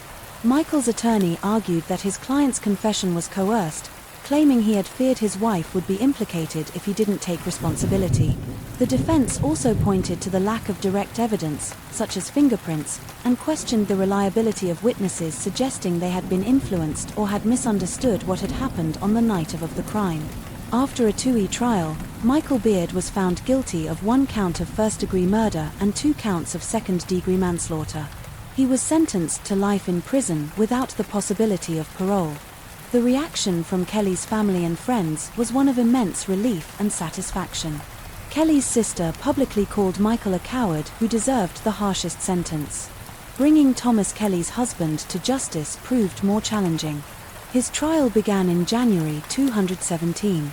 The case against him was complicated because all physical evidence pointed to Michael, and the district attorney couldn't use Michael's confession or call him as a witness due to Beard's retraction of his earlier statement. Instead, the prosecution relied on phone records and GPS data to build their case against Thomas, alongside a mountain of circumstantial evidence and testimony from women who claimed to have had affairs with him while he was married to Kelly. The testimonies of these women provided another potential motive for the crime. Prosecutors argued that Thomas, a businessman and former hockey player, no longer loved his wife, which was evidenced by his numerous affairs. 3 women testified that Thomas often complained about Kelly using derogatory terms to describe her and told them he planned to leave her because she was lazy and ungrateful. However, he also admitted to one of his lovers that he couldn't divorce Kelly because she would take everything. One of the most shocking testimonies came from a minor who was 15 years old when she had been involved with Thomas. Another key witness was a former police officer who owned a private investigation firm. He was able to cross-reference phone records and determine that Thomas and Michael had been together at various points leading up to the crime. It was also shown that Michael left his home shortly before 11 p.m. on the night of the murder, right after receiving a call from the man who had hired him. The prosecutor concluded that Thomas had masterminded the plan to end his marriage and had found the perfect scapegoat in his former employee, Michael. Thomas's defense centered on the argument that he was being falsely accused, claiming that Michael had acted alone with the sole intent of robbing the house. The prosecution called 65 witnesses and presented over 400 pieces of evidence, while the defense presented 10 witnesses and conducted rigorous cross-examinations. 7 weeks after the trial began, the jury deliberated for only 6 hours before delivering their verdict. On February 23, 2017, Thomas was found guilty of first and second-degree murder. After the verdict was read, Kelly's sister presented a letter that Charlie Kelly's daughter had written for the court. In it, Charlie expressed her love for both her mother and father, but called her dad a coward for making Michael kill her mom. Kelly's sister also stated that raising the children allowed her to keep her sister's memory alive and ensure that Kelly's legacy as a loving mother would never be forgotten. Thomas's family stood by him throughout the trial, and after the guilty verdict, his father expressed pride in calling him his son. The sentencing hearing took place nearly 2 months later. Thomas Clayton was sentenced to life in prison without the possibility of parole and was ordered to serve his time in a New York State correctional facility. As for the third man charged in connection with the crime, it was revealed that he had reached a plea deal with prosecutors. He pleaded guilty to second-degree manslaughter in exchange for testifying against Thomas and received a sentence of 3 to 6 years in prison. In October 2018, Thomas appealed his conviction, bringing the case back into the public eye. His lawyers argued that the evidence presented at the trial, particularly the cell phone data used to track movements, was unreliable and untested. They also maintained that the prosecution had failed to prove Thomas's guilt. Despite their efforts, the appeal was denied, leaving limited options for future legal challenges. On January 20, 2023, more than 6 years after the crime, a major television network aired a true crime documentary which reignited public interest in the case. Michael Beard participated in the program, supposedly to clarify his side of the story. In the interview, he continued to claim his innocence, asserting that both Thomas and the police had set him up and that he had nothing to do with Kelly's murder. Beard stated that when he found Kelly's body, he didn't check if she was alive or call 9911 because he wanted to get out of the situation as quickly as possible. He explained that, as a black man, the mere thought of being found in the home of a dead white woman in the middle of the night terrified him. Beard also claimed that he had encountered someone else inside the house but was unable to see their face as the person knocked him down while fleeing. Thomas refused to be interviewed for the program, while Kelly's family shared that her children were doing well, growing up happy despite everything they had been through. Story 15. In the early hours of December 18, 1994, a chilling incident shook the coastal city of Port Elizabeth, located in South Africa. A young woman was discovered unconscious on a remote, dark road far from the city. She had been brutally assaulted, and her rescuers were shocked to find that, despite the severity of her injuries, she was still clinging to life without hesitation. They did everything they could to save her. The injured woman, Alison B., was rushed to the nearest hospital. The medical team could hardly believe their eyes. Her body had endured so many stab wounds that it seemed unimaginable she could still be alive. But Alison, against all odds, held on. The hours following this tragic event felt endless, and the lives of everyone who assisted her or waited anxiously for news of her recovery were forever, never changed. As the police tirelessly searched for the person responsible for such a horrific crime, the doctors witnessed something extraordinary: Alison's remarkable survival. What had happened defied medical explanation. Alison Bass' story soon spread worldwide, becoming known as a true miracle. She herself took on the mission of sharing her tale of survival and resilience, using her voice to transform the pain she had endured into a source of inspiration for thousands. Alison found a new way to live, shaped by the horrific experience she had faced, yet determined to make that experience a beacon of hope for others. This is her story. Alison Boter was born on September 22, 1967 in Port Elizabeth, a city known for its expansive beaches along a lower bay. Growing up with her parents, Brian and Claire, and her brother, Neil, Alison enjoyed a fairly carefree childhood. When she was 10, her parents divorced, but this didn't significantly affect her temperament. As a child, she was somewhat detached from her surroundings, and her school years were fairly unremarkable, as her interests seemed to lie elsewhere. As she grew older, Alison realized she didn't have big dreams or ambitions for her future. After completing high school, she pursued a one-year secretarial course at her mother's suggestion, as a safety net for an uncertain future. During her teenage years, Elise became curious about the world beyond Port Elizabeth. For several years, she traveled abroad, living new adventures and discovering unfamiliar lands. These experiences gradually shaped her character, and she started to gain more clarity about her motivations in life. After 4 years of traveling, she decided to return home, partly to ease her mother's worries about the distance and her well-being. Back in Port Elizabeth, things returned to normal, but Alison had changed. She found a job she enjoyed as an insurance broker, and when she wasn't working, she spent much of her time with friends, eagerly awaiting the summer months to enjoy days at the beach. But one summer day would lead to an unimaginable event that would forever alter the course of her life. On December 18, 1994, with the summer heat in full swing in a lower bay, Alison spent the day at the beach with friends. As the sun set, they continued the evening at her home, sharing pizzas and beers. Later that night, one of Alison's friends needed a ride home, and Alison, 27 at the time, offered to drive her. After safely dropping off her friend, she headed back, unaware that her life was about to take a terrifying turn. As Alison parked her car, a man suddenly approached and got into the driver's seat, threatening her with a weapon and ordering her to move to the passenger side. A chill ran through her body as she realized the danger she was in. Any attempt to escape seemed futile, and she feared for her life. The man, later identified as Fron, started driving through the city, all the while trying to reassure her, saying his name was Clinton and asking her casual questions, though Alison didn't respond. After a brief stop to pick up an accomplice who joined them in the backseat, Alison's hope of surviving began to fade. The car soon left the city and headed down a dark, deserted road. Alison's breath quickened as the vehicle came to a stop. One of the men asked her, "Are you going to fight?"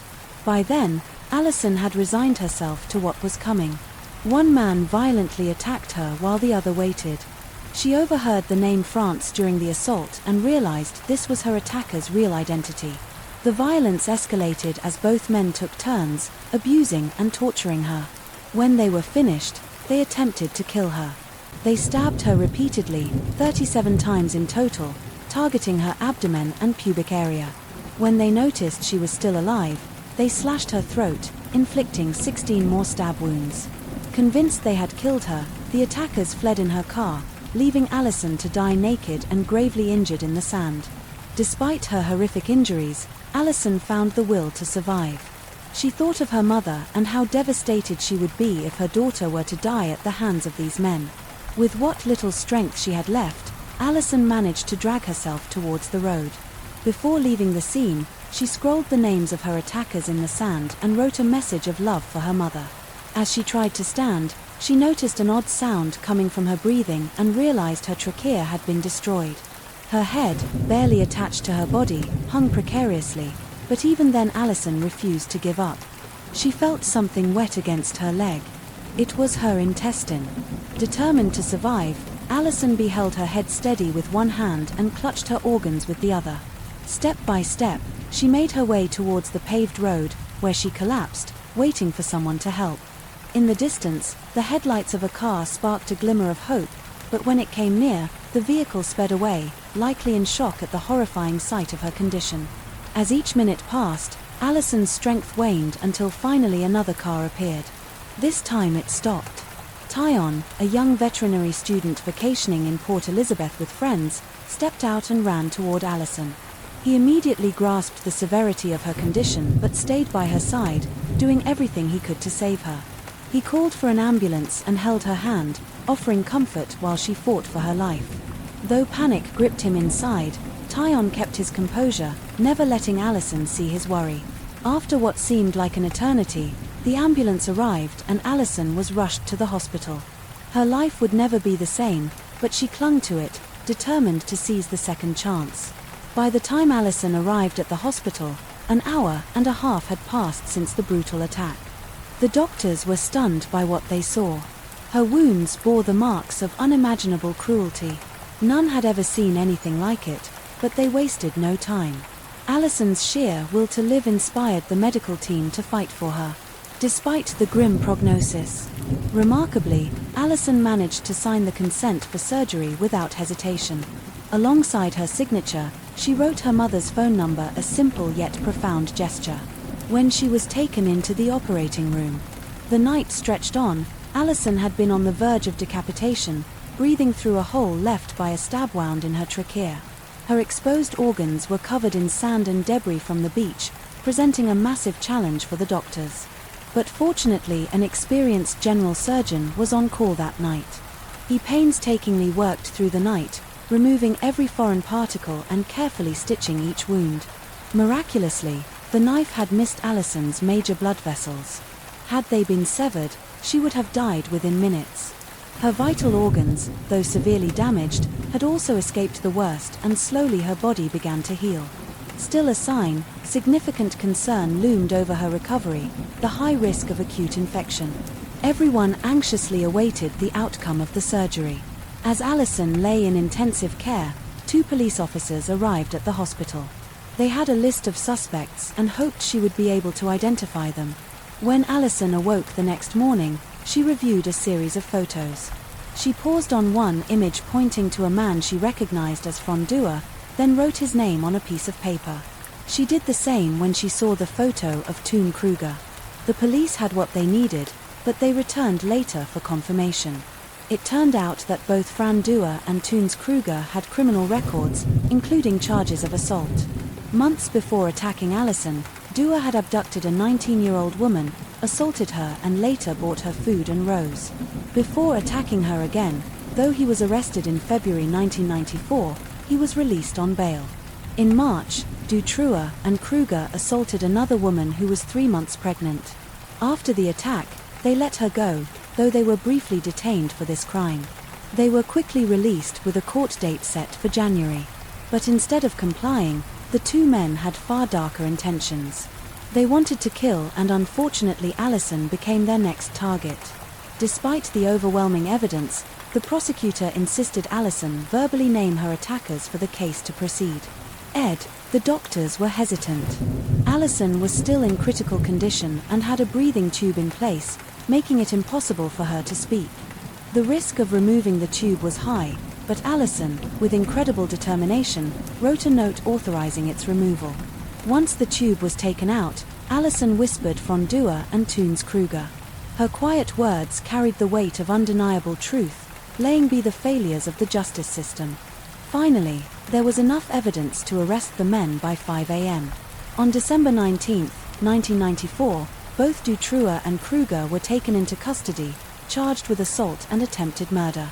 When confronted with the charges, Dutroux expressed confusion, only to be informed that Allison had survived with no choice but to confess. He handed over the knife used in the attack and returned Allison's blood-stained ring, which he had kept as a souvenir.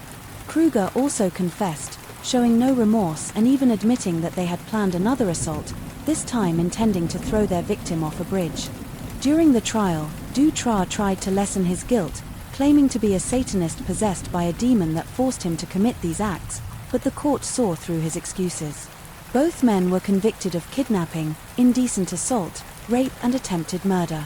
Frondeur was sentenced to 3 life terms, while Toon Kruger received 1 life sentence plus 25 years. The judge insisted that a note be added to the case file, ensuring they would spend the rest of their lives behind bars. With the threat of Dutra and Kruger finally neutralized, Alison began the long process of healing. Her will to live was immense, but recovery wasn't easy. After months in the hospital and grueling physical therapy, Alison was devastated to learn she could no longer have children due to damage to her reproductive organs. Returning home to live with her mother, she found herself sinking into depression.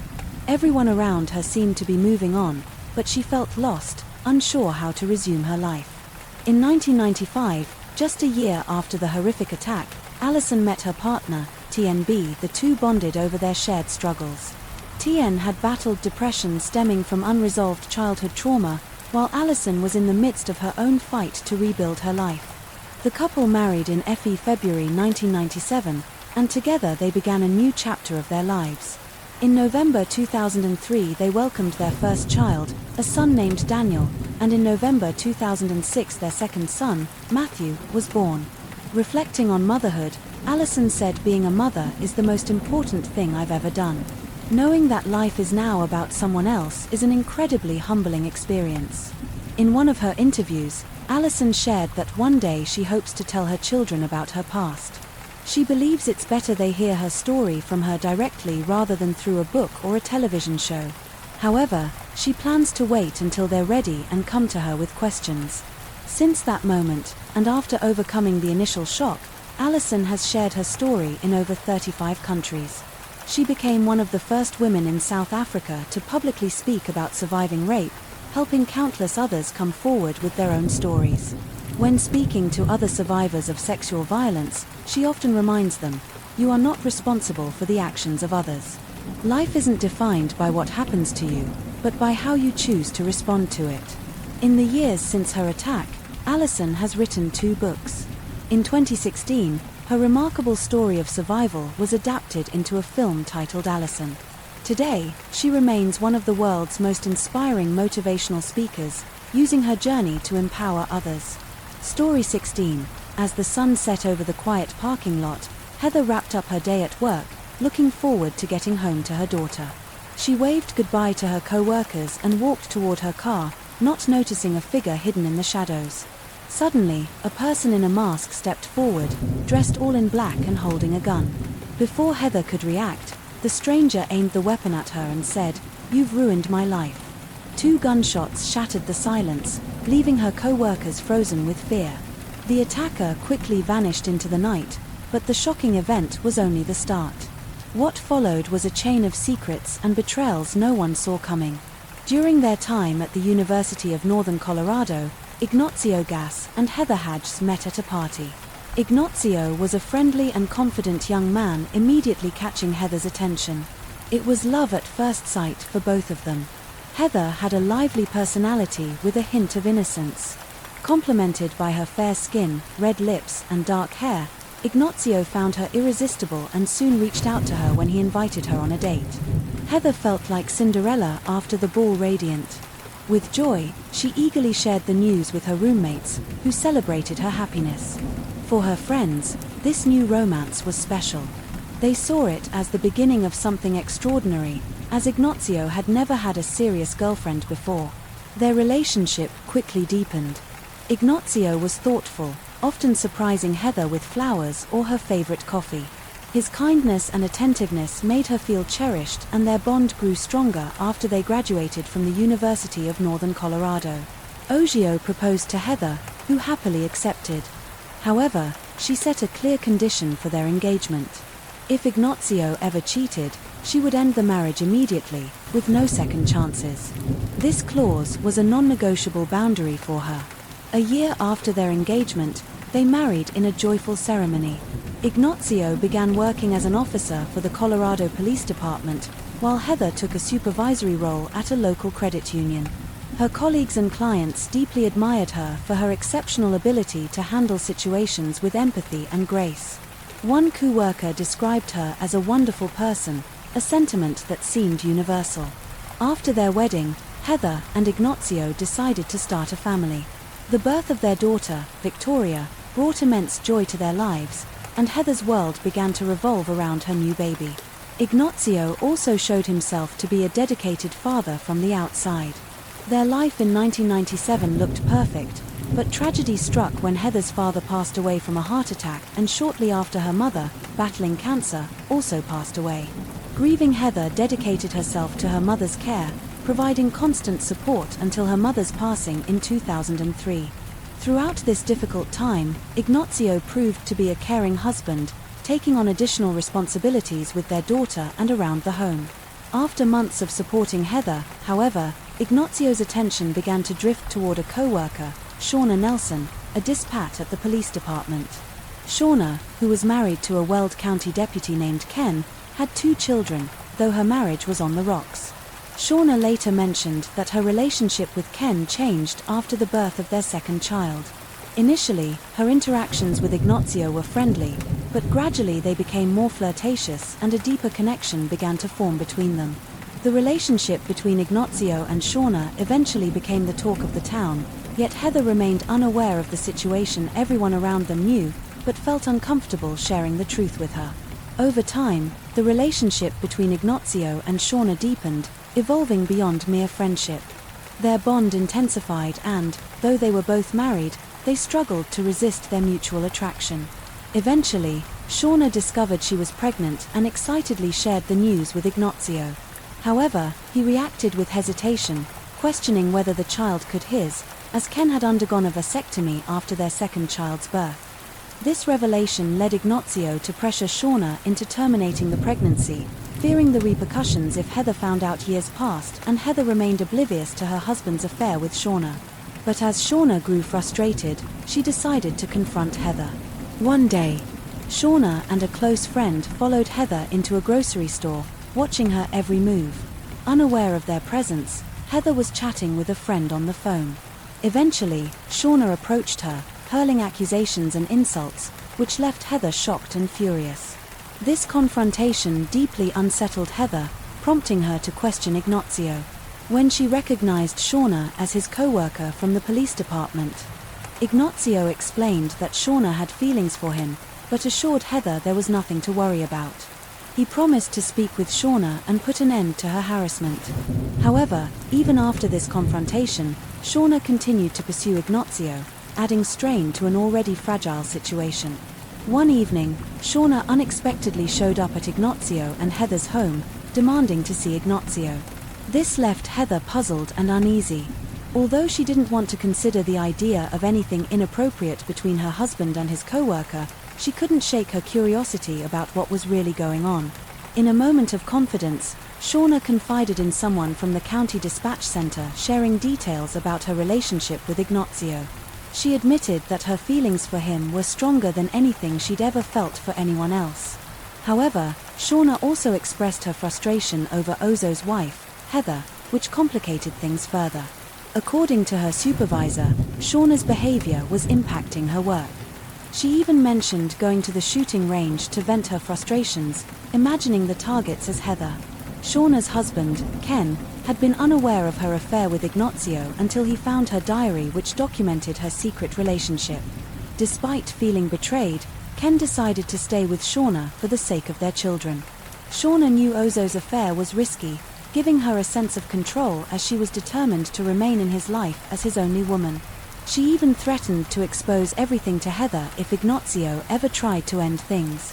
Her fixation on him intensified, and in July 2005 she took a bold step to solidify her attachment by tattooing his last name on her leg. Her infatuation spiraled further, reaching the point of harassment, especially when she learned that Ignazio and Heather were taking their daughter Victoria out to a restaurant. Shauna ensured she and her family were there as well. Though Shauna's behavior worried him, Ignazio continued the affair. When Shauna found herself pregnant again, she insisted on keeping the baby, naming him Christian. In March 2006, she gave birth, while still married, to Ken. Heather had no idea about this child. A result of Ignazio's involvement with Shauna, Ken, despite his knowledge, offered to raise Christian as his own if Shauna stayed with him, and she agreed. In the summer of 2006, while Heather was away, a woman approached her with shocking news. Shauna had recently given birth to Ignazio, child.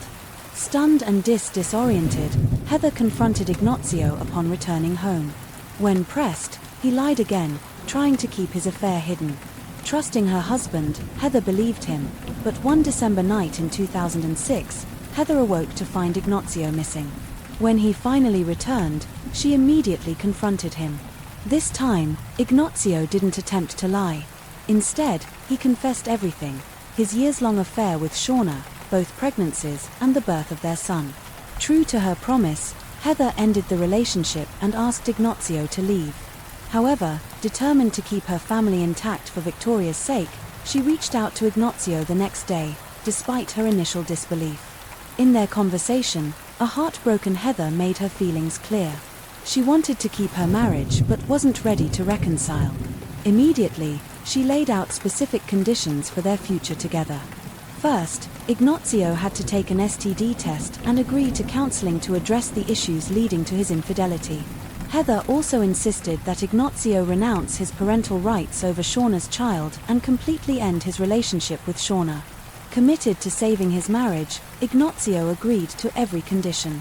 Knowing he had deeply hurt Heather, he called Shauna to end the affair once and for all. While Ignazio was on the phone with Shauna, Heather listened in from nearby, hearing every word. Moments later, a message arrived on Heather's phone with a photo of Ignazio's son with the caption "Flesh and Blood." Shauna's fury escalated as she realized Ignazio had chosen to stay with Heather.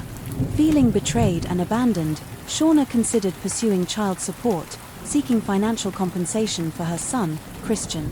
In early 2007, Ignazio and Heather were focused on rebuilding their marriage after Ignazio's infidelities. Despite the obstacles, they were determined to work through the challenge and move forward. However, as Ignazio tried to cut ties with Shauna, her harassment of Heather intensified, prompting Ignazio and Heather to take extreme steps to protect their family and home. They began parking Heather's car in the garage, fearing Shah might damage it if it were left outside. They also sought legal assistance, having a lawyer send Shauna a formal warning that demanded she stay away from Ignazio, Heather, and their daughter Victoria. The letter clearly instructed Shauna to cease all forms of harassment and intimidation. Despite these warnings, Shauna ignored the consequences and continued to harass Heather through text messages, emails, and voicemails filled with offensive and hurtful words. On January 23, 2017, around 6 p.m., Heather was leaving work at the credit union eager to spend the evening with her daughter, but her peaceful night was shattered as she left the building with her co-workers and headed toward the parking lot. In the dimly lit area, a masked figure dressed in black and wielding a gun suddenly appeared, focusing on Heather. While others tried to hide, the assailant pointed the gun at Heather's head, ordered her to kneel and said, "You've ruined my life," before shooting her twice in the head. After the attack, the shooter ran to a nearby red truck and quickly fled the scene. The shocking incident left Heather's colleagues in horror. Witnesses in the parking lot dialed 911 moments after the shooting. Paramedics arrived quickly, but their efforts to save Heather were in vain. The gunshot wounds to her head were fatal and she was pronounced dead at the scene. When officers arrived to secure the crime scene, they realized the victim was Ozo's wife. They immediately contacted Ignazio, urging him to come to the hospital. Racing through the hospital halls to reach the trauma room, Ozo was stopped by a doctor who broke the devastating news that it was too late. Heather had passed away. Ignazio was hit hard by the realization that he would now have to break the heartbreaking news to his 9-year-old daughter, Victoria. At the crime scene, witnesses provided their accounts to the police. One described seeing the shooter appear suddenly and then quickly flee in a red truck. Another witness suggested the shooter might have been a woman based on their movements. As the investigation continued, Shauna's name surfaced due to her history of harassing Heather. Knowing that Shauna drove a vehicle similar to the one witnesses had described, the police quickly compiled evidence linking her to the murder. A general radio alert was issued to locate Shauna in the red truck. Meanwhile, Shauna's husband, Ken, was on duty that night when he heard the alert regarding his wife and her vehicle. Following instructions, Ken soon located Shauna near their home. She claimed she had been running errands but aroused suspicion when Ken noticed she was barefoot, despite the cold January weather in Colorado, wearing only socks, underwear, and pants. He called the police for assistance and Shauna was promptly taken into custody. During the investigation, authorities uncovered evidence connecting Shauna to Heather's murder. A pair of shoes with Shauna's DNA was found near the crime scene, and 2 bullet casings from a gun the same type Ken used at work were recovered from the scene. A Halloween mask was also found beneath the seat of Ken's red truck, similar to the one reportedly used in the crime. Investigators found a suspiciously empty bathtub at Shauna's home, raising questions about her intentions and whether she had planned to dispose of potential evidence. After the murder, Shauna was arrested and charged with first-degree murder. Though the shell casings matched the weapon type, the actual gun was never recovered. Ken had turned over his service weapon to his supervisor after Heather's murder, but the gun used in the shooting remained missing. Ken was also accused of evidence tampering and complicity. During his questioning, Shauna claimed she was merely running errands and had returned home to retrieve her forgotten wallet. She vehemently denied any involvement in Heather's murder, insisting she had no knowledge of the incident. Ignazio was questioned extensively following Heather's death, but was ultimately cleared of any suspicion. By February 2008, Shauna's murder trial began and she pleaded not guilty. The prosecution highlighted Shauna's fixation on Ignazio as a potential motive behind Heather's murder. As part of the state's case, they arranged to deal with Shauna's former best friend, who agreed to testify in exchange for a reduced sentence.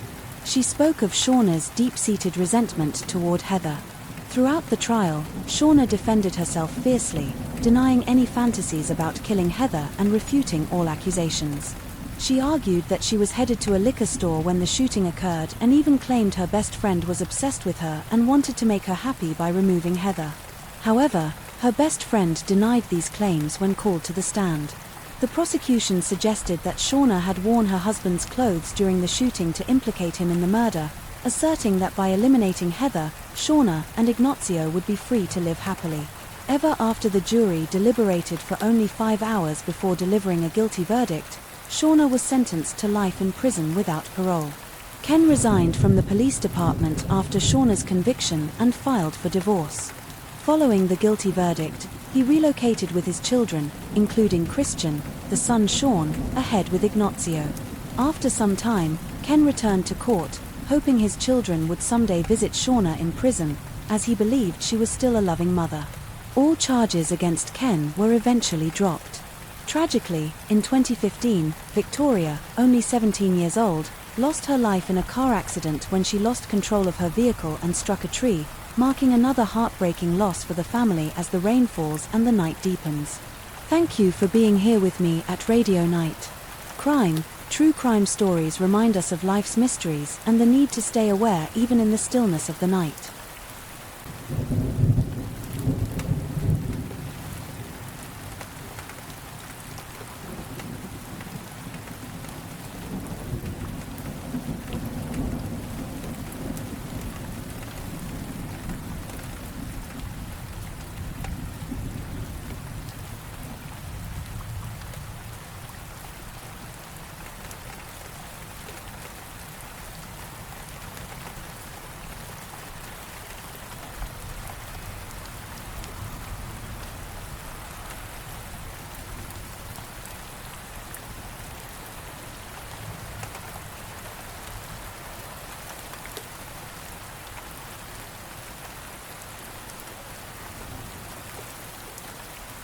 Hello everyone and welcome back to Nightmare Tales.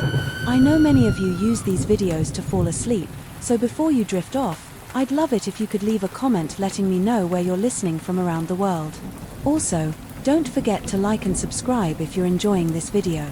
I still remember the first night I heard the noise upstairs. It was right after I moved into this old building with its thick brick walls and wooden windows. That creak.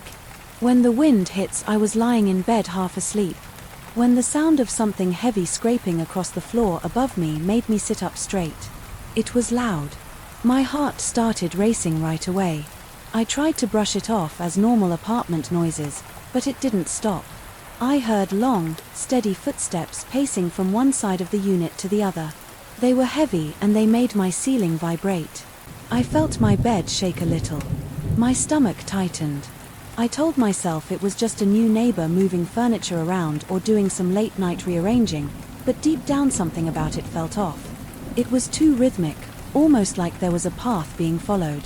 I live on the third floor of a 4-story building. My apartment is small, with one bedroom, a narrow living room and those old wooden windows that slam shut if you don't secure them with a wedge. The building is known for its dated construction. People say the walls are so thick you can barely hear a neighbor's TV, but somehow I could hear every bump, scrape and step from the apartment above. The first time I heard it, I didn't think much beyond mild annoyance, but the noise kept happening every night around 11 o'clock. Sometimes it sounded like furniture was being dragged across the floor. Other times I caught what sounded like someone dropping something heavy, followed by low dull thuds that echoed through my ceiling. In the morning I'd see the neighbor from upstairs stepping into the elevator, dressed in a suit. He looked like a regular office worker, tired face, plain haircut. Always rushing out the door, I try to catch his eye to say hello. He'd nod, sometimes mumble, a polite hey, but never more than that. We rarely crossed paths because I work from home and he left early by the time he got back. It was usually late at night. I used to wonder if he heard my TV or if I was bothering him with my own noise. But then I remembered how thick these walls are. We're lucky if we hear each other at all, except I was hearing every single thing from upstairs every night. I waited for the clock to hit 11. I don't know why it happened at that specific time, but it did. As soon as I realized it was close to that hour, I'd feel a little tension in my chest. I'd be on my couch, maybe scrolling through my phone or watching a show, but my focus would be shot. I couldn't get into anything because I knew what was coming, and then, like clockwork, I'd hear those footsteps slow, heavy, one after the other. Sometimes they paused for a few seconds. Then I'd hear the distinct sound of something dragging across the floor. It reminded me of a table or a chair being pushed around. There was a low scraping noise. Then another series of thumps that rattled my ceiling lamp. By that point I'd be wide awake, my heart thumping faster than normal, my palms getting a bit clammy. I kept telling myself to ignore it. Maybe the guy upstairs was just restless. Maybe he had insomnia or he liked to rearrange his furniture at night. But the noise wasn't consistent with normal activity. It was too deliberate. It would go on for about an hour, give or take, then it would stop as suddenly as it started. When it stopped, I'd lie there in bed waiting for another round of scraping or stomping. Sometimes I'd doze off, only to jolt awake at the sound of another thud. It felt like I was living in a kind of loop. Day was quiet. Night brought noise. Morning was normal again. One night I got fed up. I decided to go upstairs and knock on his door. This was around midnight.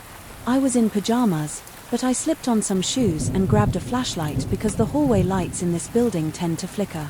When I stepped out of my apartment, though the corridor was silent, I could hear a faint hum from the fluorescent lights, but nothing else. No footsteps above, no scraping, no dragging agging. It felt like I had walked into a vacuum. I hesitated at the elevator, wondering if I should just go back. But I was so keyed up that I pressed the button and rode up one floor. The doors slid open. The hallway there was empty, no lights under his door, no sound of movement, nothing at all. I approached his apartment and knocked lightly. Then I knocked harder. No answer. I listened carefully. I couldn't hear breathing or even a radio. After a minute I gave up and went back down to my place. As soon as my head hit the pillow, the noise returned, dragging, stomping, more dragging. My eyes went wide. I felt a cold, prickling sensation on the back of my neck. I checked the time, 11:20. I tried talking to a few neighbors on my floor, but no one else seemed to hear anything. Some told me they slept with earplugs. Others said they never heard a peep. The building manager, our superintendent, shrugged and told me the walls are thick and maybe I have some shared beam or pipe that's carrying noise from a different part of the structure. He suggested I ignore it. That's what I tried to do for a while. Then, about 3 weeks ago, I noticed something strange. I hadn't seen the upstairs guy for days.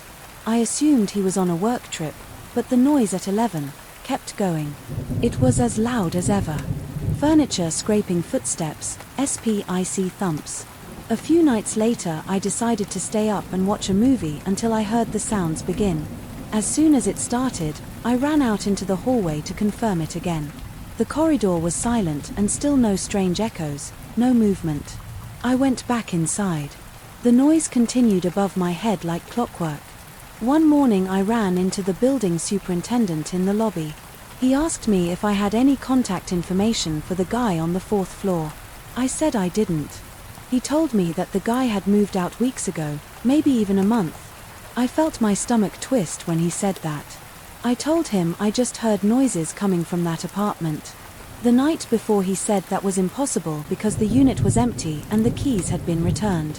I kept my mouth shut after that because I didn't want to sound paranoid, but inside I felt a tightness in my chest that lingered for the rest of the day. That night the noise returned again at the usual time. I sat in my armchair, staring at the ceiling. My hands were shaking a little. The floor above me creaked with heavy footsteps. It sounded like 2 or 3 sets of steps, but it could have been just one person moving around. The scraping noise started again. My ceiling fixture jiggled. I could see dust drifting down from the corners. My mouth went dry. I wanted to run upstairs, but I felt an odd sense of dread. The place was supposed to be empty, yet I was hearing distinct activity right above me. I tried calling the superintendent on his cell phone. He didn't pick up. I paced around my living room listening to the steady thump of footsteps overhead. I considered calling the police, but I didn't have enough to go on except weird noises in an empty unit. My mind spun with possibilities. Could someone be squatting there? Maybe a homeless person found a way in, or perhaps a contractor was using the space without permission. But why would they only show up at 11, at night? Why would they drag furniture around the next day? I convinced myself I should do something more direct. I waited until the afternoon when the noise was never present. I took the elevator up and tried the door. It was locked.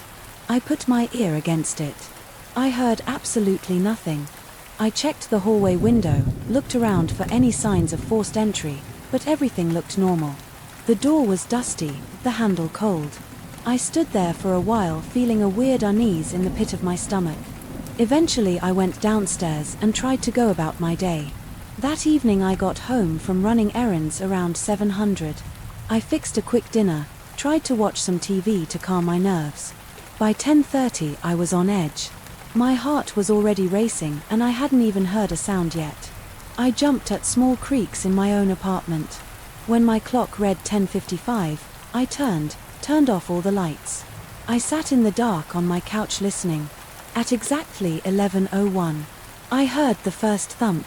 It was directly above my kitchen area. Then came another thump by the living room section of the ceiling. The footsteps moved methodically. My breathing got shallow and I felt a tightening around my chest. I quietly walked to my front door, opened it just a crack and listened in the hallway. The hall was silent. Not a single sound. I came back in and shut the door. The footsteps and scraping noises continued above me.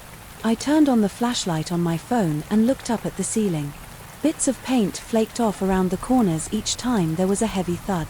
I could feel vibrations under my feet like the whole building was transferring that movement down to me. Then I heard a long scraping sound like a piece of furniture being dragged across the entire length of the apartment. My skin broke out in goosebumps. My heart pounded so hard I felt a pressure in my ears. At that point I started talking out loud to myself. I said things like, "This isn't happening.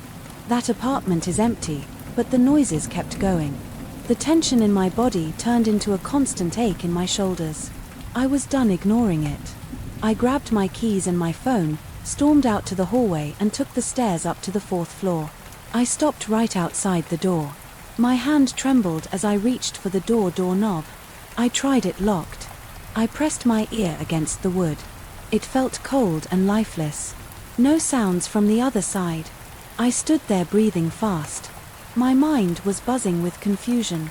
If someone was in there, I would have heard them. But the hallway was quiet. Just a faint hum from the overhead light. After a few seconds of silent listening, I turned around and made my way back to the stairs. My phone's flashlight caught specks of dust in the air. I went down to my apartment, closed the door and locked it. The noises resumed.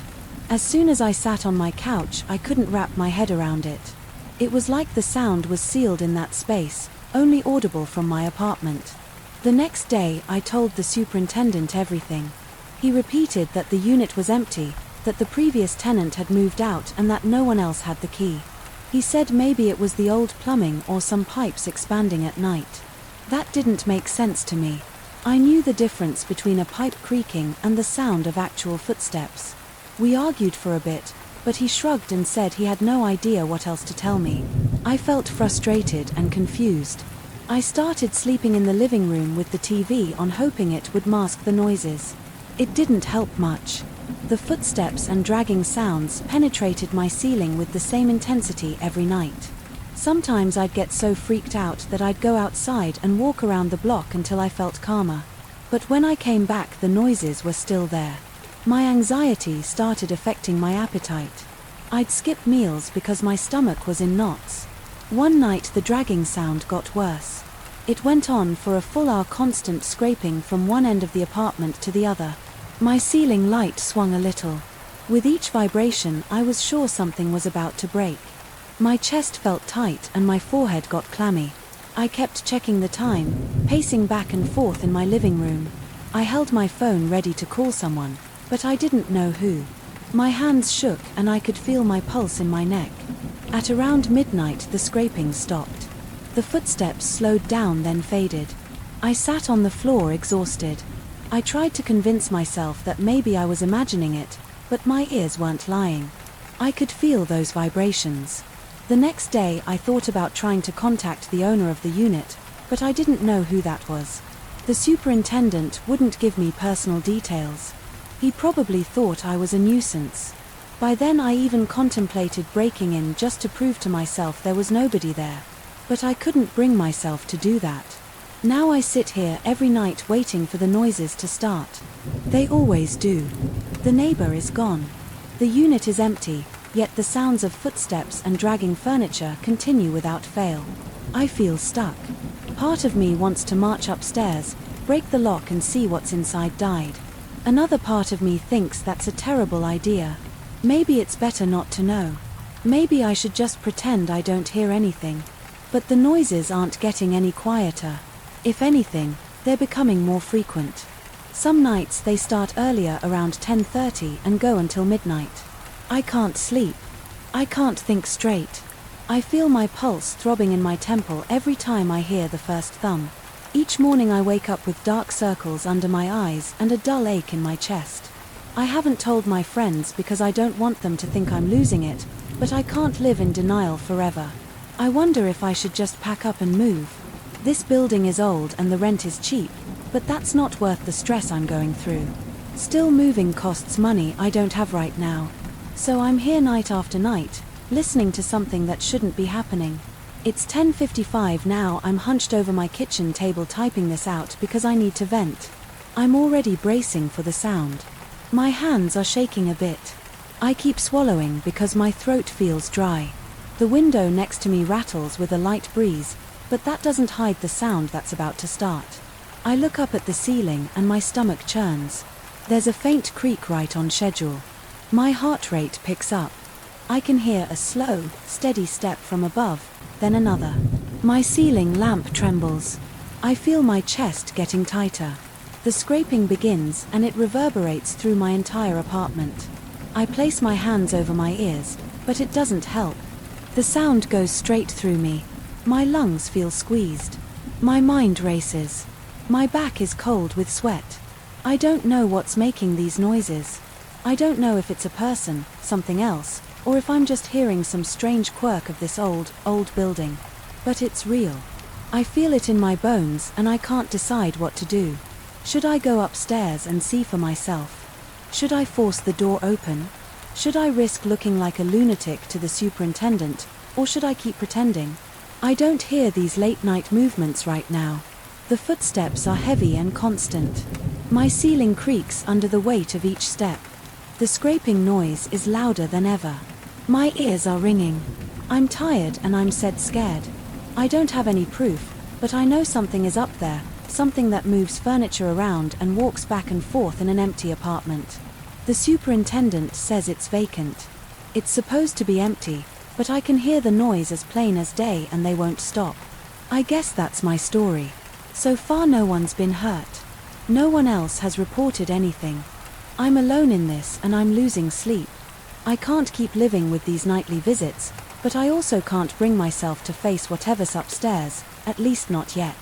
For now, I'll just sit here, hands shaking, teeth clenched, listening to the steady thump of footsteps above my head in that locked, empty apartment. Maybe tomorrow I'll do something about it, or maybe I won't. I honestly don't know. But this is my life right now and I can't pretend it isn't happening. All I can do is sit here night after night, waiting for that first thud at 11 o'clock, and so it continues. I still remember the first moment I heard those footsteps echoing in a place that should have been empty. My name is Mark. I've been working as a security guard in a building materials warehouse located in a rundown industrial zone on the outskirts of town. I've got a routine that usually involves walking around the perimeter, checking the fences and making sure the entrance gate is locked. Most nights nothing happens. I fill out a logbook, note any small events and wait for my shift to end. That's how it was. For the first few months everything was quiet and predictable. The isolation never bothered me. I'm not a social guy and spending long hours alone never felt stressful. I used to lean against the entrance post, watch the distant lights of nearby factories and feel comfortable in my own space, but one night everything changed. Now I don't feel relaxed when I start my shift. I feel tense. I arrive at the warehouse around 10 p.m. The outside lights are dim just enough to see the main gate and part of the parking lot. The yard is mostly gravel and concrete slabs. The building is large with metal walls and a high ceiling. Trucks come by during the day, but after 6 p.m. the place goes silent. There's a small office at the front. That's where I keep my stuff, a thermos of coffee, a flashlight and the control panel that displays the camera feeds. The security system isn't fancy. We have a few cameras placed near the loading docks and along a couple of interior corridors. I can see them on a small black and white monitor. The sensors pick up motion and if they detect anything, they create a highlight on the screen. In normal conditions I only see small blips when a stray cat wanders in or if a plastic sheet flutters in the wind near an open window. But recently those blips have started to feel ominous. The first time I heard the footsteps it was around 2 am. I was sitting on a metal stool inside the office. I had the door open because it gets stuffy in there, especially during warmer nights. The interior of the main warehouse was dark, but there's a long corridor that leads from the office area to a series of storage rooms. It's a dull space with concrete floors and walls lined with shelves full of spare parts and boxes of tiles. I heard the footsteps coming from that corridor, distinct and measured. At first I thought it might be the sound of water dripping on a loose plank or maybe some piece of machinery expanding or contracting, but it didn't sound random. It was a pattern of steps. Like someone was walking slowly. I stood up and grabbed my flashlight. My stomach tightened. I felt a sudden wave of cold sweat on the back of my neck. I told myself it could be a thief looking for copper, wire, or tools to steal. That wouldn't be unusual around here. So I walked out of the office and turned on my flashlight. The corridor was dark. My beam cut across stacks of pallets showing dust hanging in the air. I moved slowly, keeping my eyes fixed on the far end. The footsteps stopped. As soon as I got close I called out, "Is anyone there?" I didn't get an answer. I expected maybe the sound of someone running away or a quick shadow darting behind a shelf, but there was nothing. The place was silent except for the faint buzz of a distant light bulb. My hands were sweaty. I felt my grip on the flashlight get slippery. After a few seconds I stepped deeper into the corridor, checking behind boxes and looking under shelves. I didn't see anyone. My heart was pounding and I felt like my breathing was louder than usual. I went back to the office and checked the cameras. The monitor showed a flicker on one of the sensors, but only for a split second. No clear shape, just a quick blur, then nothing. I stayed glued to the screen for a couple of minutes, waiting to see if whoever it was might come back. The sensor line stayed flat. Eventually I chalked it up to my imagination, or maybe just an odd echo, but I couldn't shake the feeling that something was off. The second time it happened was a few nights later. Same hour I was on my usual walk around the perimeter.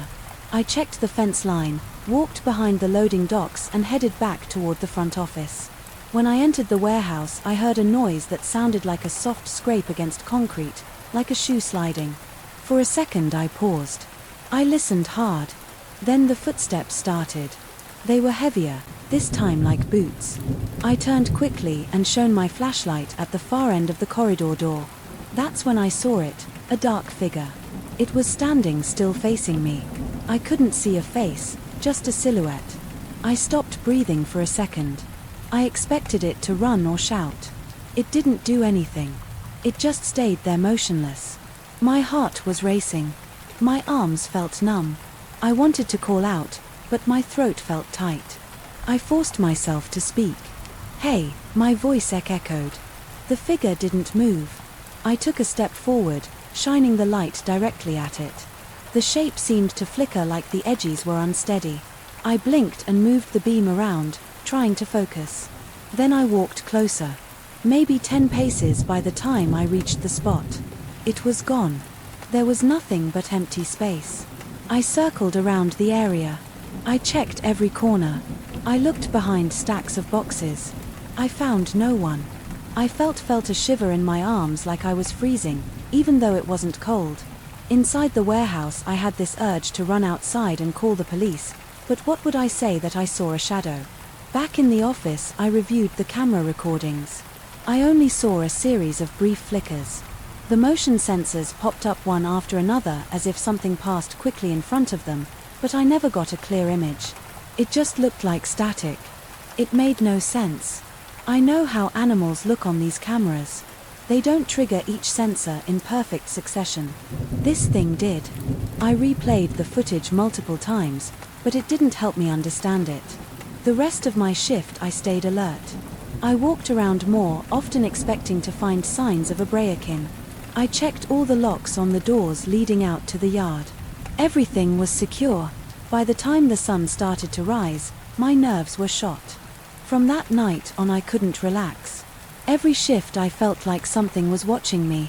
I started hearing sounds, faint, taps on metal shelves, a low scraping noise along the walls and those footsteps. Sometimes they were soft, almost like bare feet on concrete. Other times they were louder, like heavy boots. I began to dread leaving the office. Even walking out into the main floor felt risky. I'd hold my flashlight tightly and scan every corner. I checked behind pallets and bins expecting someone to jump out. No one ever did. There were no signs of forced entry, no missing items.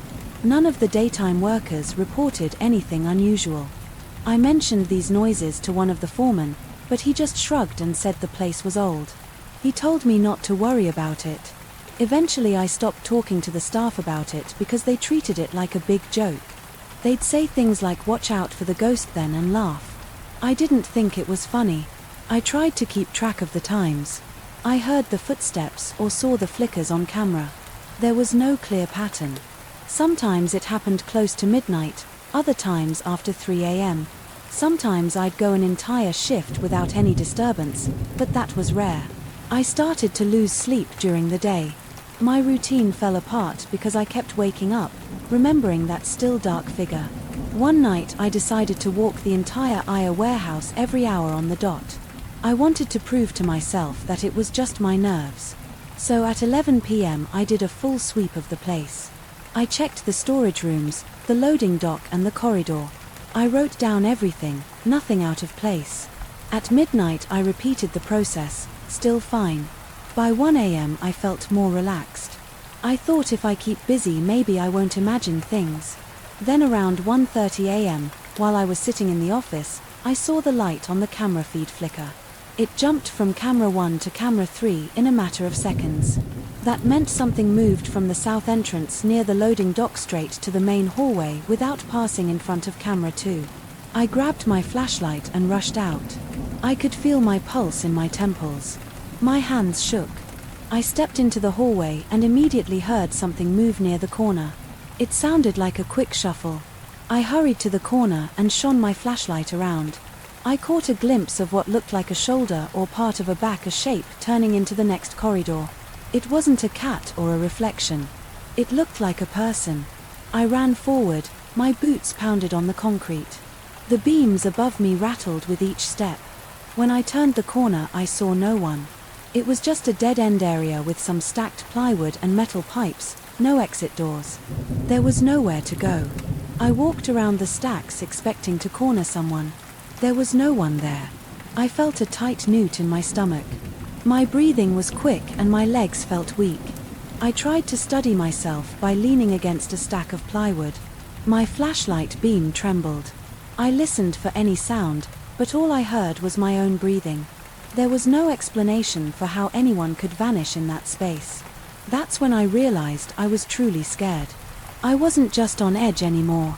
I felt a deep physical fear. My arms were tingling and I wanted to leave, but I needed the job.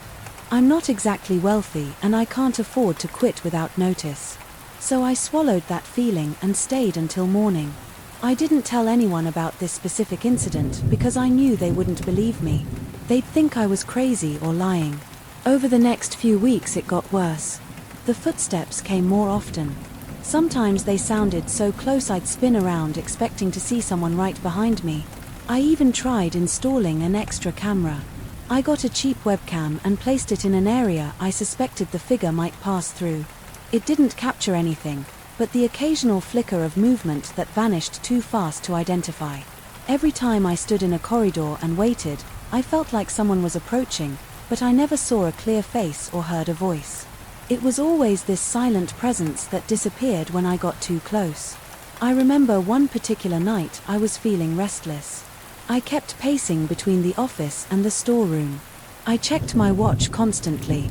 Around 3 a.m. I heard a loud clang like a metal pipe dropping onto concrete. I nearly jumped out of my skin. The sound came from the far end of the main warehouse floor, near a stack of crates. I sprinted there, gripping my flashlight so hard. My knuckles were white. When I arrived, I found a metal pipe rolling slowly on the floor. I traced it back to a shelf about 6 feet off the ground. It was positioned in a spot that wouldn't just fall on its own. Something must have knocked it down. I looked around searching for any sign of movement. Nothing. The place was still just the pipe rolling in slow circles. Until it stopped, my breath came in. Shallow bursts. I picked up the pipe and placed it back on the shelf. Then I spent the next hour walking every aisle, checking every door. I didn't find anyone. I can't explain these events with logic. I know what I feel. I feel a presence. It's like someone stands just around the corner listening to me walk and breathe. When I turn the corner, there's no one there. Some nights I think I catch sight of a shape moving past a forklift or behind a row of pallets, but it's always quick like a shadow. My skin prickles when I sense it. My heart starts pounding and my throat goes dry. I tell myself it's just my imagination. I try to think about practical matters, the next paycheck, the log I need to fill, or what I'll do after my shift, but then I hear those steps again. I've tried playing music from my phone to break the silence, but it doesn't help. I end up pausing it every time I think I hear something over the songs. I try to ignore the random sounds, but I can't.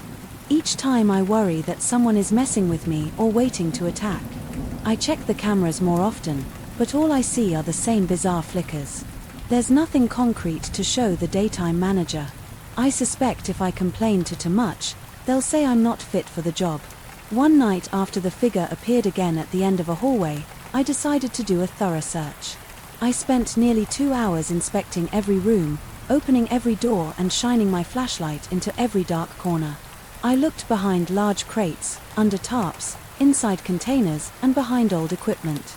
I found no signs of people living there or hiding, no footprints other than my own, no misplaced items, no scattered tools, nothing that would indicate real intruders. But that feeling of being watched stayed with me the whole time. My heart pounded non-stop. By the end of that search, I was drenched in sweat. My clothes felt damp against my body. My legs were shaky. I kept glancing over my shoulder, expecting to see a tall shape behind me. The worst part is the silence. Whoever or whatever this thing is, it never talks or makes any vocal sound, just footsteps or a subtle scrape in noise. Sometimes it shifts boxes or knocks something off a shelf, but it never tries to communicate. It never fights back or reveals itself fully. It just lingers in the edges of my sight, a vague shape in the dimly lit corridors. I have no explanation for it. I only know that I feel sick with tension every time I step onto the warehouse floor. I still work here. I arrive at 10 p.m., lock the gate, check the doors and settle in. I keep the lights on in most of the warehouse now, even though it wastes electricity. I need the extra visibility. It doesn't stop the footsteps, but it makes me feel slightly less vulnerable. Sometimes I think about walking away from this job, but I have bills to pay. I also keep wondering if maybe I'll catch this thing on camera clearly someday. Maybe that's why I stay. A part of me wants an answer. So far I don't have one. I only know what I've seen and heard. I know that dark figure stood still watching me before disappearing without a trace. I know the pipes and boxes have been moved or knocked over when I'm the only one here. I know the cameras keep picking up strange flickers of motion that don't show up as a solid form. And I know that every time the shift starts I feel a tightness in my chest and a tingle at the back of my neck like someone is behind me. That's all I've got. I can't prove anything beyond that. But every night I still feel it. I do my rounds, I check the cameras and I wait. It hasn't harmed me physically and I haven't seen any evidence of break-ins or theft. Yet the tension is constant. The footsteps keep echoing in corridors that should be empty, and each time I rush over with my flashlight I find nothing but darkness and silence. I leave in the morning with tight shoulders and a headache. I come back the next night hoping it'll be quiet this time, but it never is. That presence is always there just out of sight, reminding me that I'm not alone in this empty warehouse. And that's the story. I hear it, I see it in flickers, I feel it every time I step through those doors. It never speaks, never shows its face, never does anything except make me question my sanity. But it's there and I can't ignore it. So I keep showing up flashlight in hand, trying to do my job. That's my life right now, and that's as much as I know. I always thought my evening runs were my safe zone. I never expected them to turn into a source of stress after work. I usually take this route. That circles around the neighborhood and passes an old weaving factory. It's out of operation and pretty quiet. There's a fence around it, some rusted signs, broken windows here and there, and no sign of life inside. The place is always dark. The street lamps on that stretch are either too dim or completely dead. It's hard to see more than a few yards ahead at night. But I liked it because it's quiet, fewer people around, less traffic, and nobody bothers me when I'm just trying to clear my head after a long day. That used to be my favorite part of the run until a few weeks ago. One night I felt off. It was the first time I remember feeling like I wasn't alone. I was jogging, listening to my own breathing, trying to keep a steady pace. My footsteps echoed against the pavement. Usually that's the only noise I hear aside from the wind. But that night I kept thinking. I heard another pair of footsteps. It was faint and I couldn't tell if it was my imagination. Something about it made my skin crawl. At first I tried to ignore it. I told myself it was probably an echo or maybe some random car a block away. But the feeling that I was being watched got stronger. My shoulders tightened, my jaw clenched, I felt a dull pressure in my stomach like I'd swallowed a rock. I decided to stop. I came to a halt, turned around fast and scanned the street. Nothing, it was empty. A few street lights flickered. The fence around the factory looked the same as always, rusted chain link, some barbed wire on top. I didn't see anything move in the shadows. My heartbeat was heavier than usual. My breathing felt unsteady. After a minute of standing there, I shook my head, gave a quick laugh to myself and resumed the run. Nothing else happened that night. By the time I got home I felt silly. I showered, ate a light dinner and tried not to think about it. A couple of days later I was on the same route.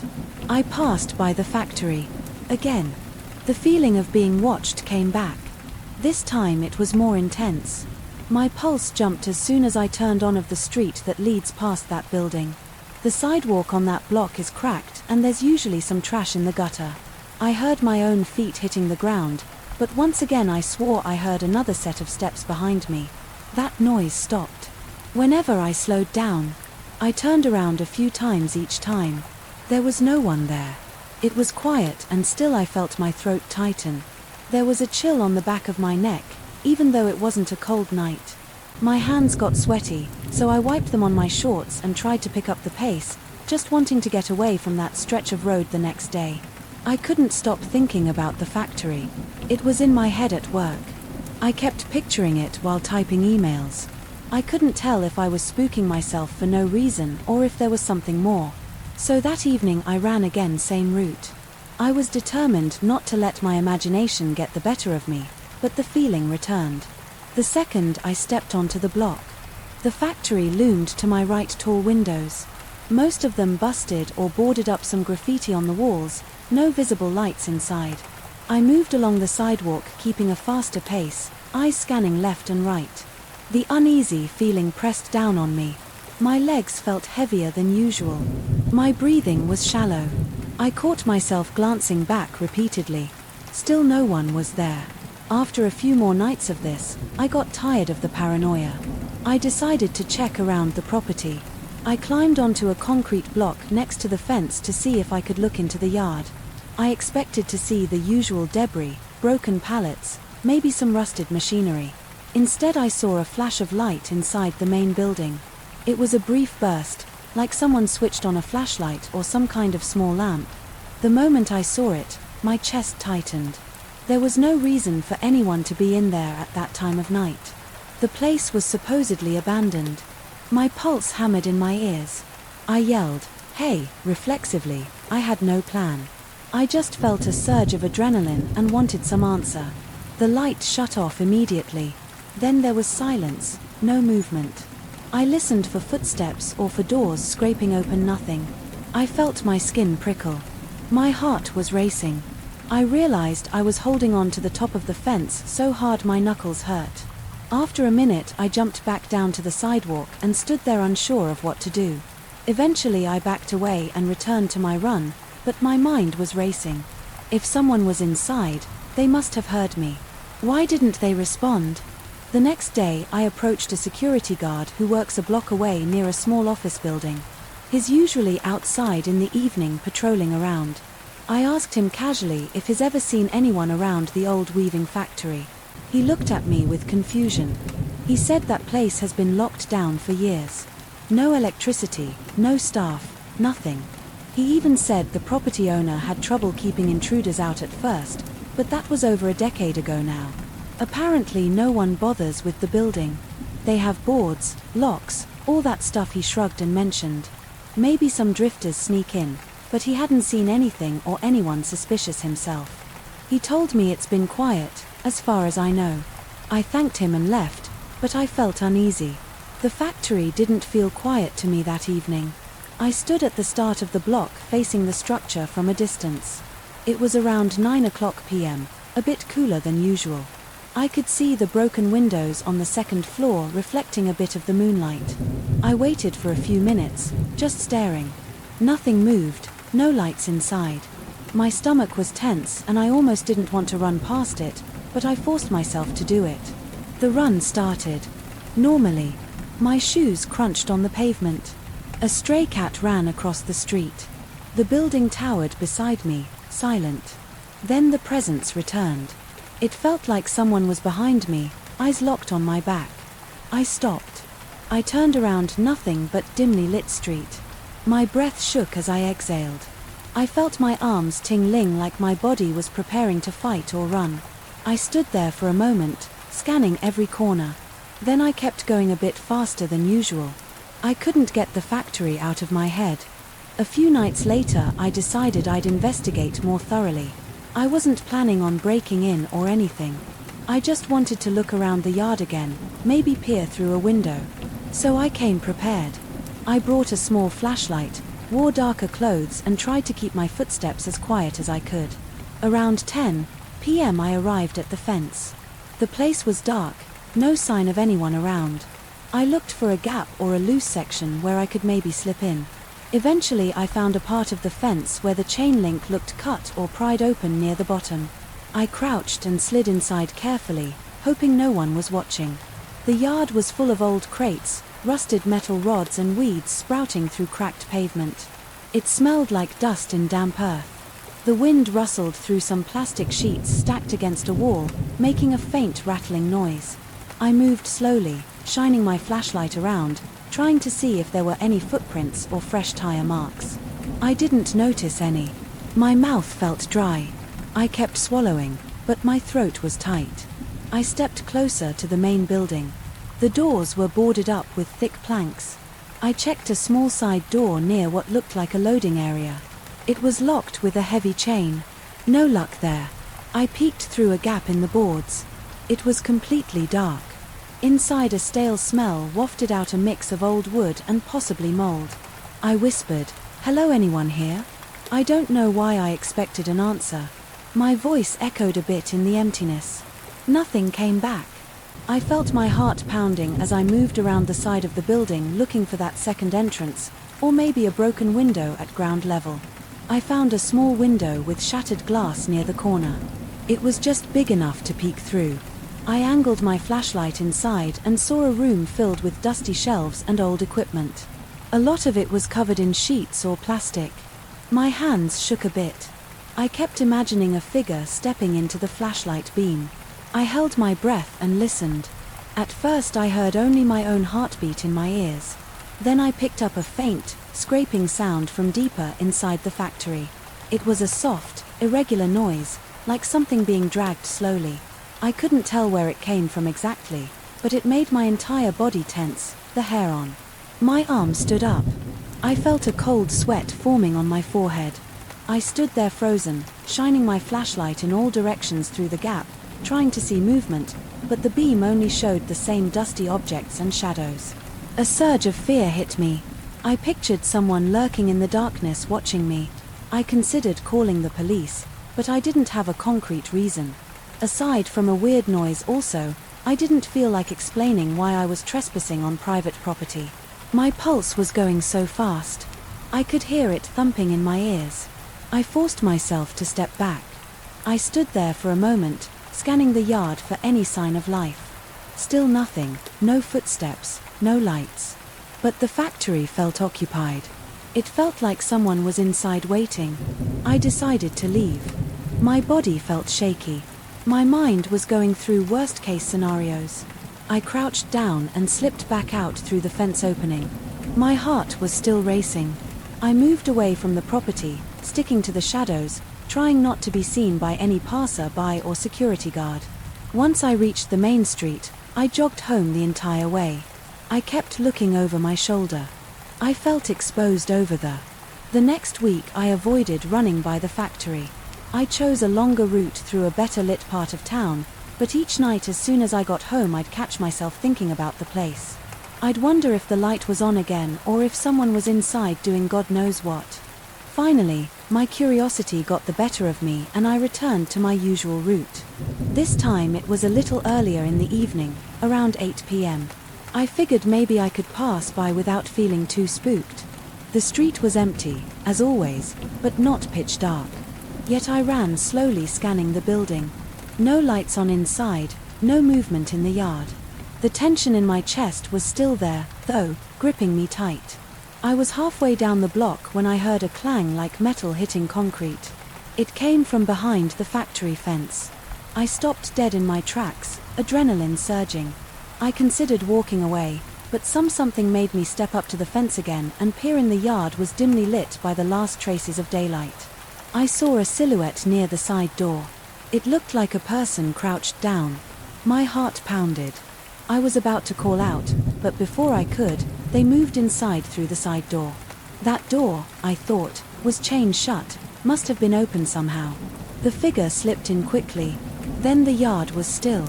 My instincts were screaming at me to leave, but I stood there, rooted to the spot, trying to process what I'd just seen. I was sure it was a person, not some animal or random shadow. My stomach churned. I felt sweat run down the back of my neck. Eventually I backed away, not wanting to draw attention. I didn't want to confront whoever was in there. I started running again, my legs feeling like lead. I kept glancing back until the factory was out of sight. That was the last time I tried to investigate. After that I told myself I'd rather stick to a safer route, but each night I still feel the urge to pass by and see if something new happens. I keep thinking about the flash of light, the silhouette and the odd noises. Something is in there, something that doesn't want to be seen. It's not my job to figure it out, though I haven't contacted the authorities. Part of me feels guilty for leaving it alone, but I also can't handle the dread that hits me every time I get near that place. So now I take a different path. When I run it's busier, more traffic, more people and fewer shadows. I still feel edgy, sometimes wondering if I'm being followed. But nothing is as intense as it was on that lonely stretch by the old weaving factory. I can't forget what I saw, even if I never got a straight explanation. If anyone ever decides to check it out, I hope they're ready for that same suffocating tension. That place is locked down for a reason, or maybe it's just deserted and someone has their own reasons for sneaking around inside. Whatever the case, I'm done. My evening runs are supposed to clear my head, and I can't do that if I'm worried about what's lurking in that abandoned building. I still see the factory. Sometimes when I drive by in daylight it looks harmless under the sun, just a worn-out structure with broken windows and boarded-up doors. But at night it changes, and I know there's more to it than meets the eye. For now I'll leave it at that. I have no proof of anything supernatural or criminal, but I have no doubt there's a presence in there. My gut told me enough times that something was off, and that's why I'm not going near that place again. I still remember the exact moment it all started. It was right after lunch on a Tuesday. The office was quiet and the fluorescent lights made everything look a little too bright. Most people were still out, probably chatting in the break room or getting coffee down the hall. I was sitting at my desk in my cubicle, staring at a spreadsheet. That was starting to give me a headache. The day felt ordinary, but something was off in the background. At first I couldn't place it. Then I realized I felt uneasy, like someone else was in the room with me. I glanced around and saw no one. The aisles were empty. The only sound was the hum of the air conditioner and the faint buzzing of overhead lights. I tried to ignore that feeling and kept working on my spreadsheet. My eyes were getting heavy because the afternoon slump was kicking in. Suddenly I heard a soft scraping noise. It sounded like my own chair moving backward on the thin office carpet. I paused and looked down. The chair was actually shifting in inch by inch away from my desk. It wasn't a big movement, but it was steady and unnatural. There was no breeze, and the air conditioner had never pushed my chair around like that before. I remember my heart rate shooting up and my palms feeling clammy. I didn't jump or make a sound. I just stared at that chair until it finally stopped moving. I didn't see anyone. I didn't see anything that could explain what I had just witnessed. For a few seconds I just sat there, frozen. My mind raced, but I kept telling myself there had to be a logical explanation. Maybe the wheels were off balance, maybe the floor wasn't even, but I knew that chair. I'd been using it for months and it never moved on its own. I reached out and pulled it back under my desk. My hands were shaking a little, but I tried to brush it off. I think part of me didn't want to deal with anything weird at that hour. I wanted to finish my spreadsheet and get home on time. I told myself that stress was messing with me. I got up to see if someone was playing a prank on me. I checked the neighboring cubicles, but no one was around. A few desks had personal items on them, like family photos or stress balls, but the computers were off and the chairs were empty. The hallway was also empty. I listened for footsteps or any sign that a coworker might be hiding, but everything was quiet except for the faint hum of the building's ventilation. After a minute, I went back to my desk feeling unsettled. I tried to push it to the back of my mind. The rest of that day passed without incident. I left the office feeling a little uneasy, but I thought maybe I was just tired. The next day I arrived in the morning and everything seemed normal. My chair was where I left it. My computer was. As I'd shut it down, I clocked in, opened my spreadsheets and started my routine. I even laughed about the incident, thinking maybe my eyes had played a trick on me. But around mid-afternoon something else happened. I was typing an email to a client when I suddenly heard a faint clicking sound. It sounded like someone was rapidly clicking a mouse. The noise came from a cubicle 2 rows behind mine. I knew that station was rarely used and the computer there was supposed to be off. I stopped typing and listened. The clicking continued for maybe 5 seconds then stopped. I stood up and walked over. The monitor was dark. The tower under the desk was shut down with no lights or fan hands running. The mouse was on the pad motionless.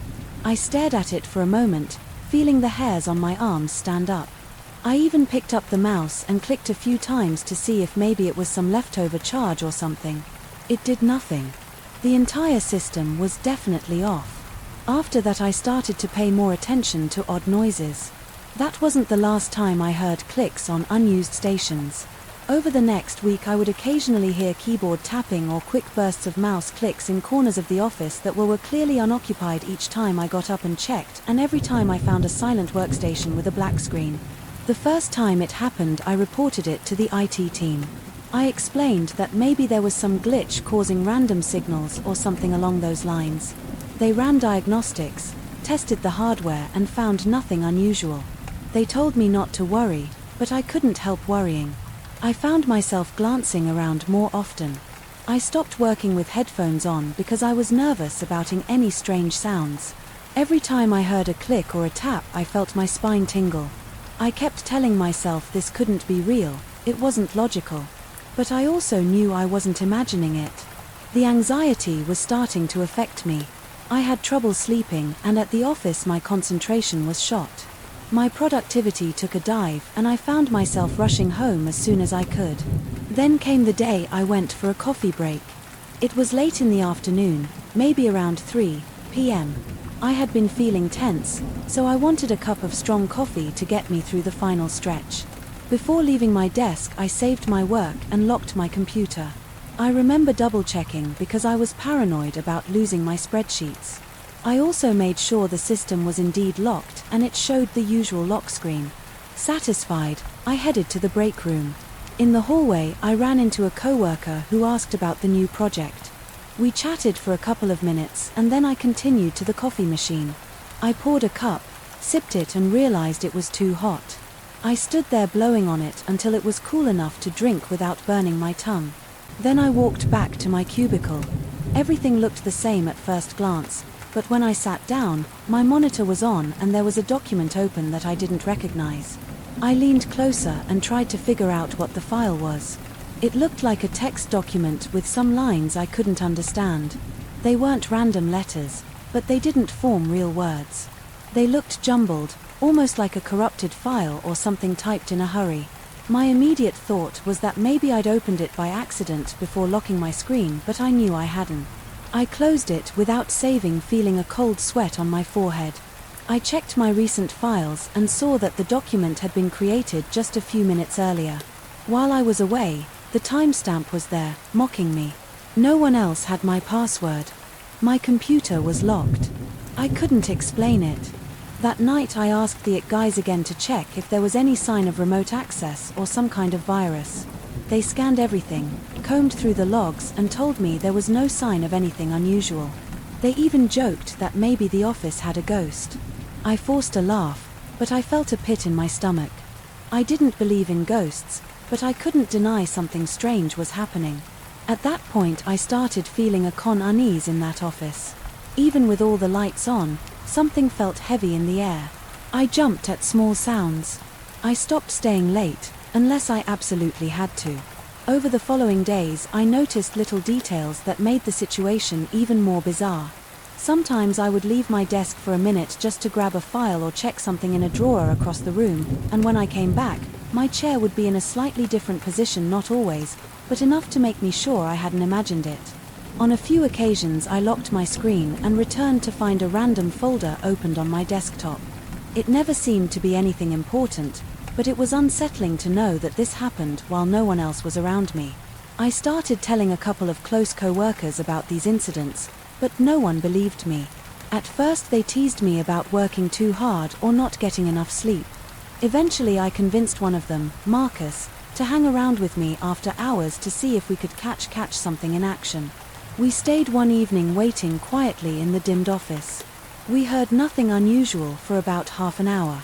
Then, around 7 o'clock p.m., we both heard a soft keyboard tapping sound from 2 rows away. Marcus looked at me with wide eyes. We walked over together and found the computer off. As usual, he checked the tower cables. Everything all shut down. He looked spooked. He apologized for doubting me. That made me feel a little bit less crazy. At least someone else had heard it too, but that didn't solve the problem. It just confirmed I wasn't hallucinating. The next day we told it again. They checked everything again and came up empty. Eventually I think they got tired of my requests.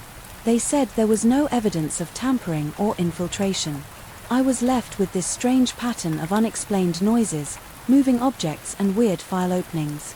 I started to dread going to the office each morning. I walked in with knots in my stomach, worried about what I might find that day. One afternoon I had to finish a big report and stayed until everyone else was gone. The cleaning crew usually arrives around 6:30 p.m. and I saw them vacuuming in the distance. I was alone in my row of cubicles. The building was quiet, except for the hum of the AC and the distant sound of a vacuum cleaner. My phone's battery had died, so I couldn't distract myself with music or anything. I tried to focus on my work, but the tension was making it impossible to concentrate. My back felt tight and my neck was stiff. Every few minutes I caught myself looking around expecting something to move or some electronic noise to start up. That evening, while typing, I felt a sudden coldness behind me. The office temperature was usually stable, but I felt a distinct chill across my shoulders.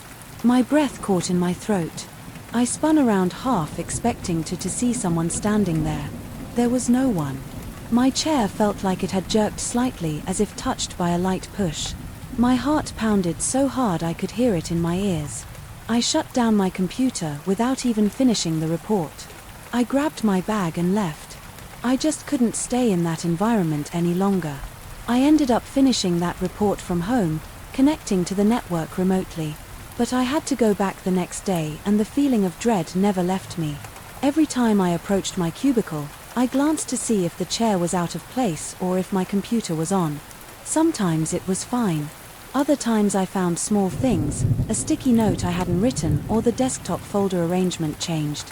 It was like someone was using my station without leaving any trace besides these small details.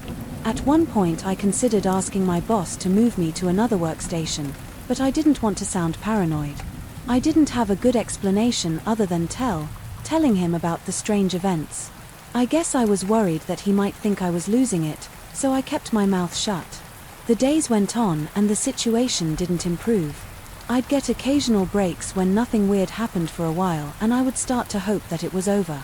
Then something else would happen, mouse clicks on a powered down system or a random window open on my monitor. It was never anything big, but the tension kept building. I felt like I was on high alert all the time my work suffered. My relationships with co-workers got awkward because I was jumpy and easily startled. I barely slept at night, tossing and turning with anxiety. I kept replaying every incident in my head, trying to find a logical explanation. Eventually I decided I couldn't live like that anymore. I went to HR and asked about transferring departments. They asked me why, and I just said it was personal reasons that I needed a change of scene. They said they'd see what they could do. While I waited for a decision, I started taking more frequent breaks just to get away from my cubicle. Each time I stepped away, though, I felt that crawling sensation on my skin, like leaving the chair unattended, would invite another one of those events. Sure enough, I'd come back to find something shifted or a new file opened by the time they approved my department transfer. I was more relieved than excited on my last day in that cubicle. I remember packing up my desk. I took down the few personal items I had, which wasn't much, and powered off my computer for the final time. I felt a small sense of victory, like I was escaping something. But even then, as I grabbed my bag, I heard a light scraping noise. I turned around and saw my chair tilt back slightly, just as it did that first afternoon. I didn't wait to see if it moved again. I picked up my stuff and walked away, my heart thumping in my chest.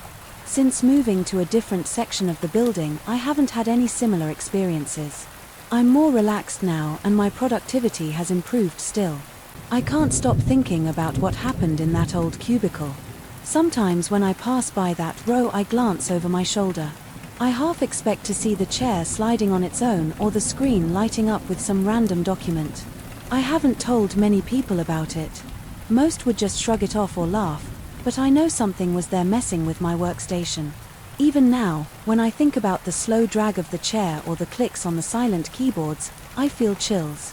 It's like there was someone in that space working quietly in the shadows whenever I turned my back. I can't prove it, but I lived it, and that feeling of being watched never really goes away. I still remember the first moment I walked into that old lobby. There was a stale smell in the air, and the front desk sat under a single light that flickered a little. I was tired from a long day of meetings, but something about that place felt off. I decided I didn't care. It was cheap, close to everything I needed, and I just wanted a bed. So I checked in. I had no clue. I'd spend my nights hearing voices in an empty hallway. My name is Matt. I travel all the time for work, and I usually pick smaller hotels because I'm only there to sleep and shower that night. I arrived around the 10th of March p.m. The clerk was a middle-aged guy in a wrinkled shirt. He told me they only had rooms on the 3rd floor available. I shrugged and said that was fine. I signed the register, and he gave me an old-fashioned key instead of a key card. The room number was 312. I took the elevator up. It was one of those elevators with a noisy gate. It rattled the whole way, and I felt a slight jolt each time it passed another floor. The light inside was dull. I could see my reflection in the polished metal, and I noticed how tired I looked when I reached the 3rd floor. The doors opened into a long corridor that stretched in both directions. The carpet was brown and stained near the edges. The wallpaper was a faded cream color, peeling in some spots. It was quiet, too quiet. I could hear my own footsteps echoing as I walked toward my room. I found room 312 on the right side, near a small table with a dusty vase. The hall smelled like old sheets. I unlocked the door and stepped inside. The room was small, with a narrow bed against one wall and a single window on the other side. A heavy curtain covered it, keeping most of the street light out. There was a small chair by the window and a dresser with a mirror. The mirror looked cloudy, like it hadn't been cleaned well. There was a faint odor of old furniture. I tossed my suitcase on the bed and took off my jacket. After a quick check, I realized there was no bottled water, so I decided to get some from the bathroom faucet. I turned on the tap and waited a few seconds. The water came out with a bit of a hiss, then turned clear. It tasted metallic, but I was too tired to care. I brushed my teeth, got ready for bed, and turned off the lights. I lay there listening to the slight hum from the air vent. The old heater pipes clicked every so often. I closed my eyes. Around midnight, I woke up feeling thirsty again. The heater made the room stuffy. My throat was dry and I wanted more water. I sat up and rubbed my eyes. I was half asleep, but I heard something outside, like a whisper. It sounded like a soft voice, almost like someone chatting in another room, but the walls were thin, so I figured it was a neighbor. I got out of bed and stepped into the hallway. The corridor lights were dim. The whispering grew clearer, but I couldn't understand the words. They were low and mumbled like someone talking to themselves. The sound seemed to come from the next room, 314. I looked at the door, but no light shone under it. The entire hallway was empty. I stood there for a few seconds, feeling a strange chill crawl up my back. Then the whispering stopped. I walked to the bathroom at the end of the hall, got some water, and went back to my room. It took me a while to fall asleep. My mind kept replaying the soft voice, wondering if someone was pacing in the next room. I kept expecting to hear it again, but it stayed quiet. The next morning I got up and went downstairs for a quick coffee in the lobby. The same clerk was there, looking half awake behind the desk. I asked if someone was staying in room 314 because I'd heard voice. He stared at me for a few seconds, then shrugged. He said no one was booked in 314. He added that people sometimes complained about hearing talking at night, but they never found anyone. That was all he said. I waited for more explanation, but he just sipped his coffee and looked away. I felt uneasy. I shook it off and left for my meetings. The day passed quickly and I got back to the hotel around 7 p.m. I grabbed a burger on the way and ate it in my room. The hallway was quiet again, and I tried not to think about the weird noise from the night before I turned on the TV and flipped channels aimlessly. The reception was fuzzy. I finally settled on some local news station and let it play in the background.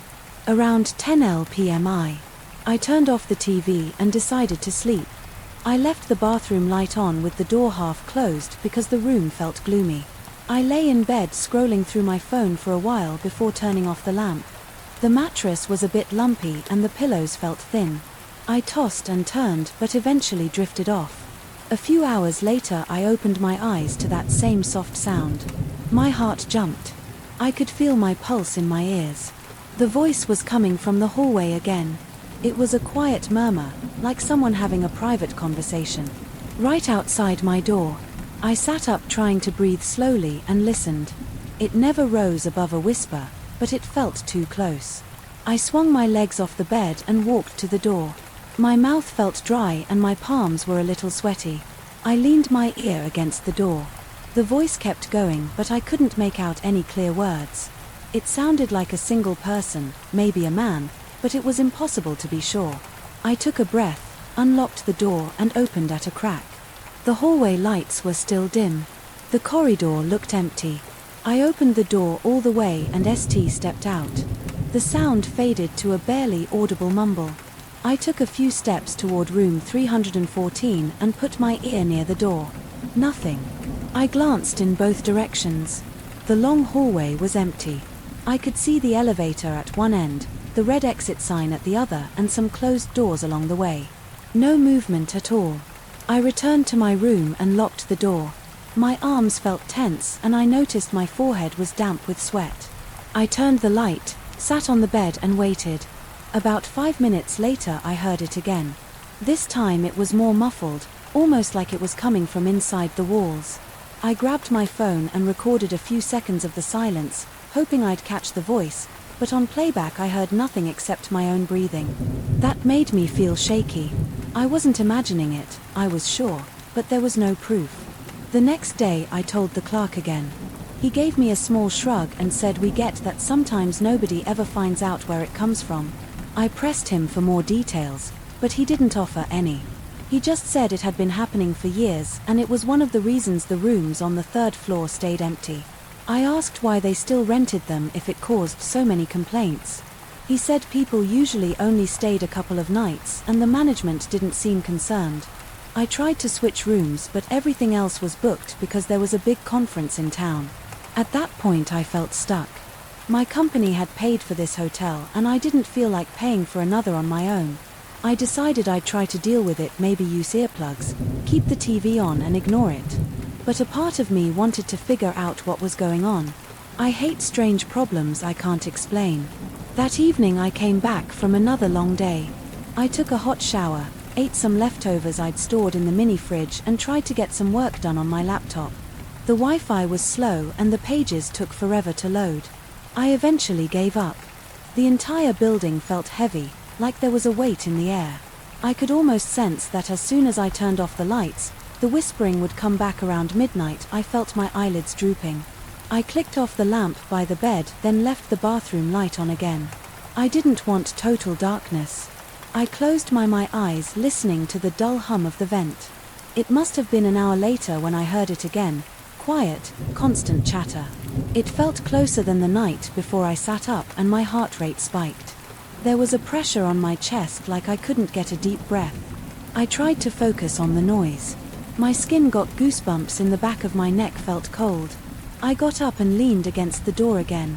The whisper was right outside, as if someone stood there with their mouth near the door muttering a low string of words. I suddenly felt angry. I swung the door open wide. Nobody. I looked left and right. The corridor was motionless.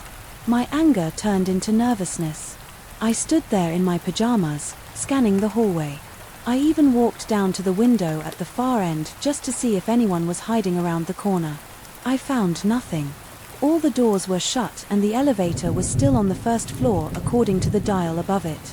My heart was pounding in my chest and I wanted to yell out, but I didn't want to wake other guests. I hurried back to my room and shut the door.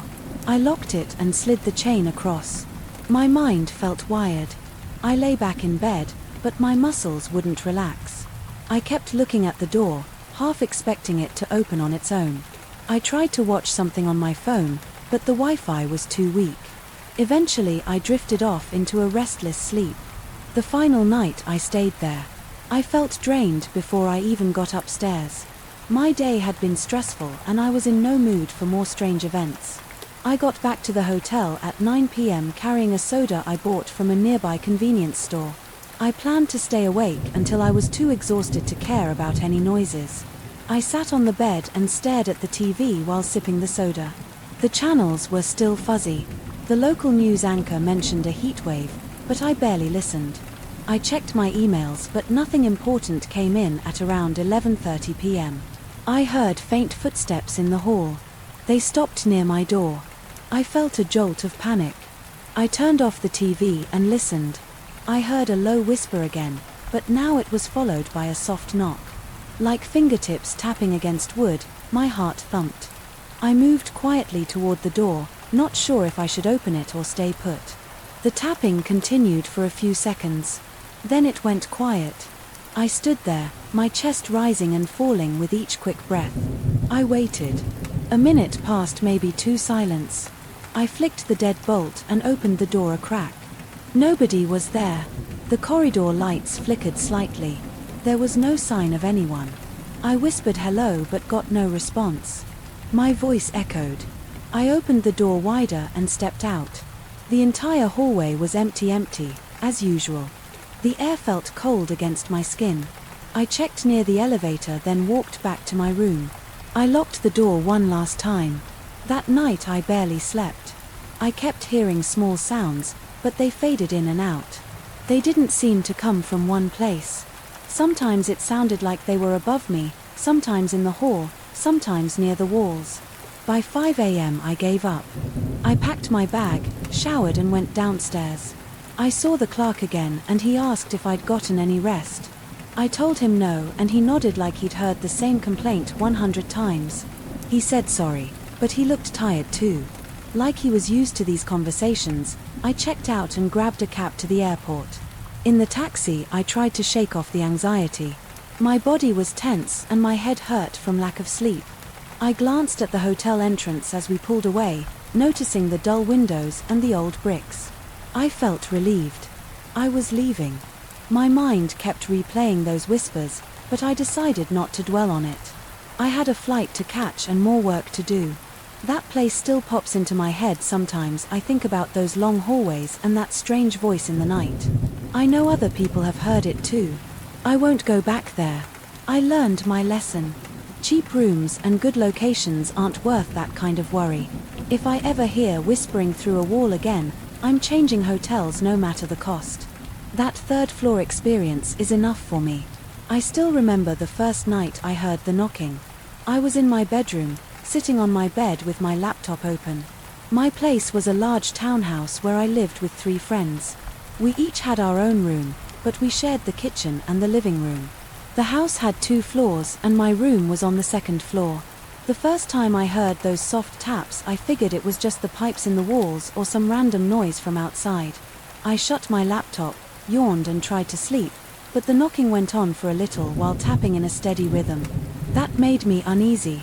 The next morning I checked my closet.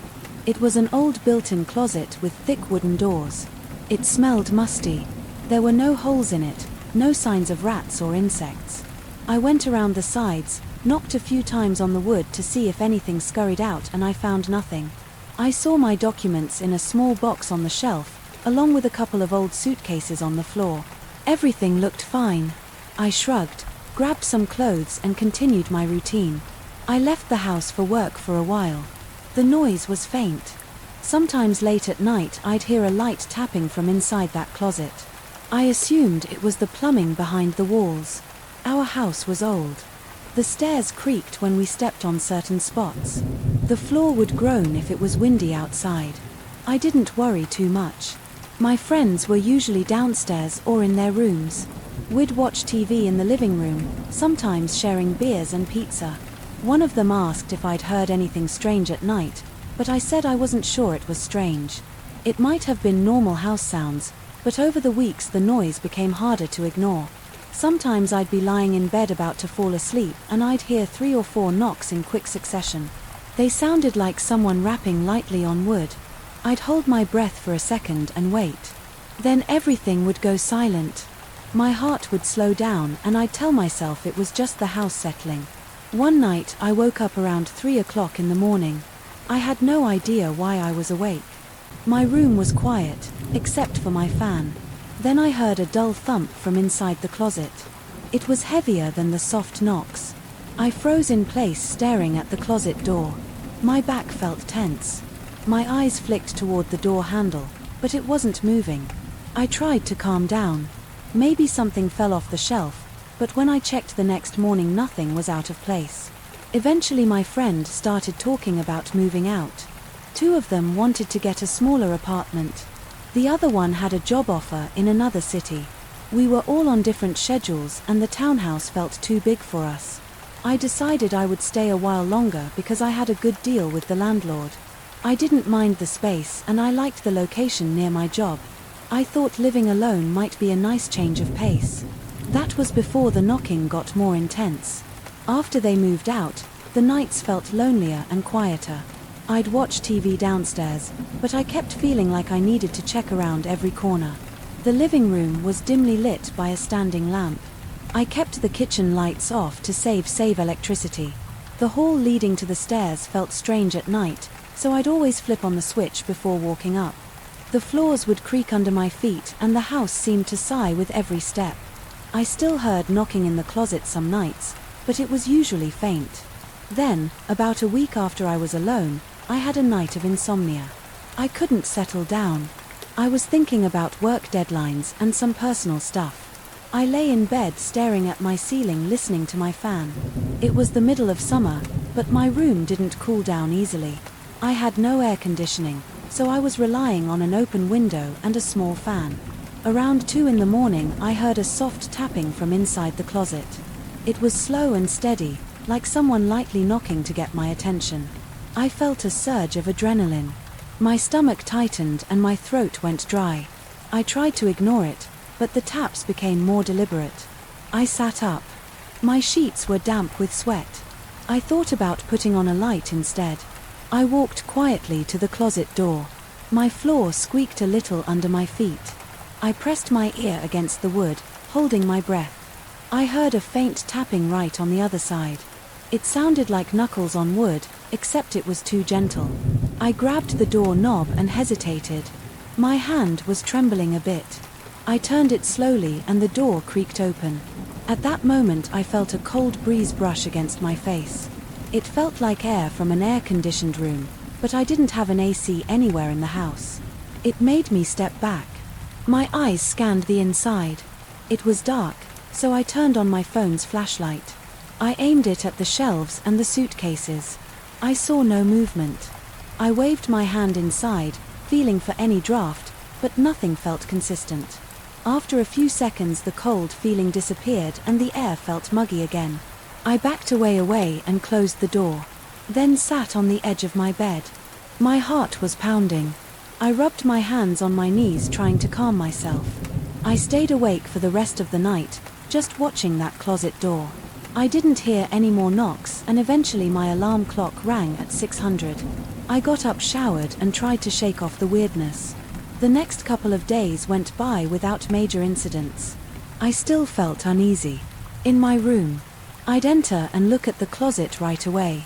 The memory of that cold air kept nagging me. I checked the closet walls, the back panel, the sides. I didn't see any gaps or vents. There was no direct path to the outside.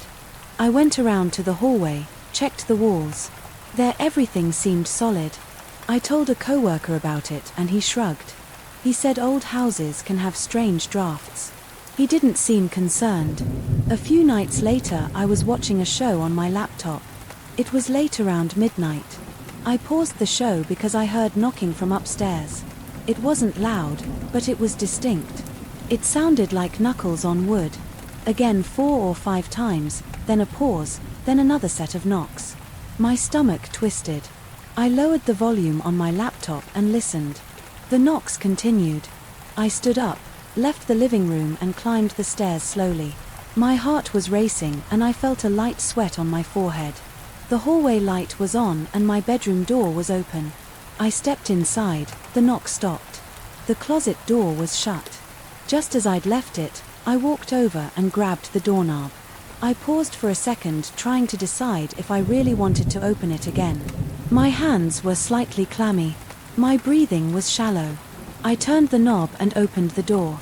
My nose twitched at the stale smell inside, but I didn't feel any cold air this time. It just felt stuffy and dark. I aimed my phone's flashlight inside. I checked the shelf, moved my documents aside and looked behind the suitcases. I even tapped the back panel a few times. Everything seemed normal. I listened carefully for any noise, but it was silent. I closed the door. My hands were shaking and I felt a tension in my neck. I went back downstairs, but I couldn't focus on my show anymore.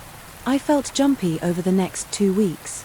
I tried to ignore it, but the knocks became part of my nightly routine. Sometimes they'd be brief, sometimes they'd go on for a minute.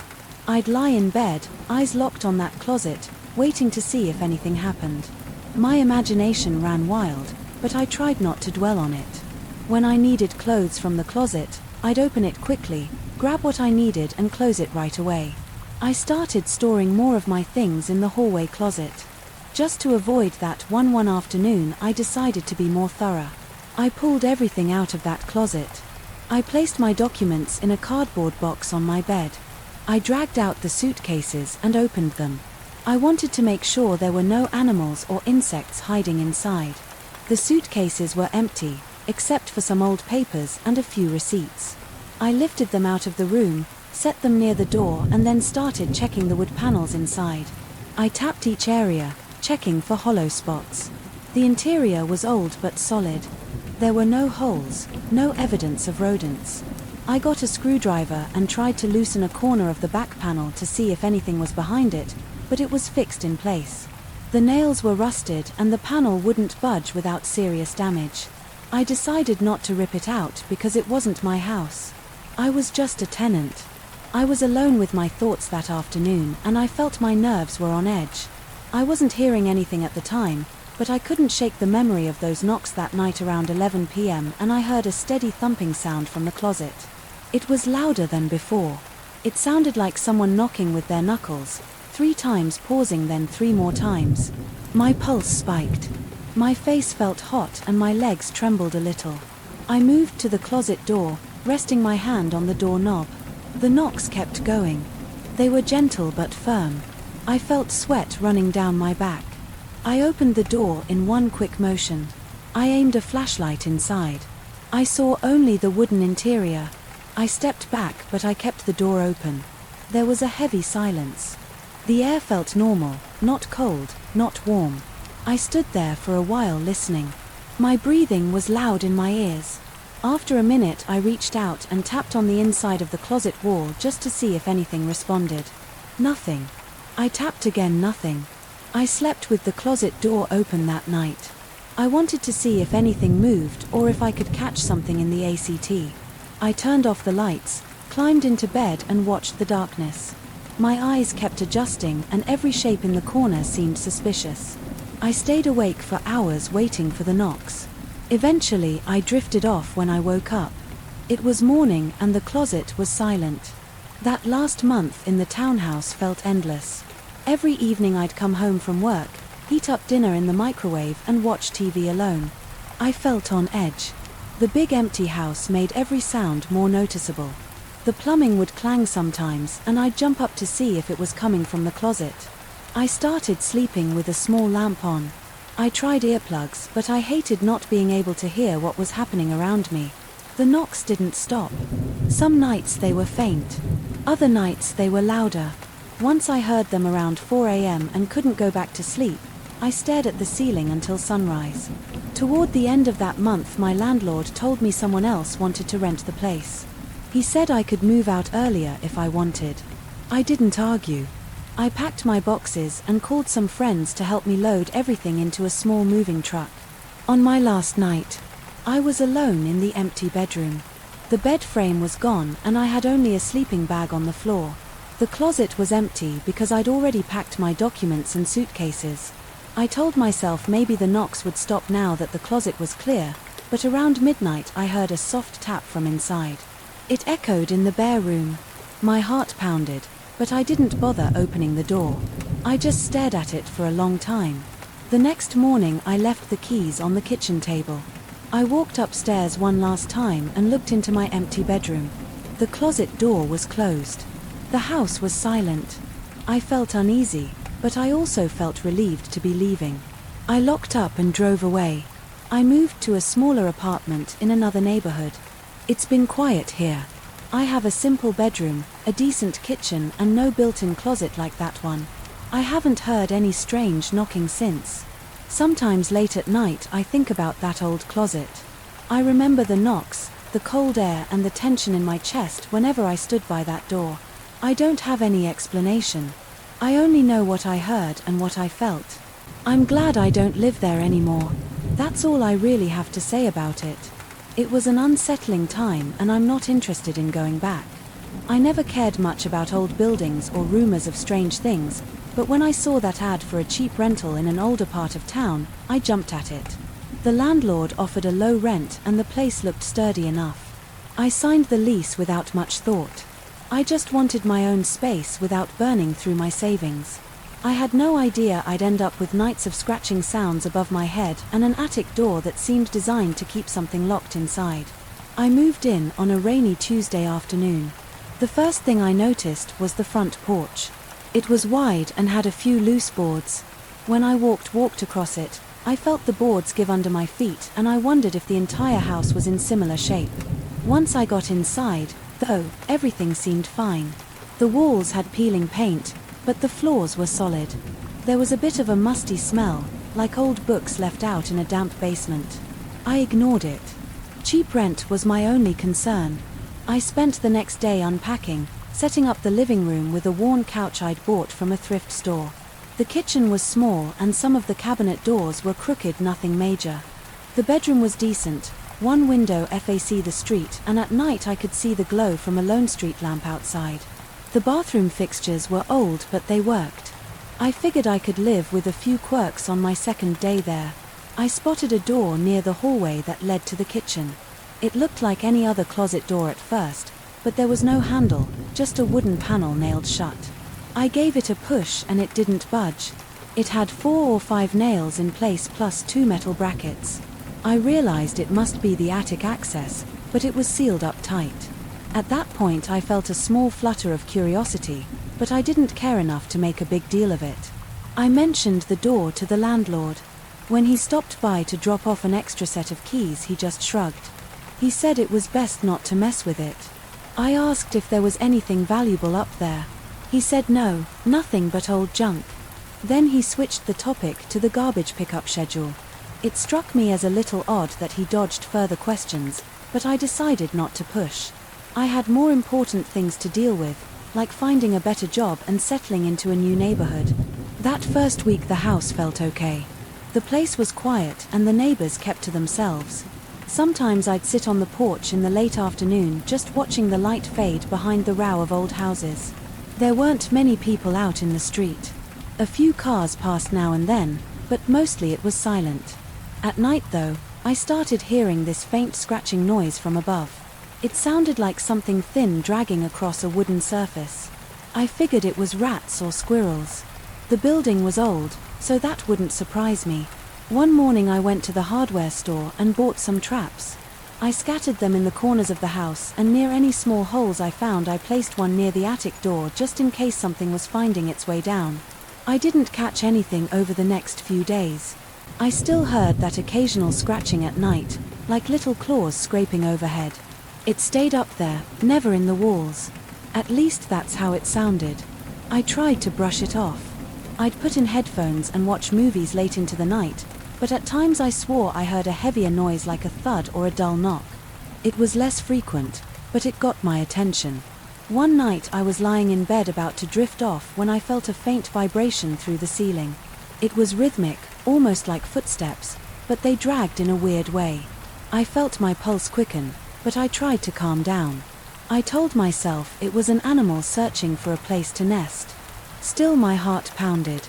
I could feel sweat forming on my forehead. That next morning I decided to give the attic door another look.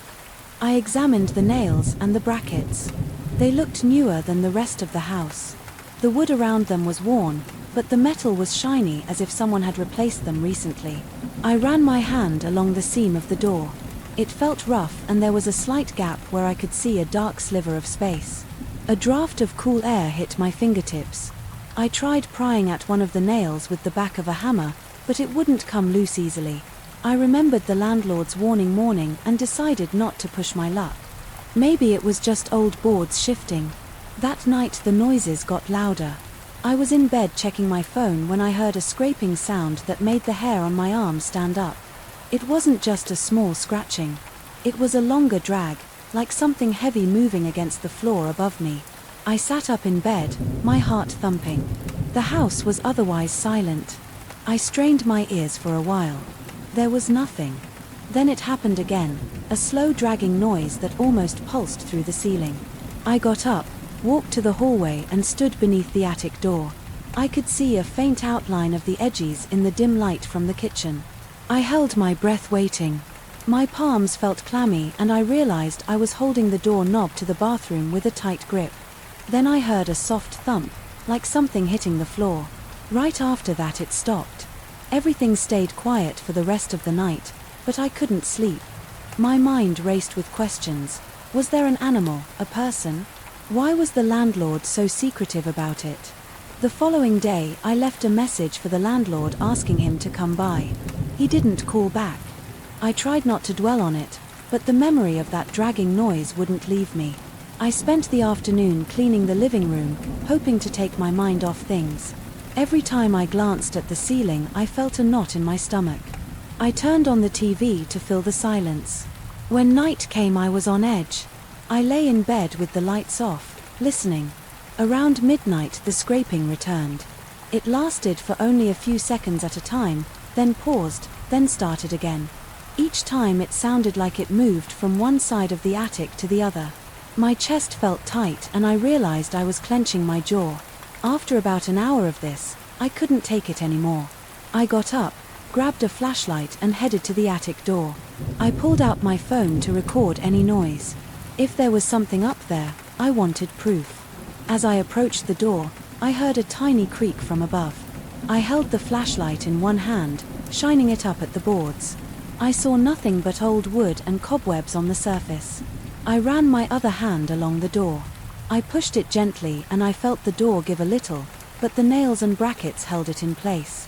I thought about prying them out again. The house was quiet, though, so I backed away. I told myself if I heard anything else, I'd go for it. I hardly slept in the morning. I found a note from the landlord on my kitchen counter. I must not have locked the door. When I came back in, the note said, "Everything is fine. Please don't try to open the attic. I'll handle any issues." That was all. No signature, nothing else. I felt a chill run through me. It meant he had let himself in while I was asleep or out for a quick trip, and how did he know I was thinking about opening the attic? I called him, no answer. I left another message. I asked if he found signs of animals up there. I said I was worried about damage. I told him about the noises. He didn't return my call.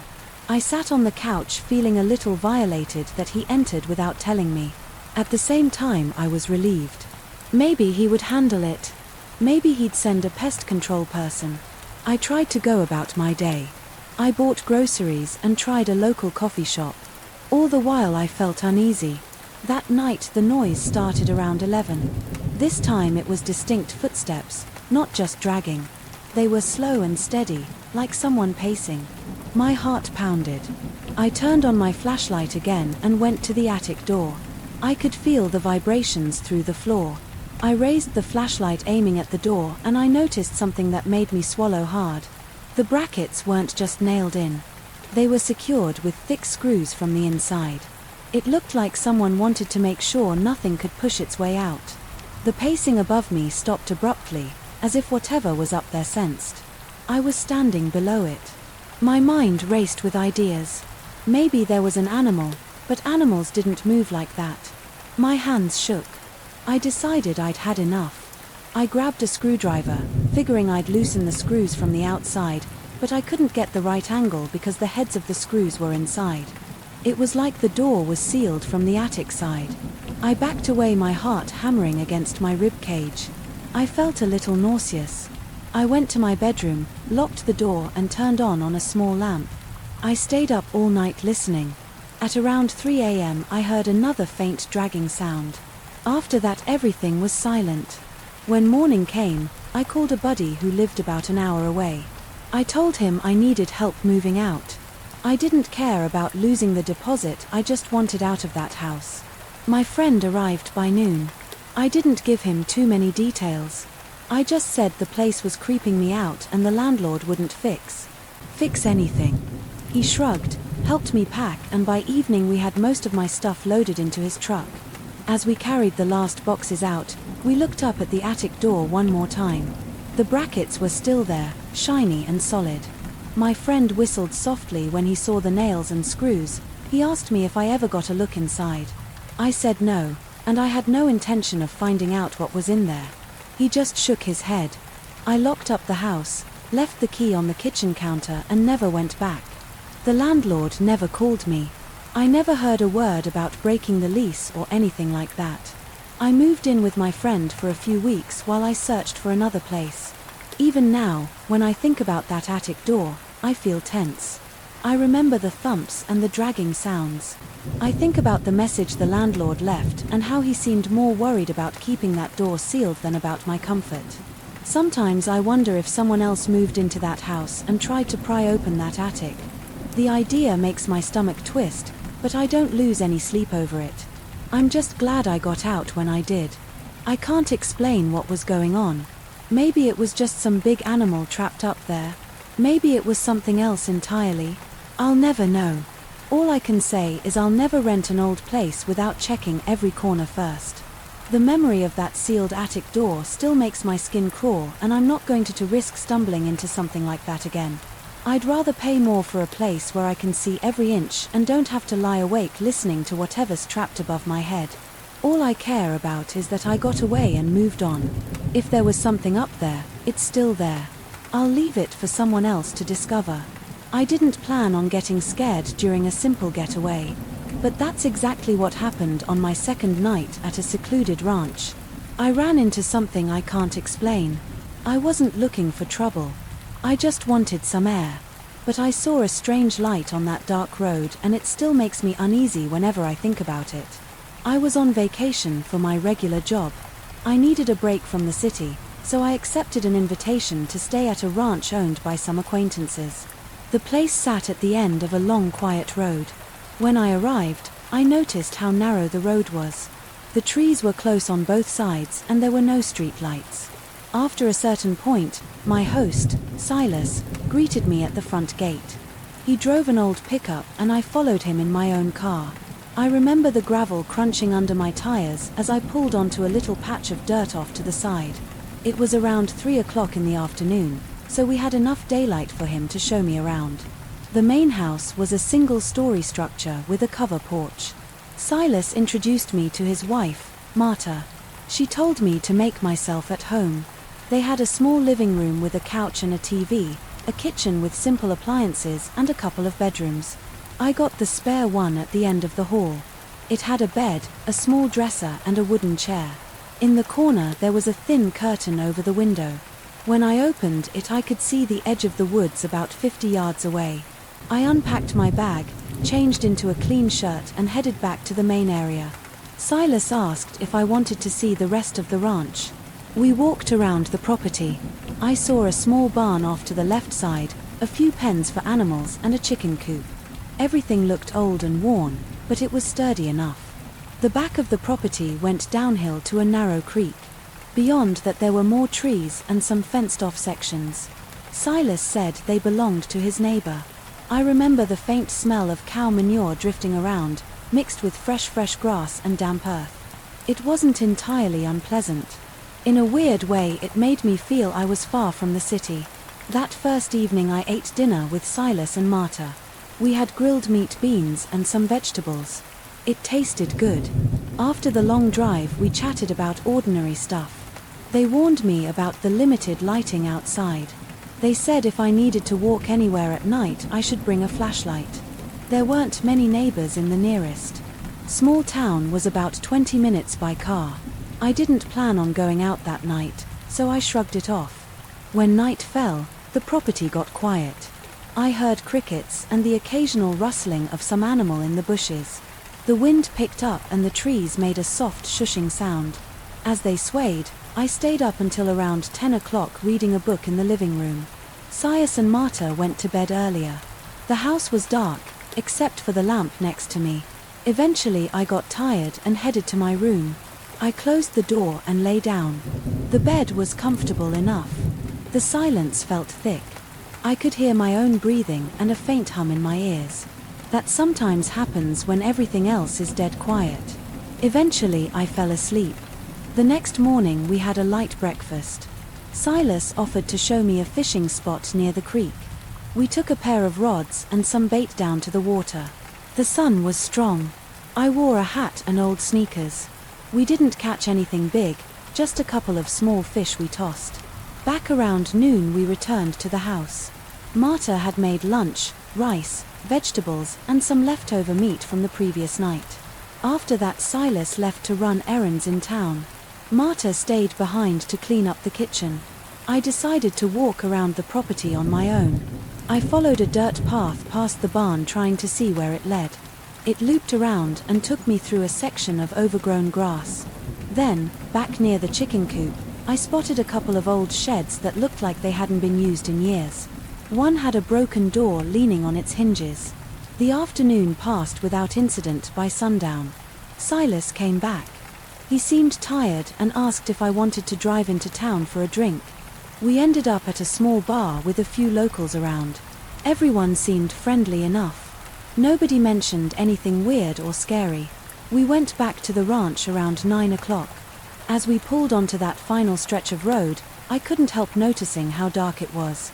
The headlights cut through the darkness, but beyond that beam everything disappeared into black. We parked near the house and I said goodnight to Silas and Marta. I went to my room, dropped onto the bed and felt restless.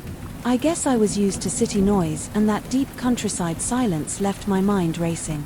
Around 11 o'clock I decided I needed some fresh air. I grabbed a small flashlight I found in one of the kitchen drawers. I stepped outside, shutting the door behind me as quietly as possible. The porch light was on, but it was a weak bulb. The air smelled of damp grass and warm earth. I walked toward the front gate, passing the side of the house where a few flower pots were stacked near the wall. After about 20 yards I reached the main gate. It was just an iron bar gate with a chain on it. I could see the dirt road stretching out beyond it. The moon was barely visible behind some clouds, so everything was pretty dark. I leaned on the gate looking at the road. There was a soft rustling in the bushes behind me, probably a small animal. I took a deep breath and let it out slowly. That's when I saw the light in the distance. It looked like a single headlight, maybe from a motorcycle or a small scooter. It was a circular beam coming down the road, but the road was straight empty. I listened for an engine, but there was nothing. No hum, no buzz, no rumble, just the low chirp of insects and the breeze pushing through the trees. I stood there gripping the gate. The light kept moving closer. It wasn't fast. It felt like it was cruising at a slow speed. I flicked off my flashlight because I wanted to see it more clearly. The beam of light looked steady. It didn't wobble or bounce like you'd expected from a bike on a rough road. There was no shape around it, no outline of a rider. After a few more seconds, the light dimmed and went out just like that, gone. I didn't see a turn anywhere. It didn't fade gradually. It was there 1 second and gone the next. I stayed where I was waiting for someone to come walking along. Maybe a guy with a flashlight would appear, but the road stayed dark. I heard nothing. I won't lie. I felt my heart thumping. My skin got clammy. My mind jumped to all sorts of explanations, but none of them made sense. I waited another minute or two trying to stay calm. Then I turned on my flashlight again and aimed it up and down the road. Nothing. I tried to peer into the trees, but the flashlight beam only went so far. I ended up heading back to the house. My steps felt heavy and I kept looking over my shoulder. When I got inside, the living room was too quiet. I locked the door behind me. I shut off my flashlight and stood there in the dark, my ears straining for any sound outside. I heard nothing but my own heartbeat. Eventually I crept to my bedroom and lay down. I had trouble falling asleep. I kept wondering if I should check again or tell Silas right away, but I decided to wait until morning. I stayed awake for at least another hour before I dozed off. The next morning at breakfast I told Silas and Marta about the light. Silas gave me a serious look but didn't seem too shocked. He said they'd noticed a strange floating light on the road a few times. Marta nodded and said she'd seen it once a month earlier, but it was distant. Silas told me he'd gone out with a shotgun once thinking maybe some trespasser was messing around, but he never found anyone. They had no idea who or what it could be. A few neighbors had mentioned seeing a lantern at night that moved as if carried by someone, but it disappeared. When approached, they had no explanation. I felt a chill go through me. I asked if they'd ever heard footsteps or seen a person with that light. Silas said no, he'd only seen the glow. Marta admitted it made her uneasy. She suggested it might be a reflection of something or light from a passing vehicle on another road. But she also knew how the roads were laid out and it didn't make sense. The place was too isolated and there were no hills or mirrored surfaces. Around that day I tried to go about things normally. I helped Silas move a few fence posts, hammered some nails and fed the animals, but the thought of that light stayed in my mind. I told Silas I wanted to see if it would appear again that night. He said I was free to check, but he wasn't sure if he wanted to join me. He admitted it made him feel uneasy and he didn't like standing around in the dark waiting for something he couldn't explain. I understood that. I told him I'd let him know if I spotted anything. That evening we ate an early dinner. Silas turned in around 9. Marta followed him.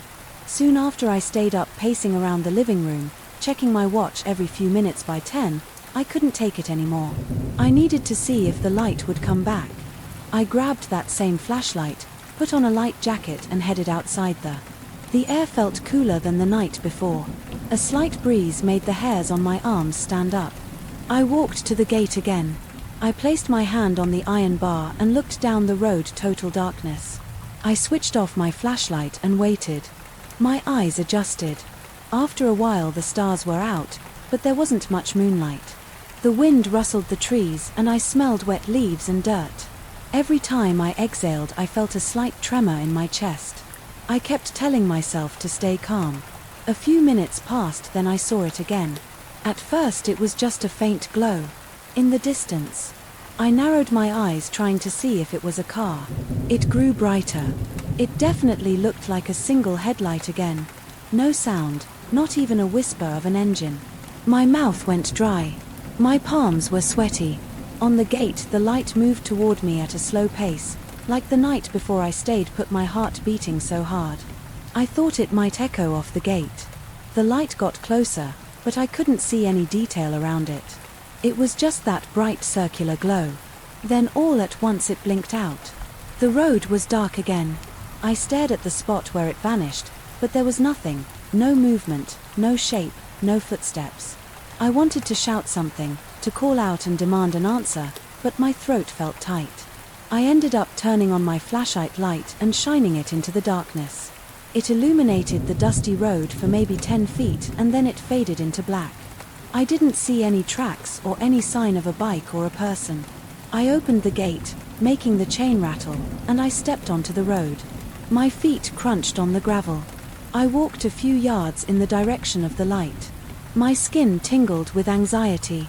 I kept looking around, half expecting someone to jump out of the bushes. But it was just me, my flashlight and the night. No animals, no voices, nothing. After a minute I felt a shiver run through my body and I decided I didn't want to go any farther. I turned around, hurried back to the gate, locked it and went into the house. I woke Silas and Marta and told them. Silas looked anxious. He said he'd heard enough stories from the neighbors to believe something strange was going on. Marta just wrapped herself in a robe, stared at the floor and said she didn't understand it. We sat in the living room for a while listening to the ticking of an old clock on the wall. None of us had a good explanation. Finally, we all went back to bed. For the rest of my stay, I couldn't relax. I thought about leaving early, but I also felt curious. I stayed another 2 nights. Both nights I stepped out to the gate. Around the same time the light showed up once more on the final night. Same pattern, a bright beam moving along the road, no engine, sound then gone. I never heard footsteps or voices. I never saw a person. After I packed up and said my goodbyes, Silas asked me to let him know if I ever figured out what that light was. I promised I would, but I had no leads. I spoke to a neighbor on my way out. He just said he'd seen the light plenty of times and assumed it was some joker with a flashlight or lantern. But he could never catch them in the act. It never caused any damage, though it freaked out a few people who weren't expecting it. I drove away from the ranch, glancing in the rearview mirror. The dusty road behind me looked ordinary in the morning sun. No hint of anything out of place. Yet I felt a nod in my stomach. I still do. I can't explain it. It wasn't just a simple headlight, I'm sure of that. It moved too quietly and it vanished too cleanly. I keep telling myself there must be some ordinary explanation, someone playing a prank or carrying around a lantern on that dark stretch of road. But until I have proof, all I have is the memory of that slow-moving beam and the silence that swallowed it up. And that's enough to keep me on edge. Whenever I think about those nights out there, I felt the first whisper against my ear. On a Thursday morning, I was leaning over a binder full of old enrollment records in that cramped basement hallway. I had gone downstairs just to find some details for an upcoming report. My department didn't keep anything digital from before 2005, so I had no choice but to dig around in the musty corners of those shelves. The basement was always quiet, except for the hum of the fluorescent lights. That day I heard a soft sound like someone breathing right behind me. It made my neck hair stand on end, but I turned around and saw no one. Music. All I saw was the long row of metal shelves and flickering bulbs above me. I shrugged it off and kept working. That was how it started. I've been working in this building for about 3 years. I help manage some administrative tasks for my department, and I coordinate research materials that faculty request. Most of the time the main floors are noisy, students come in and out, staff chatter by the elevators, and there's a steady buzz of activity. But downstairs in that sub-basement level everything is stale. People only go down there to find older books, boxes of files or random equipment that no one uses anymore. The light is never as bright as it should be. The walls are a dull grey.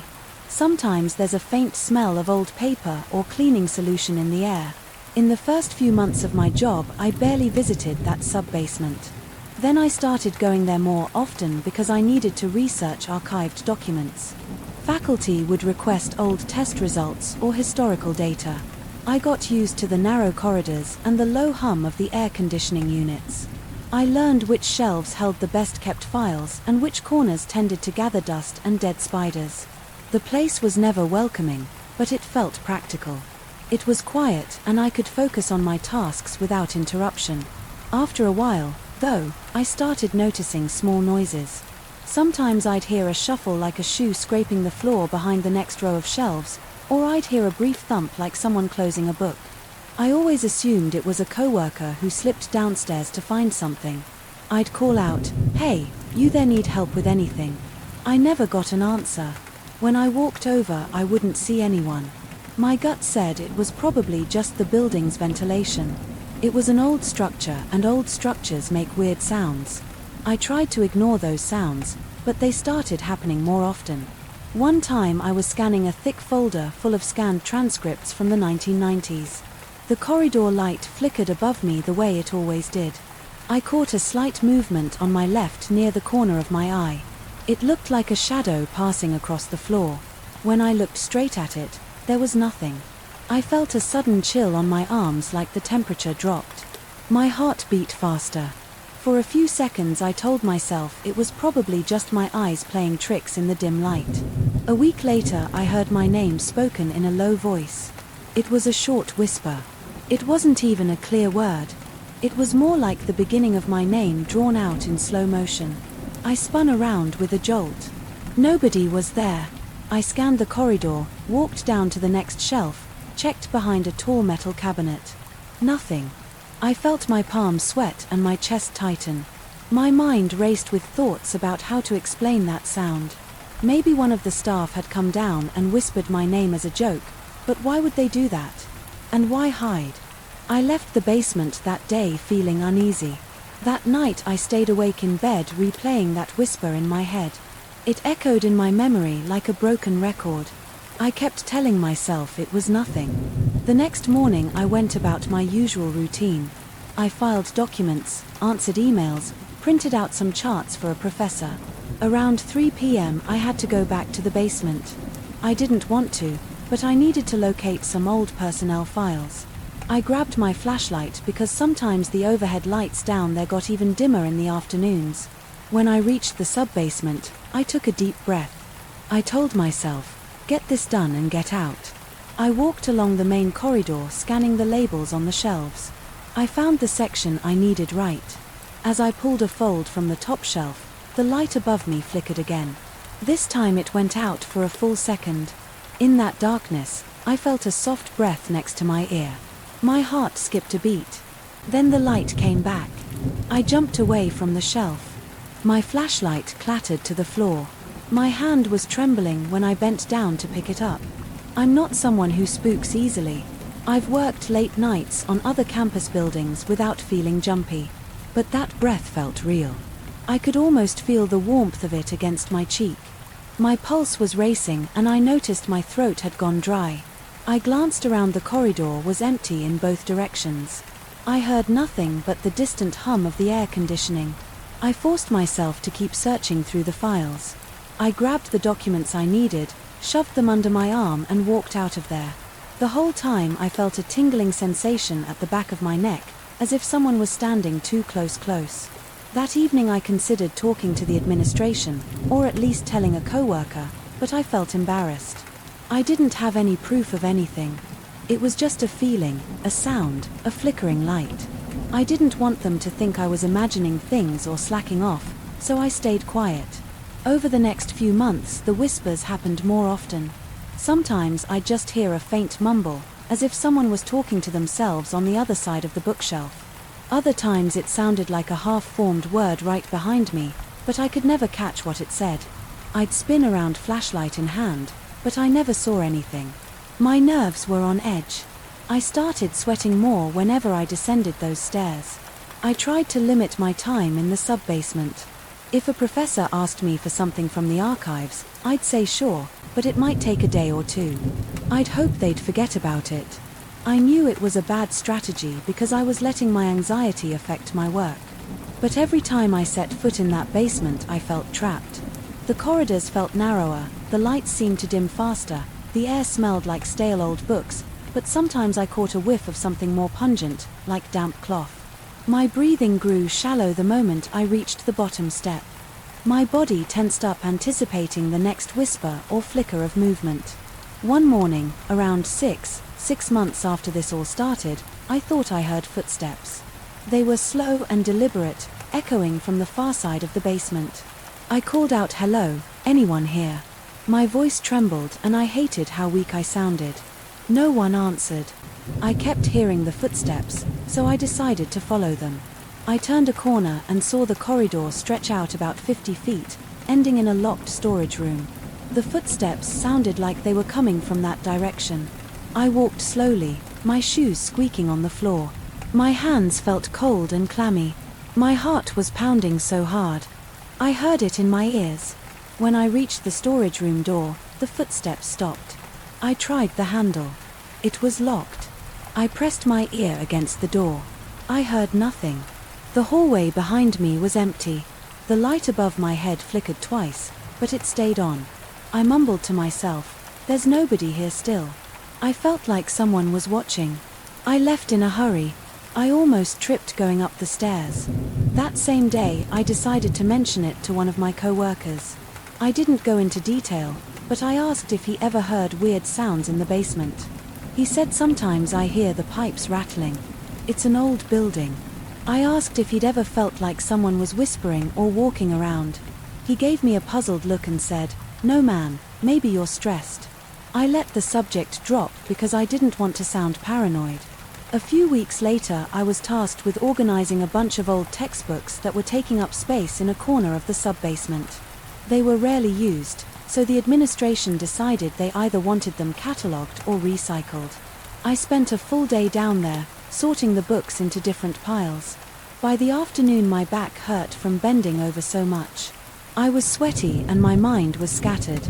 Around 4 p.m. I heard a familiar whisper. It sounded like it was coming from behind a tall stack of boxes. I tried to ignore it. I focused on my task, but my hands shook a bit as I grabbed each book.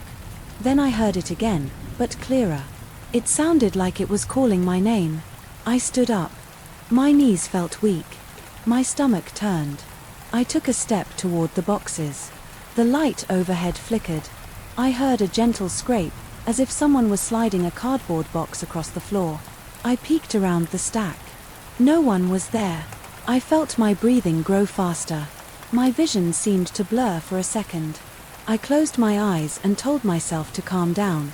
Then I heard a soft exhale right behind me. I spun around, nearly dropping the book in my hand.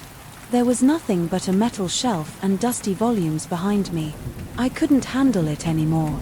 I rushed out of the sub-basement, leaving the books scattered. My coworker saw my face when I returned to the main floor. He asked, "You, good, you look pale." I just nodded and said I needed a break.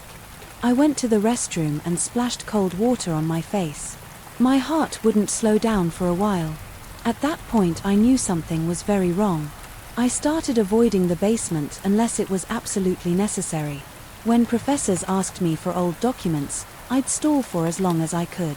If someone asked me to fetch a book from the sub-basement, I'd make up an excuse or drag a colleague with me. But no one wanted to stay there long, and they usually went back upstairs after a few minutes. Then I'd be alone again. I haven't told the administration. I don't feel comfortable explaining that. I keep hearing whispers and breathing in a locked, supposedly empty space. Part of me wants them to investigate, to send maintenance workers to check for air leaks or hidden speakers or something that could explain these sounds. Another part of me is afraid they'll do an inspection, find nothing, and think I'm losing it. Right now I'm caught between my job responsibilities and my need to feel safe. I can't just quit my job. I also can't deny that I'm terrified every time I step foot in that basement. Sometimes I try to reason it out. I tell myself it must be the ventilation system. Other times I wonder if someone's been sneaking in, but I've never found any sign of forced entry or any trace of another person down there. I've considered recording audio on my phone when I go downstairs just to prove to myself that I'm not imagining this. But the idea of capturing an actual whisper on playback scares me. It might confirm everything in a way I'm not ready to face. So for now I just do my job as best as I can. If I have to go down, I go down quickly. I move fast, grab what I need and leave. I don't linger. I try not to think about the shadows I see in my peripheral vision. I try not to focus on the flickering lights or the sudden chills that run down my arms. I still feel that presence behind me. Sometimes like someone is watching from a foot away. I sometimes catch a soft rasping sound, like a quiet voice that can't form full words. I wonder if it's calling me or if it's just echoing random noises. I have no idea if it means harm or if it's simply there, but the not knowing drives me crazy. Every time I climb the stairs out of that basement, I feel relief wash over me. My legs usually feel like rubber and I notice my shirt clinging to my back with sweat. I've managed to keep this experience to myself for months. I still don't know what to do. Sometimes I think about filing a complaint, unexplained noises in the sub-basement, but I can't imagine that going over well. The administration would want specific details or worse, they'd brush-pee me off. So I stay quiet. When I do talk to co-workers about the basement, I keep it casual. I just say it's creepy or musty. They agree, but they don't seem to sense the same things. I do for now. I avoid being alone down there for too long. If I hear that whisper, I pretend I don't notice. I try not to let my mind wander. I keep telling myself it's just an old building with poor lighting and messed up acoustics. Deep down though, I know there's something else. I feel it every time I walk past those shelves, and I'm not sure how much longer I can pretend it's all in my head. The next time I hear that whisper, I might finally run upstairs and tell someone, or maybe I'll pack up my stuff and refuse to go back down. I haven't decided yet, but every day I feel that tension building. Sooner or later something has to give, and I'm scared of what might happen when it does. I realized something was wrong the first time I heard that grinding noise in the basement. It sounded like metal scraping across concrete, as if someone was trying to shove a heavy pipe along the floor. I was alone. It was a Saturday afternoon, and I was supposed to be checking the electrical wiring. I remember pausing in the silence, holding my breath and feeling every hair on my neck stand on end. I had bought this commercial space a few weeks earlier. It was an older building in a decent area. The price felt right, and I thought I could remodel it for a small retail shop or maybe rent it out to a local business. During the walkthrough, the real estate agent didn't mention anything about a small garage in the basement. I didn't even notice it at first. After I signed the papers, I went back with a friend to measure some walls, and we found a narrow door behind a fuse box. It led to a set of concrete stairs going down into this hidden section. The door was rusty, and it creaked so much I thought the hinges might snap off the air down. There was stale and smelled like wet stone. I flicked on my phone's flashlight and took a look around. The garage space wasn't big. It might fit a single compact car or maybe a couple of motorcycles side by side. The floor was rough, with cracks running in all directions. There was mold along the walls, and some old tools were scattered in a corner. The place had no functional light fixture, as far as I could tell. There was a small bulb socket, but the bulb was missing and the wiring looked ancient. I didn't see any obvious reason to spend more time in that part of the property, so I mostly ignored it for the next few days. Then came the weekend, when I decided to check the entire building's electrical system. I wanted to see if everything was up to code. I started in the main area near the entrance. I tested the switches, tried the outlets, and looked over the breaker box. Nothing seemed out of place. Eventually I remembered that old garage in the basement. I grabbed my tools and headed down. The steps were uneven and some were cracked. My shoes slipped a bit on the damp surface. It felt a few degrees colder there, and the smell of mildew was much stronger. I walked around with my flashlight, shining it on the walls and ceiling. I saw a fuse panel in the corner, probably separate from the main breaker box. The metal cabinet was rusted on the edges, and I had to yank it open with a bit of force inside. The fuses were mismatched. Some looked older than me, and one was missing entirely. I muttered something about how unprofessional the previous owners must have been. That's when I heard the scraping sound. It was off to my left, near the far side of the garage, where an old shelf stood against the wall. It sounded like metal dragging on the concrete floor, slow and steady. My chest tightened. I turned my flashlight toward that shelf, but I saw nothing move. I called out, "Hello." My voice echoed. I waited. No answer. The noise stopped. The only sound left was the faint dripping of water somewhere in the pipes overhead. I tried to convince myself it was just my own footsteps echoing, or maybe something shifting in the walls. I walked to the shelf, moved a few boxes aside, and checked behind it. There was nothing but damp concrete. I felt uneasy, but I went back to the fuse box. A few minutes later I heard it again. This time it sounded a bit louder, like something heavier was being dragged. The noise made my skin crawl. I dropped my screwdriver and spun around. Still there was no visible movement. I was alone, but it felt like I wasn't. I took a few slow steps around the perimeter, keeping my flashlight aimed where I thought the sound came from. The corners were dark, and the beam of light only cut through a small area. At a time my heart was pounding in my ears. I found nothing. Nobody was there. No objects had moved. I wanted to get out of that place. My legs felt stiff and my hand was sweaty around the flashlight. Every step I took felt like it echoed. I left the basement and headed back up. I told myself it was probably the plumbing or a piece of scrap metal shifting on its own. Maybe the building was settling. I tried to shrug it off, but I couldn't let it go. I kept thinking about it all day. By the evening I started wondering if someone had broken in, maybe a vagrant or a local thief. The building was old and I hadn't yet installed any updated locks. Could someone be hiding down there, using that space as a makeshift home? The thought bothered me a lot. I decided I'd go back the next day and do a thorough search. That night I slept poorly. My mind replayed that scraping sound every time I started drifting off. I got up early the next morning, threw on some work clothes and grabbed a more powerful flashlight. I also took a small crowbar just in case I needed to pry open a locked door or scare off an intruder. When I reached the building, I parked right in front. The neighborhood was quiet. It was a Sunday morning and there weren't many people walking around. I unlocked the main door and headed straight to the basement. As soon as I opened the door to the downstairs area, I smelled that musty odor again. It made my nose itch. The stairs creaked under my weight and I tried to step lightly. I paused at the bottom of the stairs, shining my new flashlight around. The beam was stronger and cut through the darkness better than my phone's light had. The walls were bare and the floor was covered in a thin layer of dust. I looked for footprints, but only saw my own from the day before. I checked the shelf, the corners behind the fuse box and under the old tool bench. Nothing seemed disturbed. I stayed down there for at least half an hour, opening and closing everything I could find. I pulled the shelf away from the wall. I kicked aside some broken boards words. I listened carefully, but there was no scraping sound. I felt a mix of relief and frustration. I didn't want it to happen again, but part of me wanted to catch whoever or whatever was causing it. Eventually, I decided to work on the fuse panel. I replaced the missing fuse, tested the circuits and tried to ignore how cold it was on my arms by the time I finished. It was almost lunchtime. I hadn't heard a thing the entire time.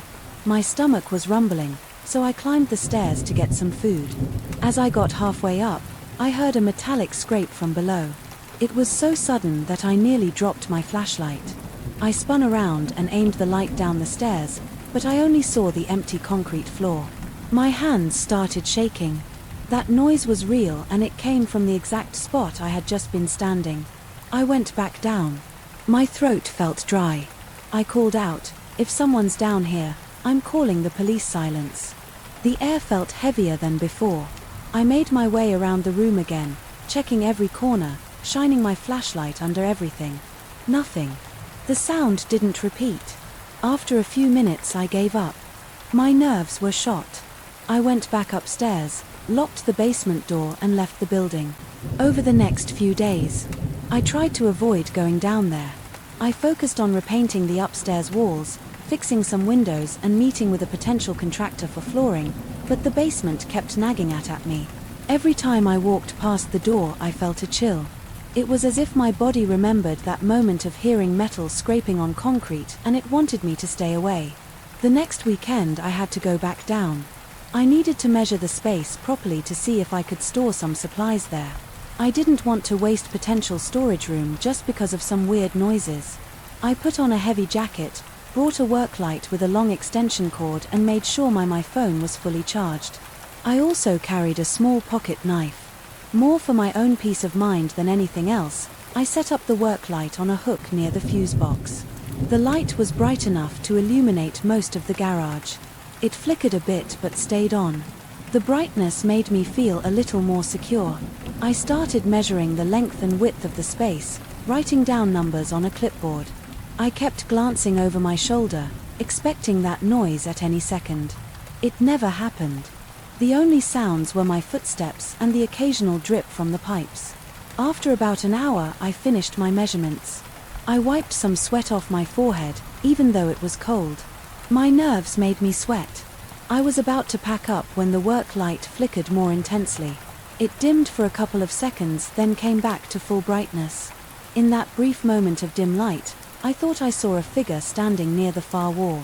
It was just a shape like a person's silhouette. I froze, my heart thumped hard. I turned the flashlight in that direction, but there was no one. The wall was empty except for some peeling paint. I grabbed my work light and walked over to that spot. I shone the beam in every corner. Nothing, no footprints, no sign of anyone. I tried to calm my breathing. My hands were shaking again. The smell of mold was suffocating. I felt trapped in that place, like the walls were too close. I told myself it was just a shadow or my own reflection from a weird angle, but I could feel the goosebumps on my arms in the back of my neck. I hurried to gather my things right. Then I heard the scraping sound louder than before. It came from directly behind me.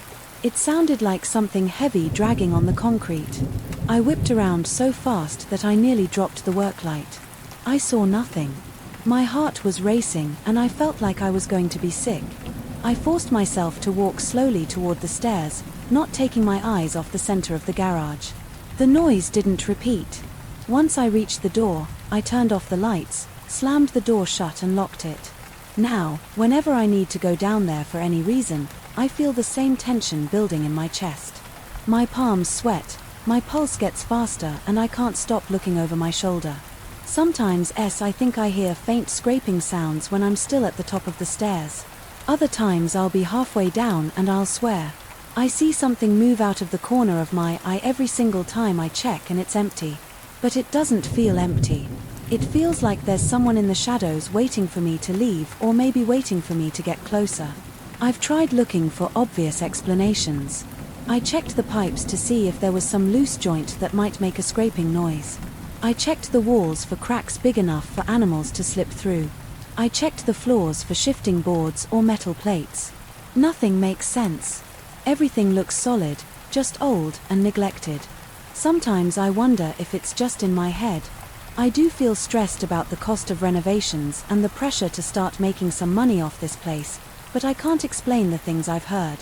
I can't explain the figure I thought I saw, and I know I didn't imagine the sound of metal dragging across concrete. It's too distinct. It's not rattling pipes or dripping water. It's something else and I can't figure out what.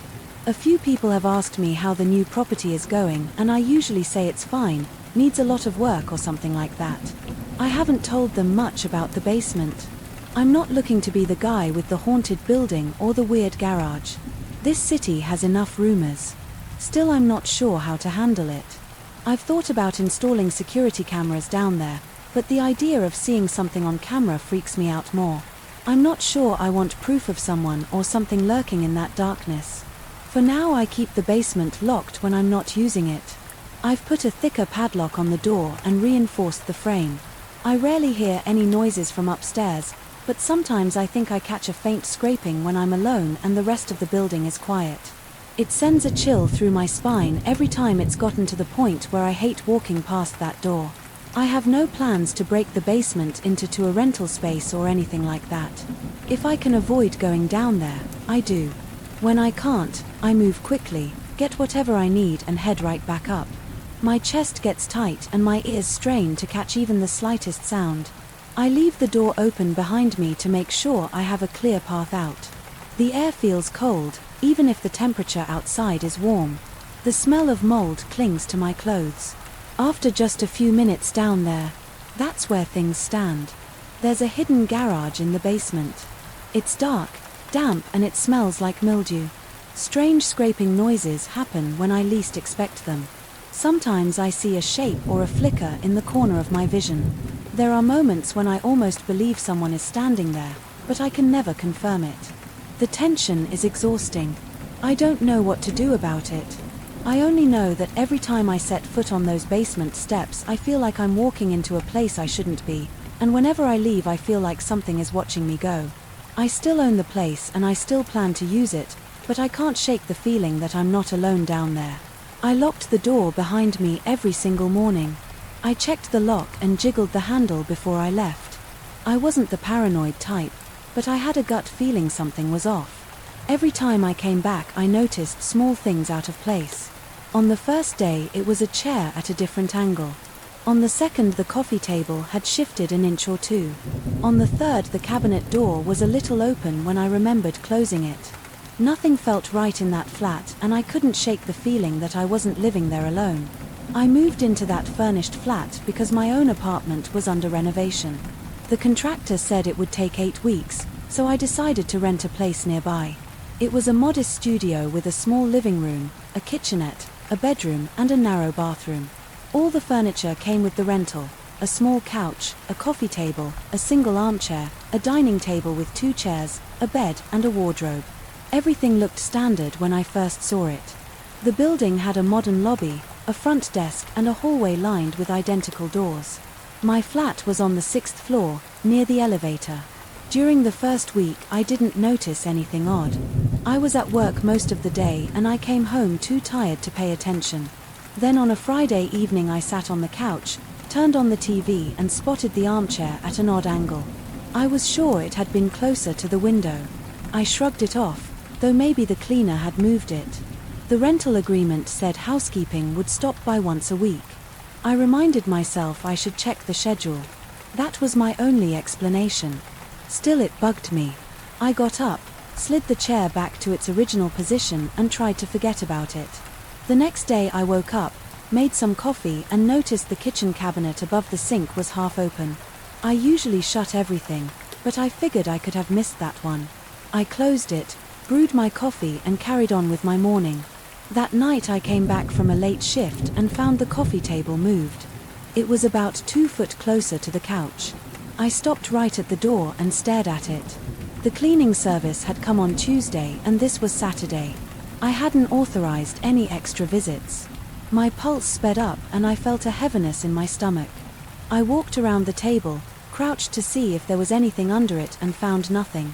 I sat on the couch, turned the TV on and tried to relax. I kept glancing at the table and the locked door, wondering if I had done that on. Unconsciously, I still managed to sleep, but I felt uneasy. On Monday, I asked the receptionist if someone had entered my unit during the weekend. She checked the digital logs. There was no record of anyone accessing it except me. I asked if the housekeeping staff came on Saturdays. She said no. I felt a chill. I forced a smile and went upstairs to my floor. I stepped into the flat and walked around. Everything looked normal at first glance. I went into the kitchen, opened the fridge, grabbed a bottle of water and turned around. The bedroom door was open. I remembered leaving it closed. I stood there, bottle in hand, and stared at the empty bedroom. The bed was unmade, the wardrobe shut and the curtains drawn. Nothing else seemed strange. I told myself I could have left the door open, but I couldn't shake the anxiety that was building in my chest. Later that same evening I came out of the shower and started dressing in the bedroom. I heard a faint sound from the living room. It was a clicking noise, almost like the TV turning on. I hurried out with my shirt half buttoned. The TV was off, but the lamp next to the couch was on. I left that lamp off before going to shower. My heartbeat pounded in my ears. I walked to the lamp, turned it off and looked around. The windows were locked. The front door was shut. I checked the closet, nothing. I checked under the couch, nothing. I turned on all the lights, marched around the flat and then sat down on the couch again. I felt my arms shaking. My mind raced. I tried to calm down by telling myself that maybe I'd turned on the lamp by accident, but deep down I knew it didn't make sense. During the second week, I set up a tiny piece of paper on the top of my front door. Each morning I wedged it between the door and the frame in a way that it would fall if someone opened the door. At night I found the paper on the floor. Once I called the receptionist, she insisted no one had used a key to enter. There was a camera in the hallway, but it only recorded footage at the elevator entrance. You couldn't see my door directly. She said maybe the paper fell off on its own. I knew that was possible, but I started suspecting someone had a different way in, maybe a maintenance entrance or a connecting door. I didn't see anything in the flat that suggested a hidden doorway, but the entire place felt suffocating. I was tired at work because I wasn't sleeping well. I kept imagining someone creeping around while I was gone some nights. I wondered if they were there. Even when I was home one evening, I decided to come back earlier than usual without warning. I left work at noon, told my co-workers I had errands and arrived at the building around 12:30 p.m. The hallway was quiet. I placed my ear against my own door. I heard nothing. I unlocked it and walked in slowly. I heard a door creak in the hallway that led to the bedroom and bathroom. It was a brief noise, like someone trying to close a door quietly. My throat tightened. I rushed down the hall. The bathroom door was slightly ajar.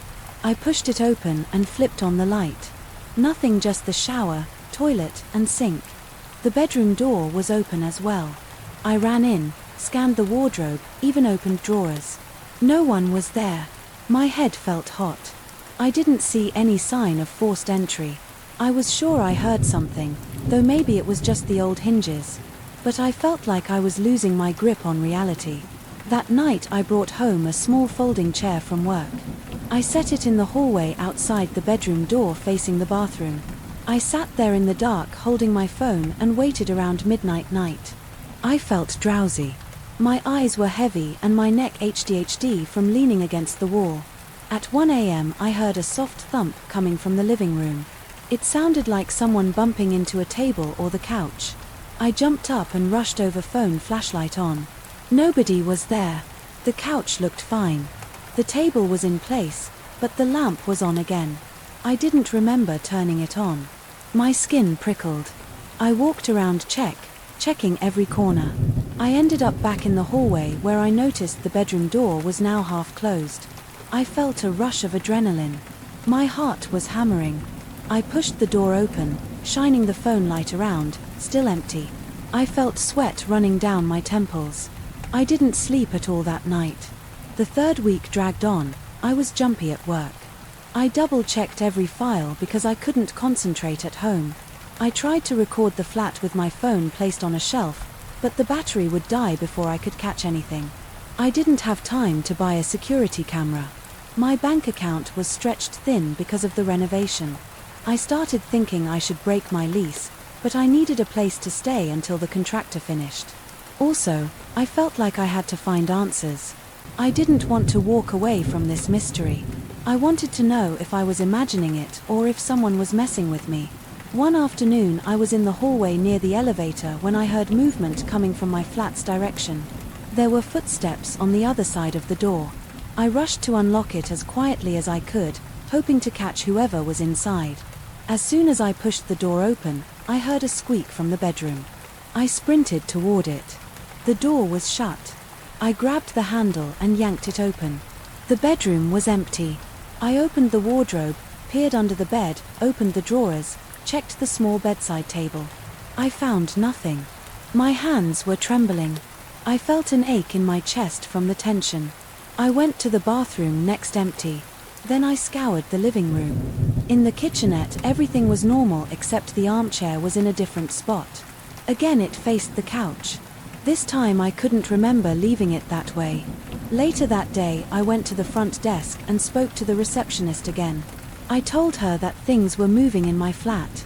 I asked if there was any chance. A previous tenant still had a key.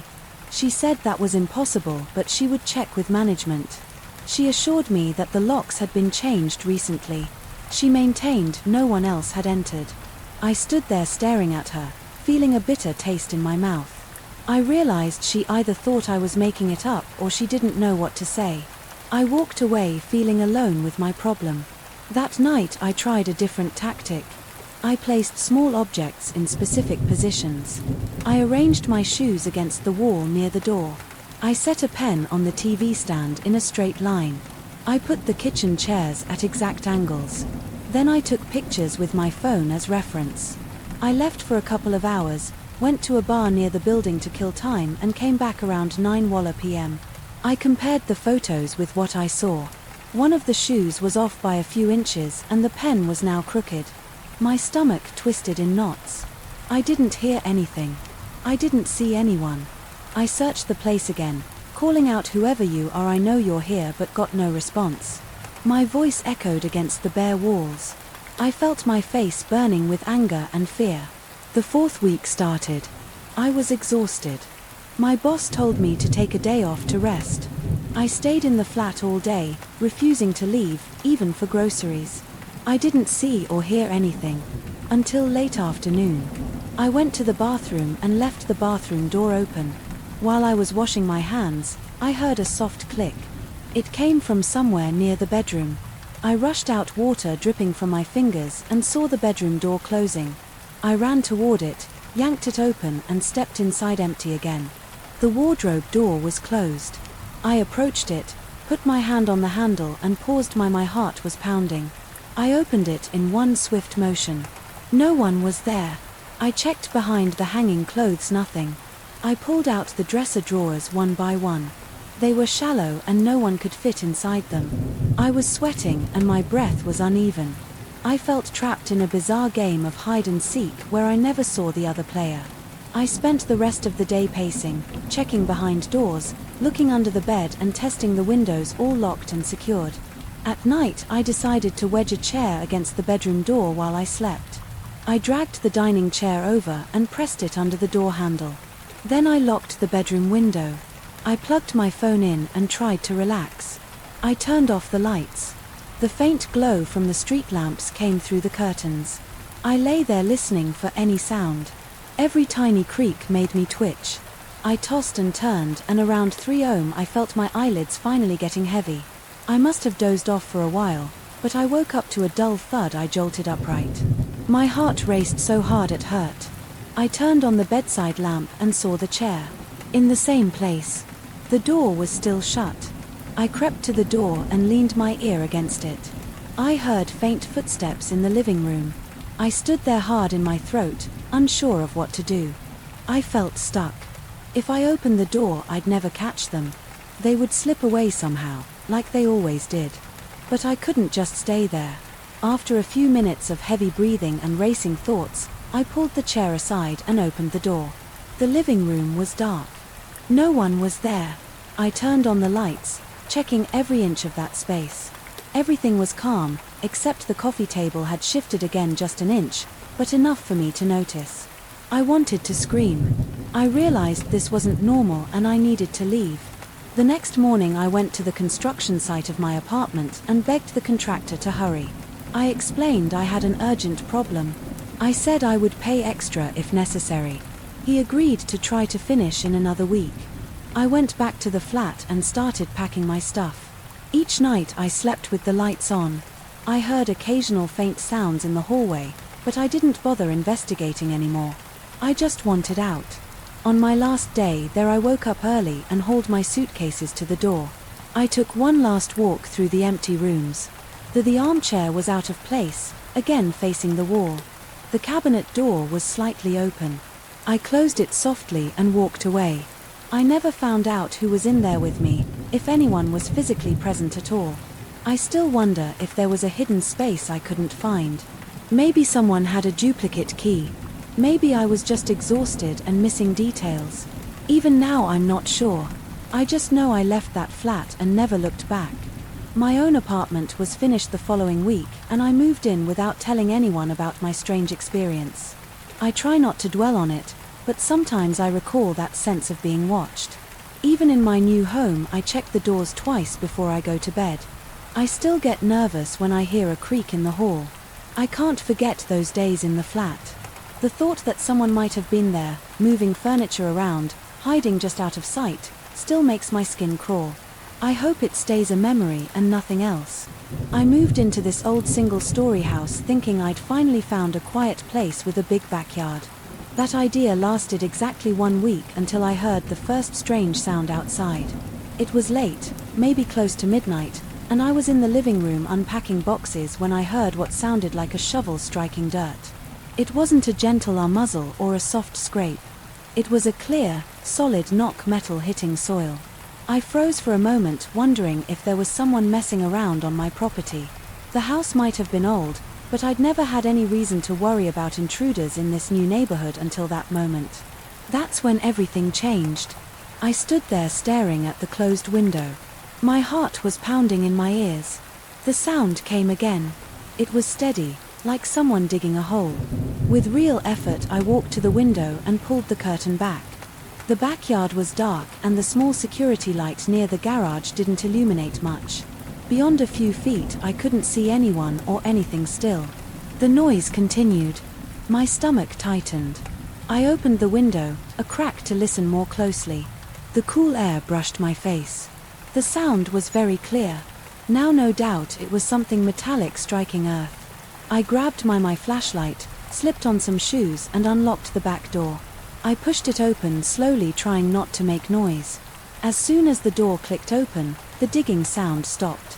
I paused on the threshold, shining the light over the grass. Nothing moved. The yard was empty. The only noise I heard then was the buzzing of a distant street light. I stood there for a full minute, scanning the area, trying to see if maybe there was a person crouched behind the small garden bed or near the rundown shed in the corner. But there was no shape or outline indicating any human figure. The hairs on my arm stood on end. I stepped off the small concrete stoop and walked into the yard. The night air was chilly and I felt the damp grass under my shoes. I took slow, careful steps. I circled around the yard, shining my flashlight on the ground to see if there were any fresh holes or piles of dirt. Nothing. The soil looked undisturbed. It was just the same patchy grass, some weeds, and the same old cracks in the earth. I felt uneasy, but I told myself it could have been a neighbor doing some weird late-night project. Maybe the sound was carrying over from another yard. I went back inside, locked the door and tried to put it out of my head, but I barely slept that night because every little creak or bump made me jump. I got up late the next morning, feeling groggy, and checked the yard under daylight. I examined the whole area, expecting to find some sign of digging, but I saw nothing. The ground looked the same as before, no upturned soil, no footprints, nothing. Over the next few days I tried to settle into my routine. I worked from home, sorted out some boxes, cleaned the musty corners of the house. Everything felt normal, except for the tension in my stomach whenever I thought about that noise. Then for night, after the first incident, I heard it again. This time I was in the bedroom folding laundry on my bed when the same metal on earth sound echoed from the backyard. It was a little earlier, around 11. My chest tightened. I sat down the shirt I was folding, got up and stood near the window. The noise was steady, maybe 3 or 4 strikes, then a pause, then more strikes. I moved the curtain aside, but it was too dark to see. I flicked on the flashlight on my phone, then decided to go out the back door again. The moment I turned the door knob, the digging noise stopped. I stepped onto the stoop. Stillness, no sound at all. My hand holding the phone was shaking a bit. I aimed the light at every corner of the yard. It was empty. No people, no animals. I walked around for a bit, shining the phone's flashlight near the fence. The neighbor's place was quiet. I didn't hear any movement from their side, just the faint hum of their air conditioning unit. I felt my pulse thumping in my temples. I said nothing out loud, but in my head I kept thinking, "Who's there? Why are you stopping? When I come out?" It made no sense. I leaned forward and pressed my palm against the ground. It felt cold, a bit moist from the evening dew, but not freshly dug. I sniffed the air, but there was no smell of turned earth. I stood up and looked around one more time. The yard was completely still. I went back inside, locked the door carefully and double-checked all the windows. The next few nights I tried a different tactic. I stayed up waiting for the noise, but I kept the lights off and sat near the window in the dark. I stayed quiet, hoping to catch the sound and see something outside. Before it stopped, I drank coffee to stay awake. Midnight passed and I was yawning. Then 1 a.m. came and went. I got up to stretch my legs around 2 a.m. and that's when I heard it start again, that same rhythmic metal clank against dirt. I rushed to the window, careful not to make a noise. I tried to see if there was movement, but it was too dark. The security light only lit a small portion of the yard. The sound seemed to come from somewhere off to the left near the fence. I kept staring, letting my eyes adjust. I squinted, leaning closer to the glass. I saw nothing but the faint outlines of the fence and the patchy grass. Still the digging continued. It was slow and steady, maybe for 30 seconds. Then it stopped on its own. I stayed there holding my breath, waiting for it to start again, but it didn't. Night after night the pattern repeated. The digging sound always started when I was inside. The second I made a move toward the door it stopped. It was driving me up the wall. I tried searching the backyard thoroughly. During the day, I raked through the top layer of soil. In a few spots I dug small holes to see if there was anything underneath.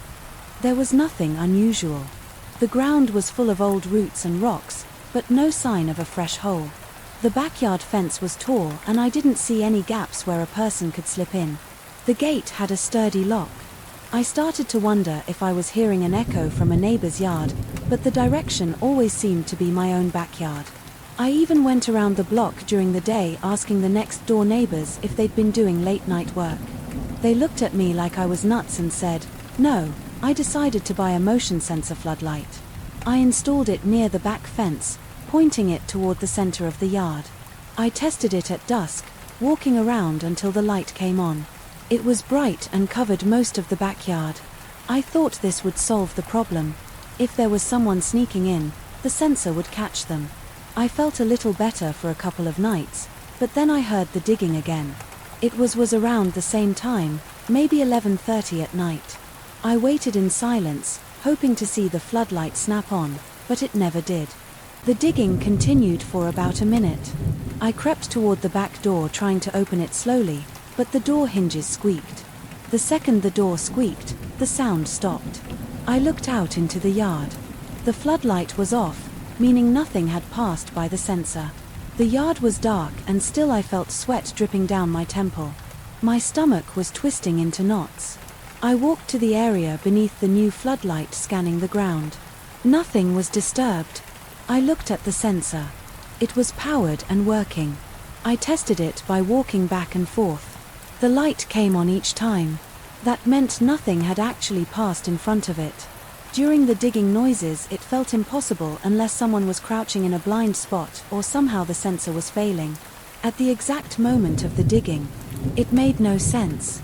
At that point I was losing sleep, so I decided I'd stay up all night on the porch. I made myself a thermos of coffee, grabbed a folding chair and positioned myself near the back door. I turned off all the house lights to stay hidden in the shadows. Around midnight, the crickets were the only sounds I heard. I sat there occasionally, taking a sip of coffee. Time crawled by. My eyes got heavy and my neck felt stiff. I stood up to stretch a couple of times. Eventually I sat back down, the clock on. My phone said 2:47 a.m. I was almost nodding off when I realized I'd heard nothing all night. No digging, no metal striking dirt, nothing. I forced myself to stay awake until dawn. Still nothing happened. Finally, the first light of morning made me squint. I felt drained and frustrated. I tried to push thoughts of the digging aside for a few days. After that I slept normally. I tried to go about my day-to-day routine, but then it happened again. This time it was right. After midnight I was too tired to get up. I just lay in bed staring at the dark ceiling, feeling my heartbeat thud. The metal on dirt sound was clear. After a few strikes I sat up quickly and moved to the window, determined to see something. The moment I touched the curtain it stopped. The back of my neck tingled. I felt anger welling up. It was like something was messing with me on purpose. But every time I walked outside or even got near the door, there was silence. One night I tried keeping my phone's camera ready. The plan was to record the sound before it stopped. So when I heard it around 11 p.m. I hit record. I crept to the window holding my phone, but the second I got near the glass there was no noise. I replayed the recording. All I heard was my own slow breathing. I couldn't catch the noise on any device. A few times I tried setting up a recording in while I was out of the room, but it seemed like the sound only started when I was there to hear it in person, and it always ended when I made a move. I began second-guessing myself. I checked the basement, the attic, and the shed in the yard. I looked for any old pipes or mechanical systems that could make that kind of noise. The house's plumbing was ancient, but it didn't produce anything like a shovel striking the ground. Everything pointed to an outside source. I considered the possibility of an animal, but I couldn't think of any creature that would make such a consistent metallic sound. And if there was an animal, I would have expected to see some sign of digging or damage to the yard. The situation kept me on edge for weeks.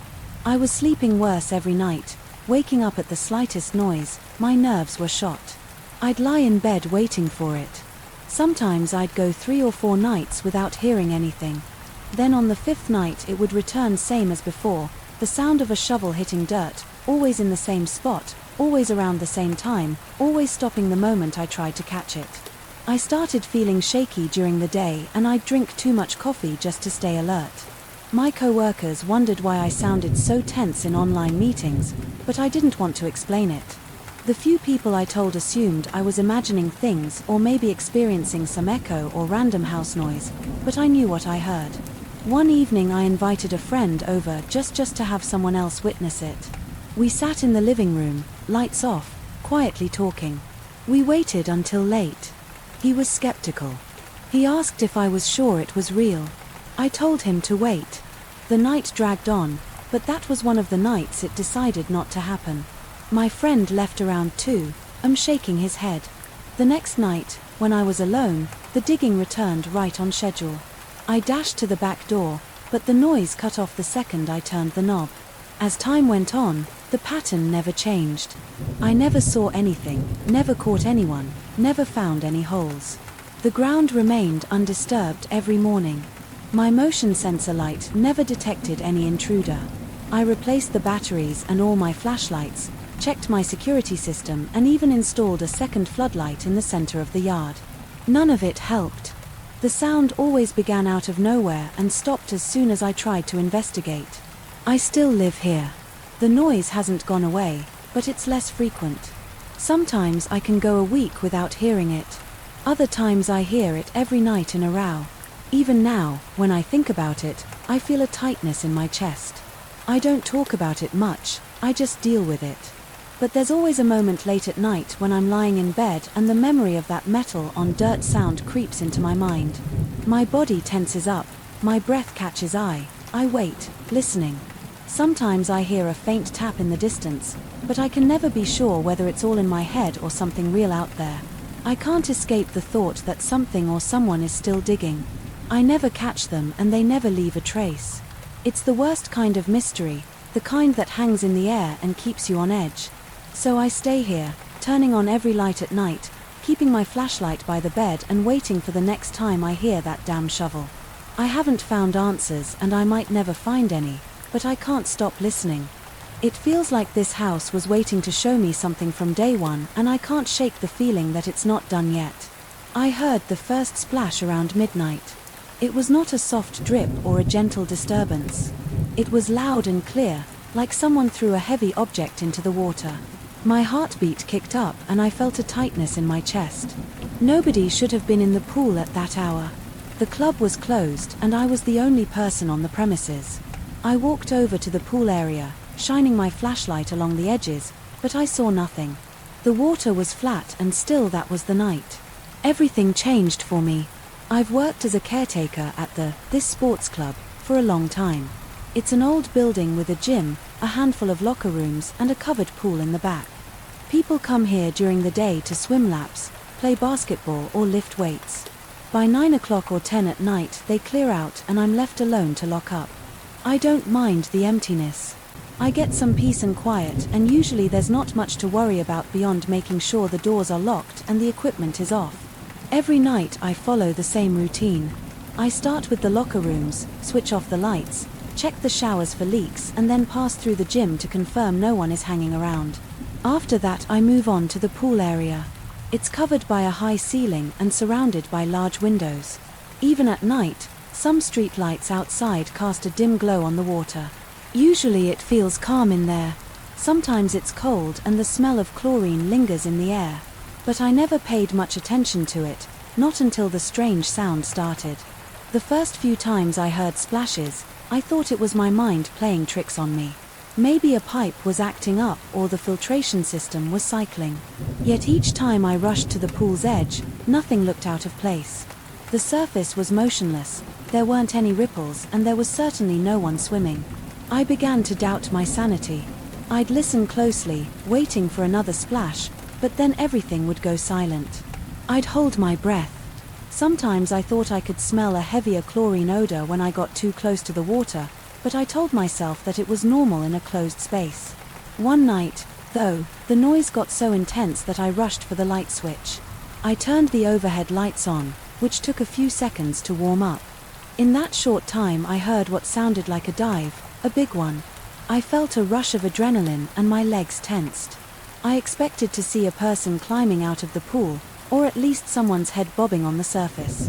The lights flickered on, illuminating the entire area. The pool was empty. The water was calm. My stomach lurched.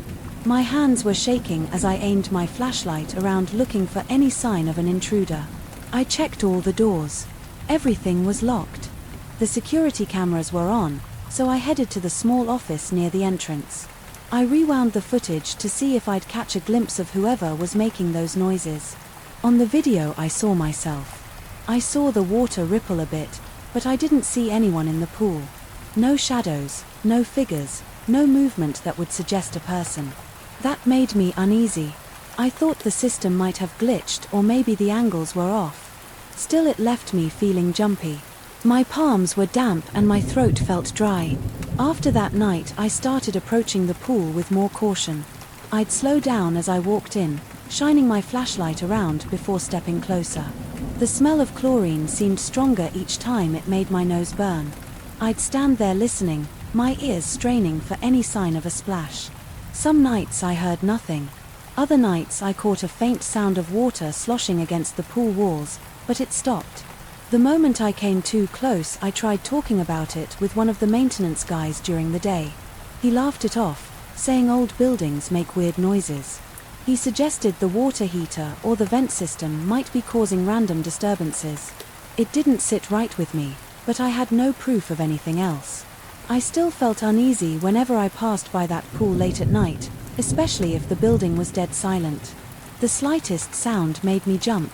One evening I decided to do a more thorough check. After closing time, I locked all the doors. Then I went into the pool area and sat on one of the plastic chairs by the edge. I kept the main lights off, relying on my flashlight. The water looked dark and still the overhead reflection faint. I forced myself to wait there for a few minutes, eyes fixed on the surface.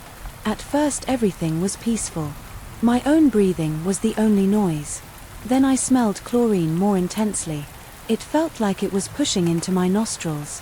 My eyes started to water.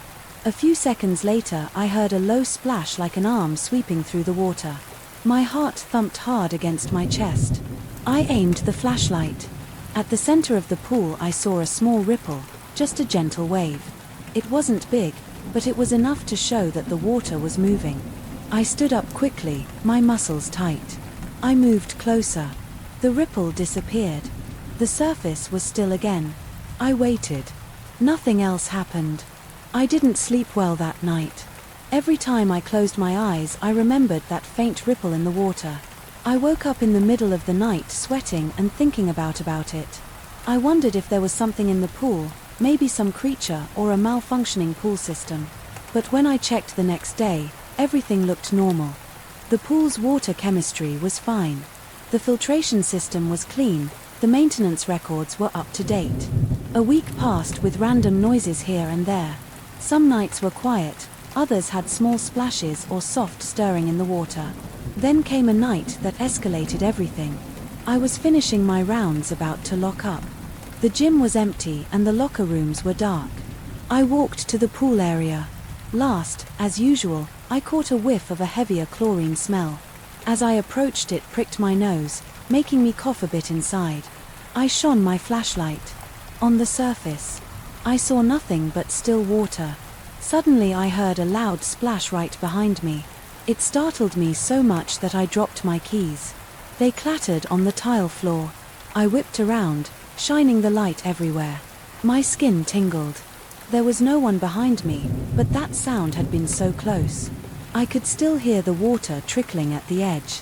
It was moving. I looked at the water. Small ripples were spreading out from a spot near the corner. My pulse pounded in my ears. I approached that corner. The smell of chlorine got even stronger, almost suffocating. I crouched down trying to see if there was some kind of device under the surface. I couldn't see anything but clear water in the shadowy bottom of the pool. I tapped the water with the tip of my flashlight. It felt cold. The ripples subsided and the surface went flat again. I turned on the overhead lights, stood up and scanned every inch of that pool. Nothing. My breathing was shallow and my hands were shaking.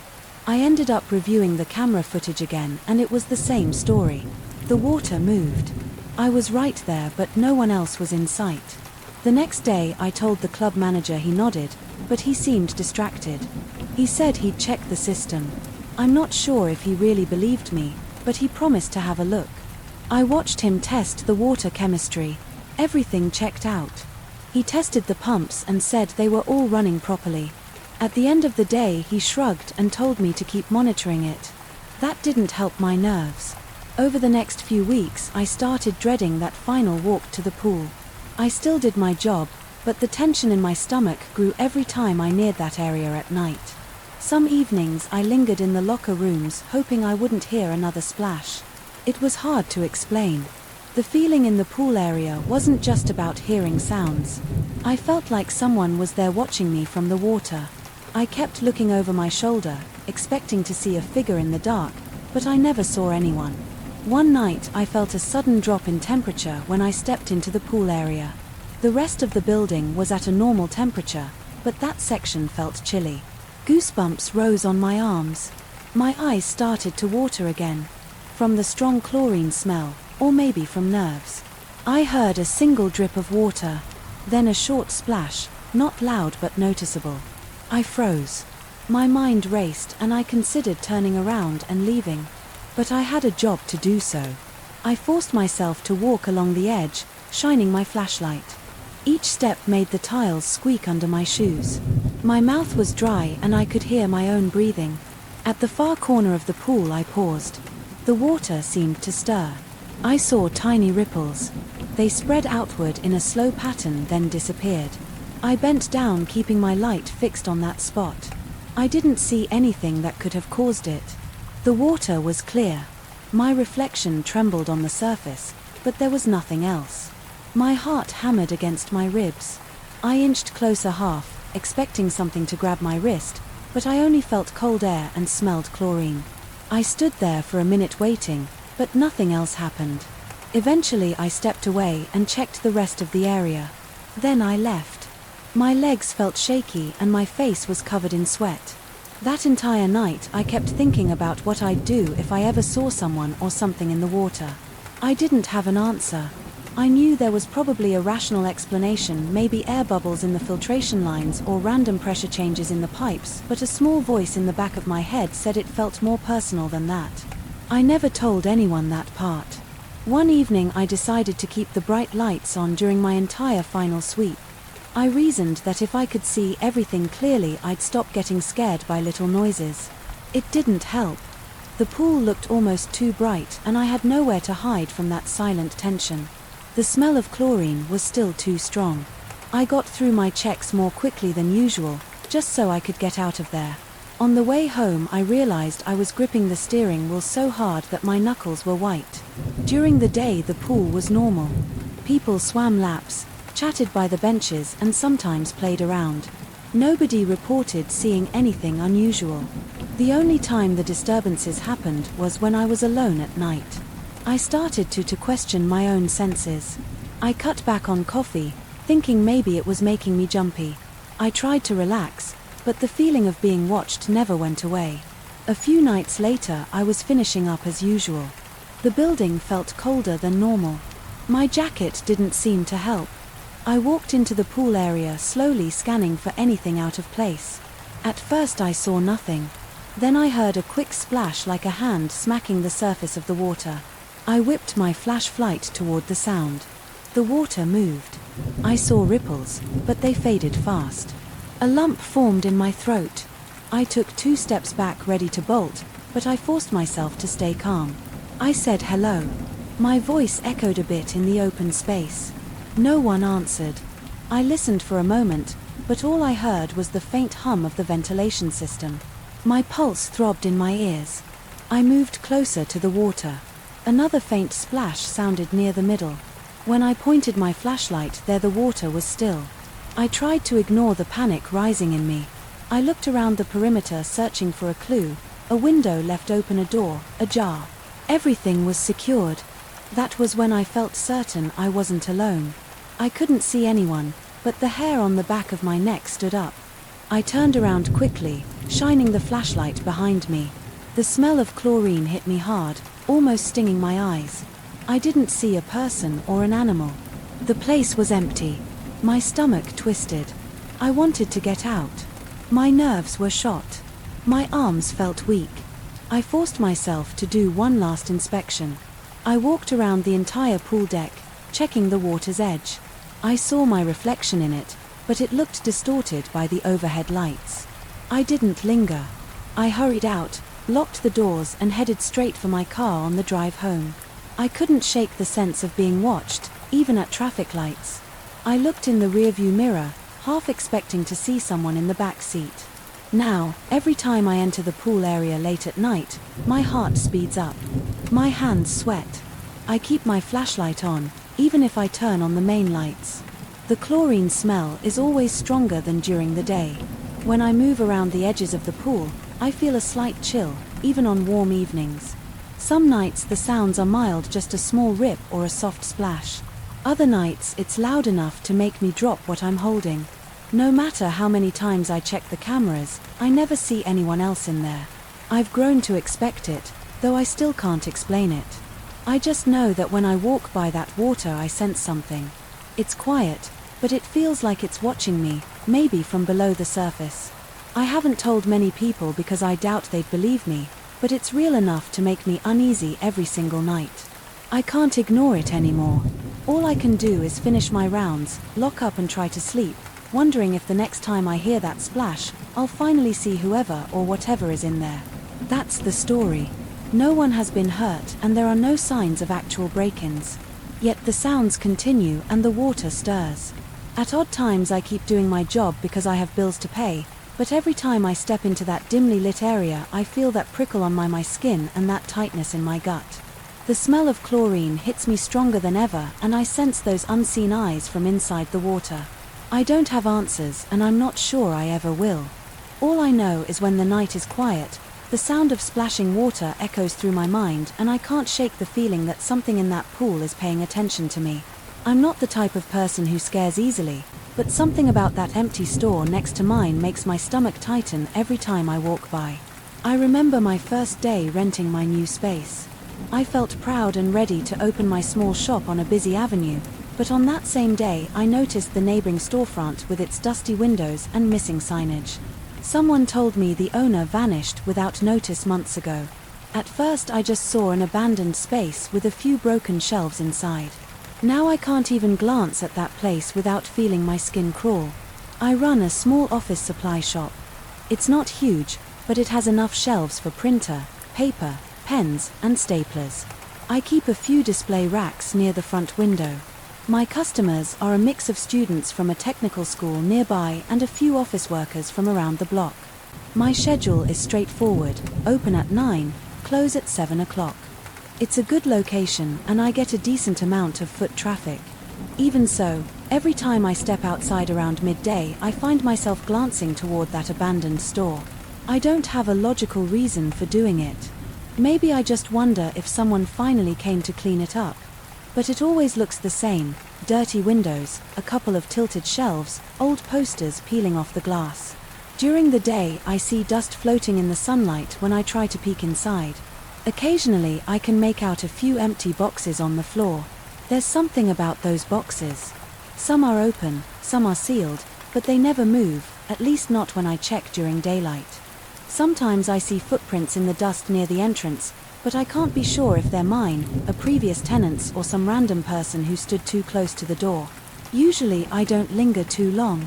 I open my shop, greet customers, restock merchandise, and focus on my own stuff, but at night things change. I close my store around 7.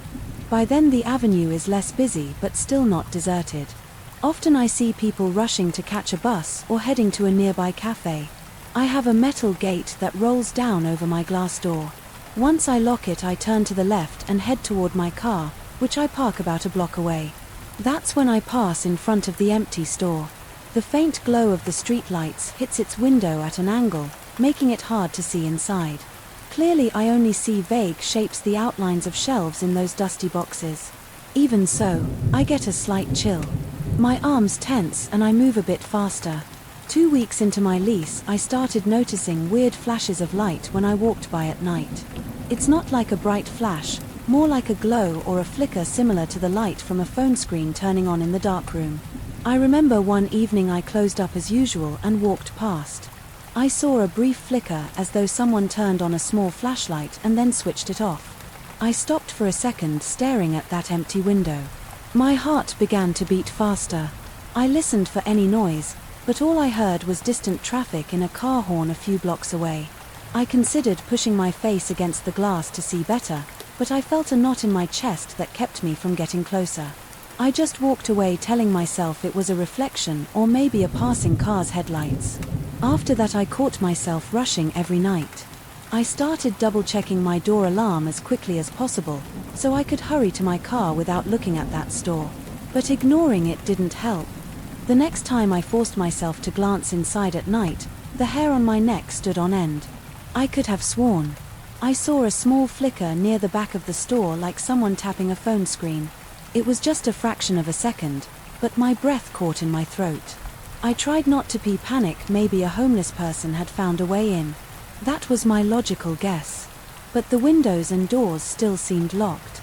There were no obvious signs that anyone had opened a door. One evening around 8:30, I stayed late doing inventory. I had to recount some printer cartridges after a small shipping mistake. By the time I was done my back HDHD, I locked the shop, rolled down the gate and looked at the empty store again. This time I felt more frustrated than scared. If someone was squatting there, maybe I should contact the landlord or the police. I walked closer to the window, pressing my hand against the glass to steady myself. The surface felt grimy. I tried to see inside, but it was pitch black. I couldn't pick out any movement. Then I heard a quick scraping sound, like something sliding across the floor. I jumped back, bumping into my own metal gate. My heart pounded. I'm not proud of it, but I turned and walked away without investigating further. The worst moment happened a few days later. I closed up at 10 at night because I had stayed to organize a new shipment. I was in a rush, but I realized I'd forgotten a folder of invoices I needed to review at home. So I locked the door, started walking away, and then cursed under my breath I had to go back. My car was parked farther that evening because the usual spot was taken, so I had my keys in hand. As I approached my shop again, while I passed in front of the empty store, I heard a loud thump. It sounded like a heavy box falling from a shelf. I froze in my tracks. My mouth felt dry. The street was mostly empty, except for a single street light flickering about 10 feet away. I looked through the dirty window, trying to see if someone was in there. All I saw was darkness and a few faint outlines. My heart pounded so hard I felt it in my neck. I held my breath, leaning forward to look deeper into the store. That's when my eyes focused on a corner in the back. It was just a dark shape at first, like a shadow on the wall, but it shifted. I can't describe it as a person exactly because I didn't see any clear form. It looked more like a patch of darkness that moved. I gasped, my skin tingled, and I felt a burst of cold sweat across my forehead. I considered calling the police. My phone was in my pocket, but I stood there hesitating. I didn't see an person, and I saw no sign of broken glass or forced entry. For a second I tried to convince myself it was my own reflection or some weird trick of the light. My throat felt tight and my legs felt weak. I stepped away from the window and glanced around. No one else was on the sidewalk and no one was in sight. I felt alone and uneasy. I told myself I should at least check my own store before going inside. I hurried to my door, unlocked it and grabbed the folder I needed. I locked up again in record time and avoided looking at the empty store. As I headed to my car, that entire drive home, I felt tense.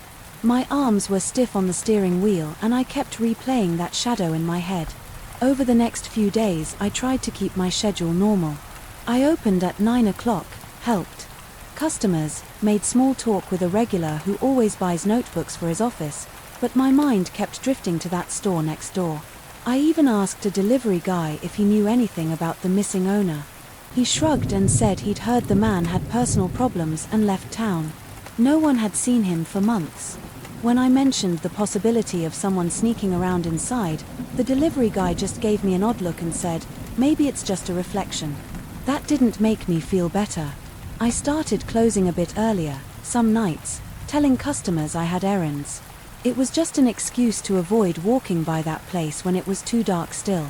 Occasionally I stayed late, and whenever I stepped outside I checked that storefront. Sometimes I saw a faint glow, sometimes I heard nothing. Sometimes I heard a soft click or a scrape. It was never loud enough to be sure. One time I called out from the sidewalk, "Hey, Is anyone in there? My voice trembled more than I cared to admit. No one answered. I waited a moment, heard nothing, and left. After a month of this, I got tired of feeling paranoid. I decided to do something about it one afternoon. I tried calling the landlord I rent from, but he told me he has no contact for that store's owner. He only knows someone else who used to manage the property, but apparently that person had no clue about the current situation either. I told the landlord about the noises and lights. He sounded concerned but said there wasn't much he could do. He advised me to call the police if I felt threatened. I didn't want to waste the police's time, especially since I had no concrete evidence of a break-in. One night I felt bolder than usual. I closed around 7. It was getting dark because it was late fall and the sun set earlier. I grabbed a small flashlight from my shop and walked over to the empty store's window. I pressed my face against the glass, shining the light inside. My heart raced and my palms were sweaty. I saw the shelves coated in dust. Their metal frames rusted at the edges. I saw at least 3 open boxes on the floor, each one crumpled and caked with dirt. The posters on the walls were torn in half, hanging by old tape. I didn't see any movement. The beam of my flashlight just revealed more emptiness, but I got a strong smell of dampness or mildew through a small crack in the door frame. It made me cough. Then I heard a light tap from somewhere inside. It sounded like a footstep or a knuckle brushing against a surface. I stepped back immediately, my foot catching on the raised edge of the sidewalk. I nearly fell backward. My flash slipped from my hand, bouncing on the concrete. I left as fast as I could. I lost sleep for a couple of nights. After that my mind kept replaying that tap. It was so clear, like it was right next to me. I told a friend who runs a convenience store a few blocks over. He laughed nervously and said maybe there was a rat infestation or a cat sneaking in. I've dealt with rats before in my old shop, and that sound was too deliberate still. I let him believe it was just animals. Telling him about the moving shadow or the flickering light made me sound unstable, so I kept those details to myself. A few days later I decided to walk around the building to see if there was a back entrance. My own shop shares the rear alley with the neighboring stores. I wanted to see if the abandoned store had a door that someone could break into. Around midday I stepped out for lunch and took a walk down the alley. The place smelled of garbage and old cooking oil from the nearby restaurants. Sure enough, there was a metal door at the back of that store. It had rust on the hinges and a thick chain with a padlock. The lock didn't look broken. Everything seemed secure. I kicked the bottom of the door lightly. It felt solid. I didn't hear any response from inside. I felt relieved for a moment, thinking maybe I was just scaring myself. For no reason, that sense of relief did last long. A week later I closed around 9 after dealing with a late customer who needed a big order of printed forms. I stepped outside, locked up, and looked at the store again. The front window was dark, as usual, but the second I started to walk away I heard another thump from inside. Louder than before. My nerves were shot. I clutched my key so hard. My hand hurt. I stood still staring at that dusty glass. Then I noticed a faint light shining from behind the counter inside the store door. It wasn't strong, more like a dull glow. It moved back and forth as if someone was pacing. I couldn't see a person, only a shifting light. My breathing got shallow and I felt my pulse pounding in my ears. I took one shaky step closer. I heard a scraping sound like a piece of furniture sliding across the floor. That was enough for me. I turned around and hurried to my car without looking back. I could feel cold air burning my lungs as I walked. My shoulders were tense and I kept looking over my shoulder, half expecting someone to burst out of that store's door. But nothing happened. I drove home, hands shaking on the steering wheel, parked my car and sat there for a few minutes to calm down. My shirt was damp with sweat and my mind wouldn't settle. I haven't called the cops yet. Maybe I'm afraid they won't find anything and I'll look like an idiot, or maybe I'm worried they will find something and I'll regret poking my nose into it. All I know is that the store remains locked and nobody has officially returned. Yet there's movement inside at night and strange noises echo through the walls. I try to leave earlier in the evening now, and if I stay late I keep my phone in my hand ready to dial. I glance inside the abandoned shop, sometimes during the day, hoping to see that it's truly empty and that I imagined everything. But when night comes and I pass by after closing, my skin prickles. I can't shake the feeling that something or someone is in there just beyond that dusty glass. For now I keep my distance. I stay alert. When I lock up, I walk by quickly, eyes forward, praying that I won't catch a glimpse of another strange light or hear another loud thump. My shop walls are thin. Sometimes when I'm sorting papers or preparing orders at night, I pause and listen. I wonder if I'll hear something through the wall. And every time I think I hear a soft knock or a scrape, I freeze, my heart pounding. I remind myself there's no proof of anything and it might be my imagination. Still, I feel a dread in my chest when I think of that abandoned place side by side with my little shop. I keep telling myself it's probably nothing serious, but I can't deny the fear I feel when I walk past that door at closing time. I'm just hoping it stays on the other side of that wall. I remember the first night I heard those scratching sounds. It was around midnight. I was sitting in my living room trying to read through some documents for work. I kept hearing these light taps above my head like nails scraping on wood. At first I thought it was a branch brushing against the roof. I shrugged it off and went back to reading. Then I heard a louder scratch, like something dragging across the attic floor. It set me on edge. I got up and walked around the house listening, but the noises stopped for a while. I decided I was just tired and needed sleep. I turned off the lights and went to bed the next morning. I felt uneasy. I went upstairs and pushed open the attic door. I expected dust and old boxes, the usual stuff people store away. I climbed the steps, feeling the creaking wood under my shoes. I slid my flashlight around the space. I couldn't see anything unusual at first, just some old furniture, a few suitcases and a pile of newspapers. Then I noticed long thin marks on the floorboards. They looked like claw marks. They were spaced out in an odd pattern. I felt my stomach tighten when I realized they cut deep into the wood. I ran my finger along one of them and felt how sharp the edges were. I exhaled slowly and tried to calm myself. I thought maybe an animal got in. I checked the corners of the attic, but I didn't see any nests or droppings. Still, those scratches didn't look like something a raccoon would make. I went downstairs and tried not to think about it.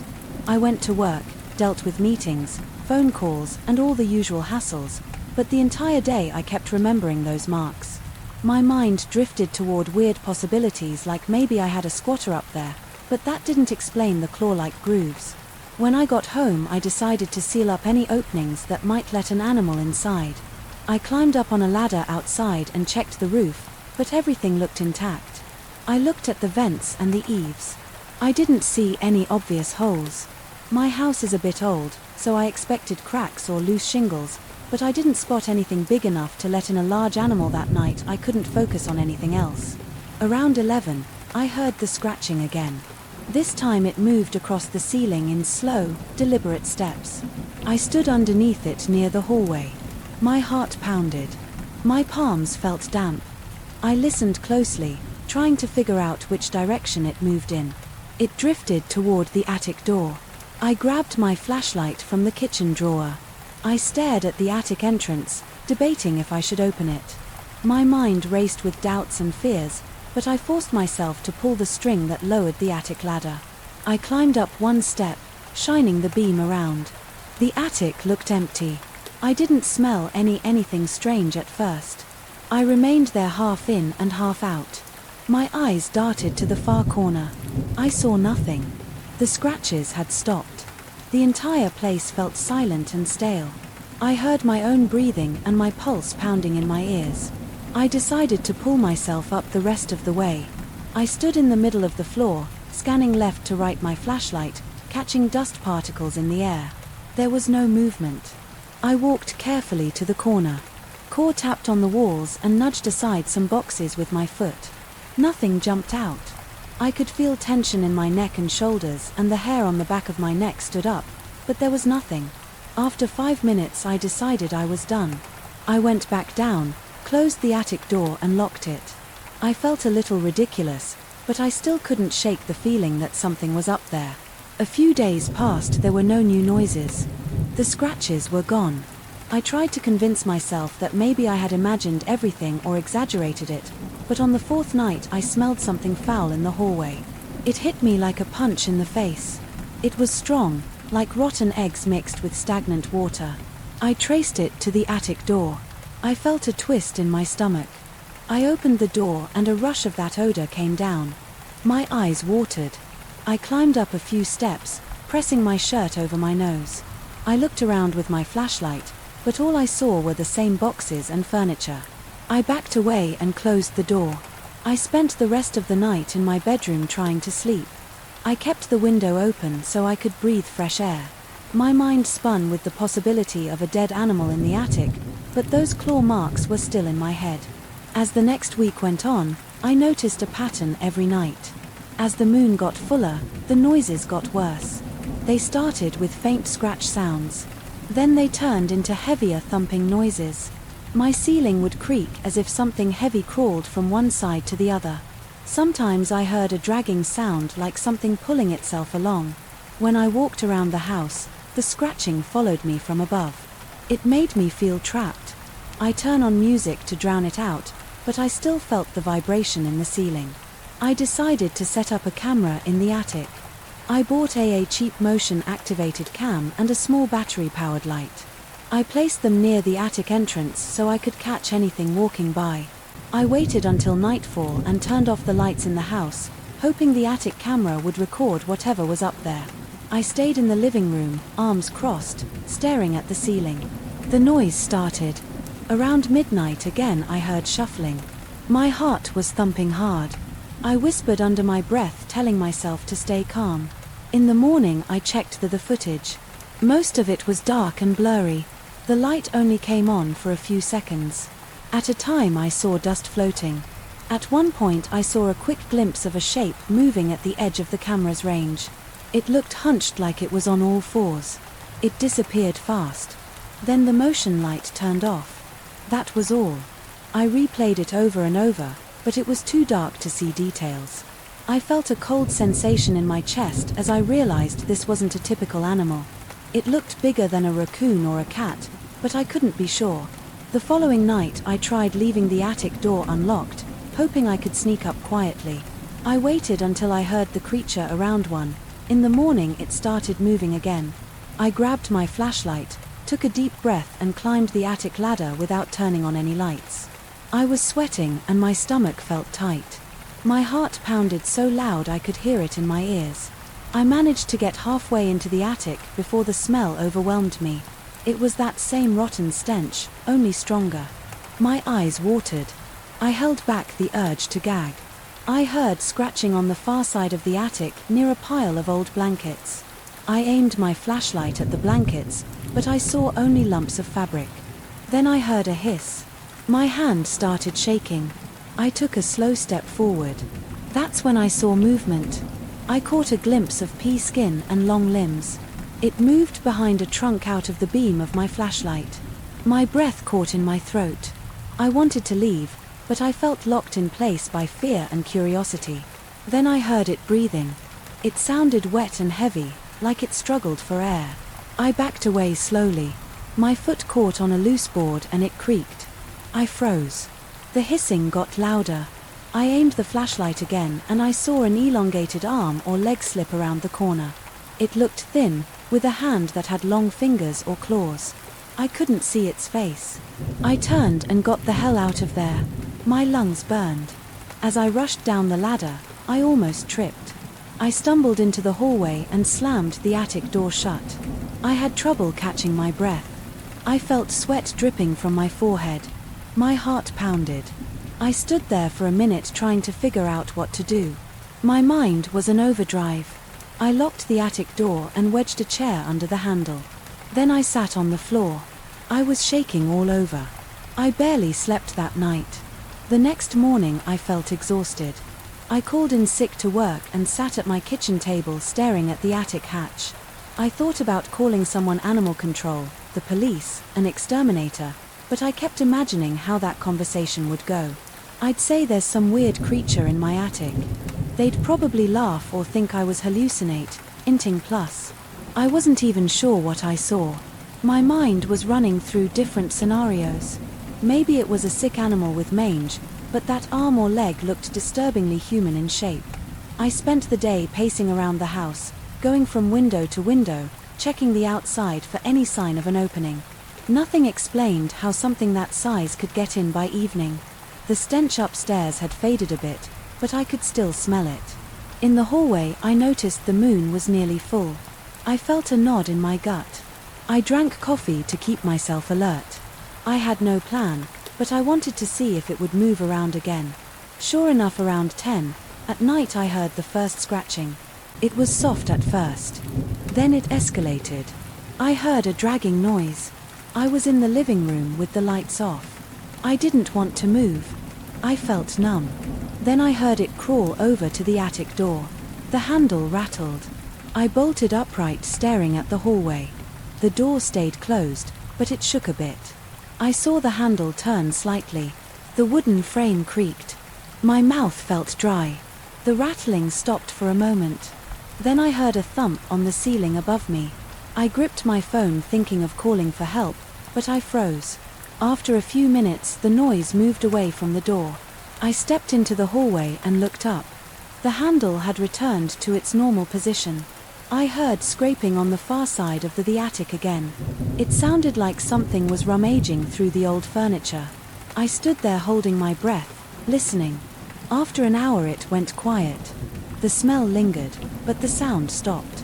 Over the next few nights it repeated the same pattern on each night of the full moon. It grew more active and the odor grew stronger. The rest of the month it was quieter, though I still caught faint scratching. Once in a while I started sleeping with earplugs, but that only stopped the sound. I still felt vibrations through the walls. I tried going up again during the day, but all I ever saw were claw marks and scattered junk. It almost felt like it was mocking me, staying hidden in the shadows. I tried setting out traps with bait, hoping to lure it out or at least catch it on camera. I got nothing. The trap stayed empty. The camera only recorded shifting boxes or flickers of movement out of frame. Each time I checked I felt more drained. I couldn't rest properly because I knew it was still there. Last week the moon started to wax again, getting closer to full. I felt dread. The moment I realized it, my body reacted with cold sweats. My appetite vanished. I started double-checking every lock in the house. I put new bolts on the attic door. I even installed a heavy latch on the outside, something I could lock without opening the hatch. I thought that might contain it better, but I still hear it. A door latch won't stop something that can leave those deep claw marks. Tonight the moon is full. I can see it through the window, bright in the sky. It's almost midnight. I'm in the living room again with all the lights on. This time I can't stand the dark. Right now I have a baseball bat next to me. I'm not sure if it'll do any good, but I feel better holding it. My legs are jittery and my jaw feels tense. I keep grinding my teeth every so often. I hear movement above. It's not constant. It's more like short bursts of sound followed by long stretches of silence. The house smells stale, like it needs fresh air. But I don't want to open the windows. I'm too anxious to get comfortable. I keep imagining that creature. I remember its limb slipping behind that trunk. I replay that hiss in my head. It didn't sound like a simple animal growl. It had a sharp edge to it, almost like a warning. I wonder what it does up there all day. I wonder how it survives between full moons. I wonder if it's intelligent enough to understand locks and doors. I can't focus on anything else. My mind keeps looping back to these questions. A little while ago I heard 3 heavy thumps like it threw something against the wall. I jumped up ready to run outside, but then it went quiet again. I can still smell a slight hint of that rotten odor. I'm trying to breathe through my mouth to avoid it. My eyes feel tired, but I can't let myself drift off. I'm not sure what it wants or if it's planning to come through the hatch. I feel the tension in my shoulders growing by the minute. I've decided that after tonight I'm going to leave this house for a while. I might get a motel room or stay at a friend's place. I need some distance. I can't keep living with this thing above me.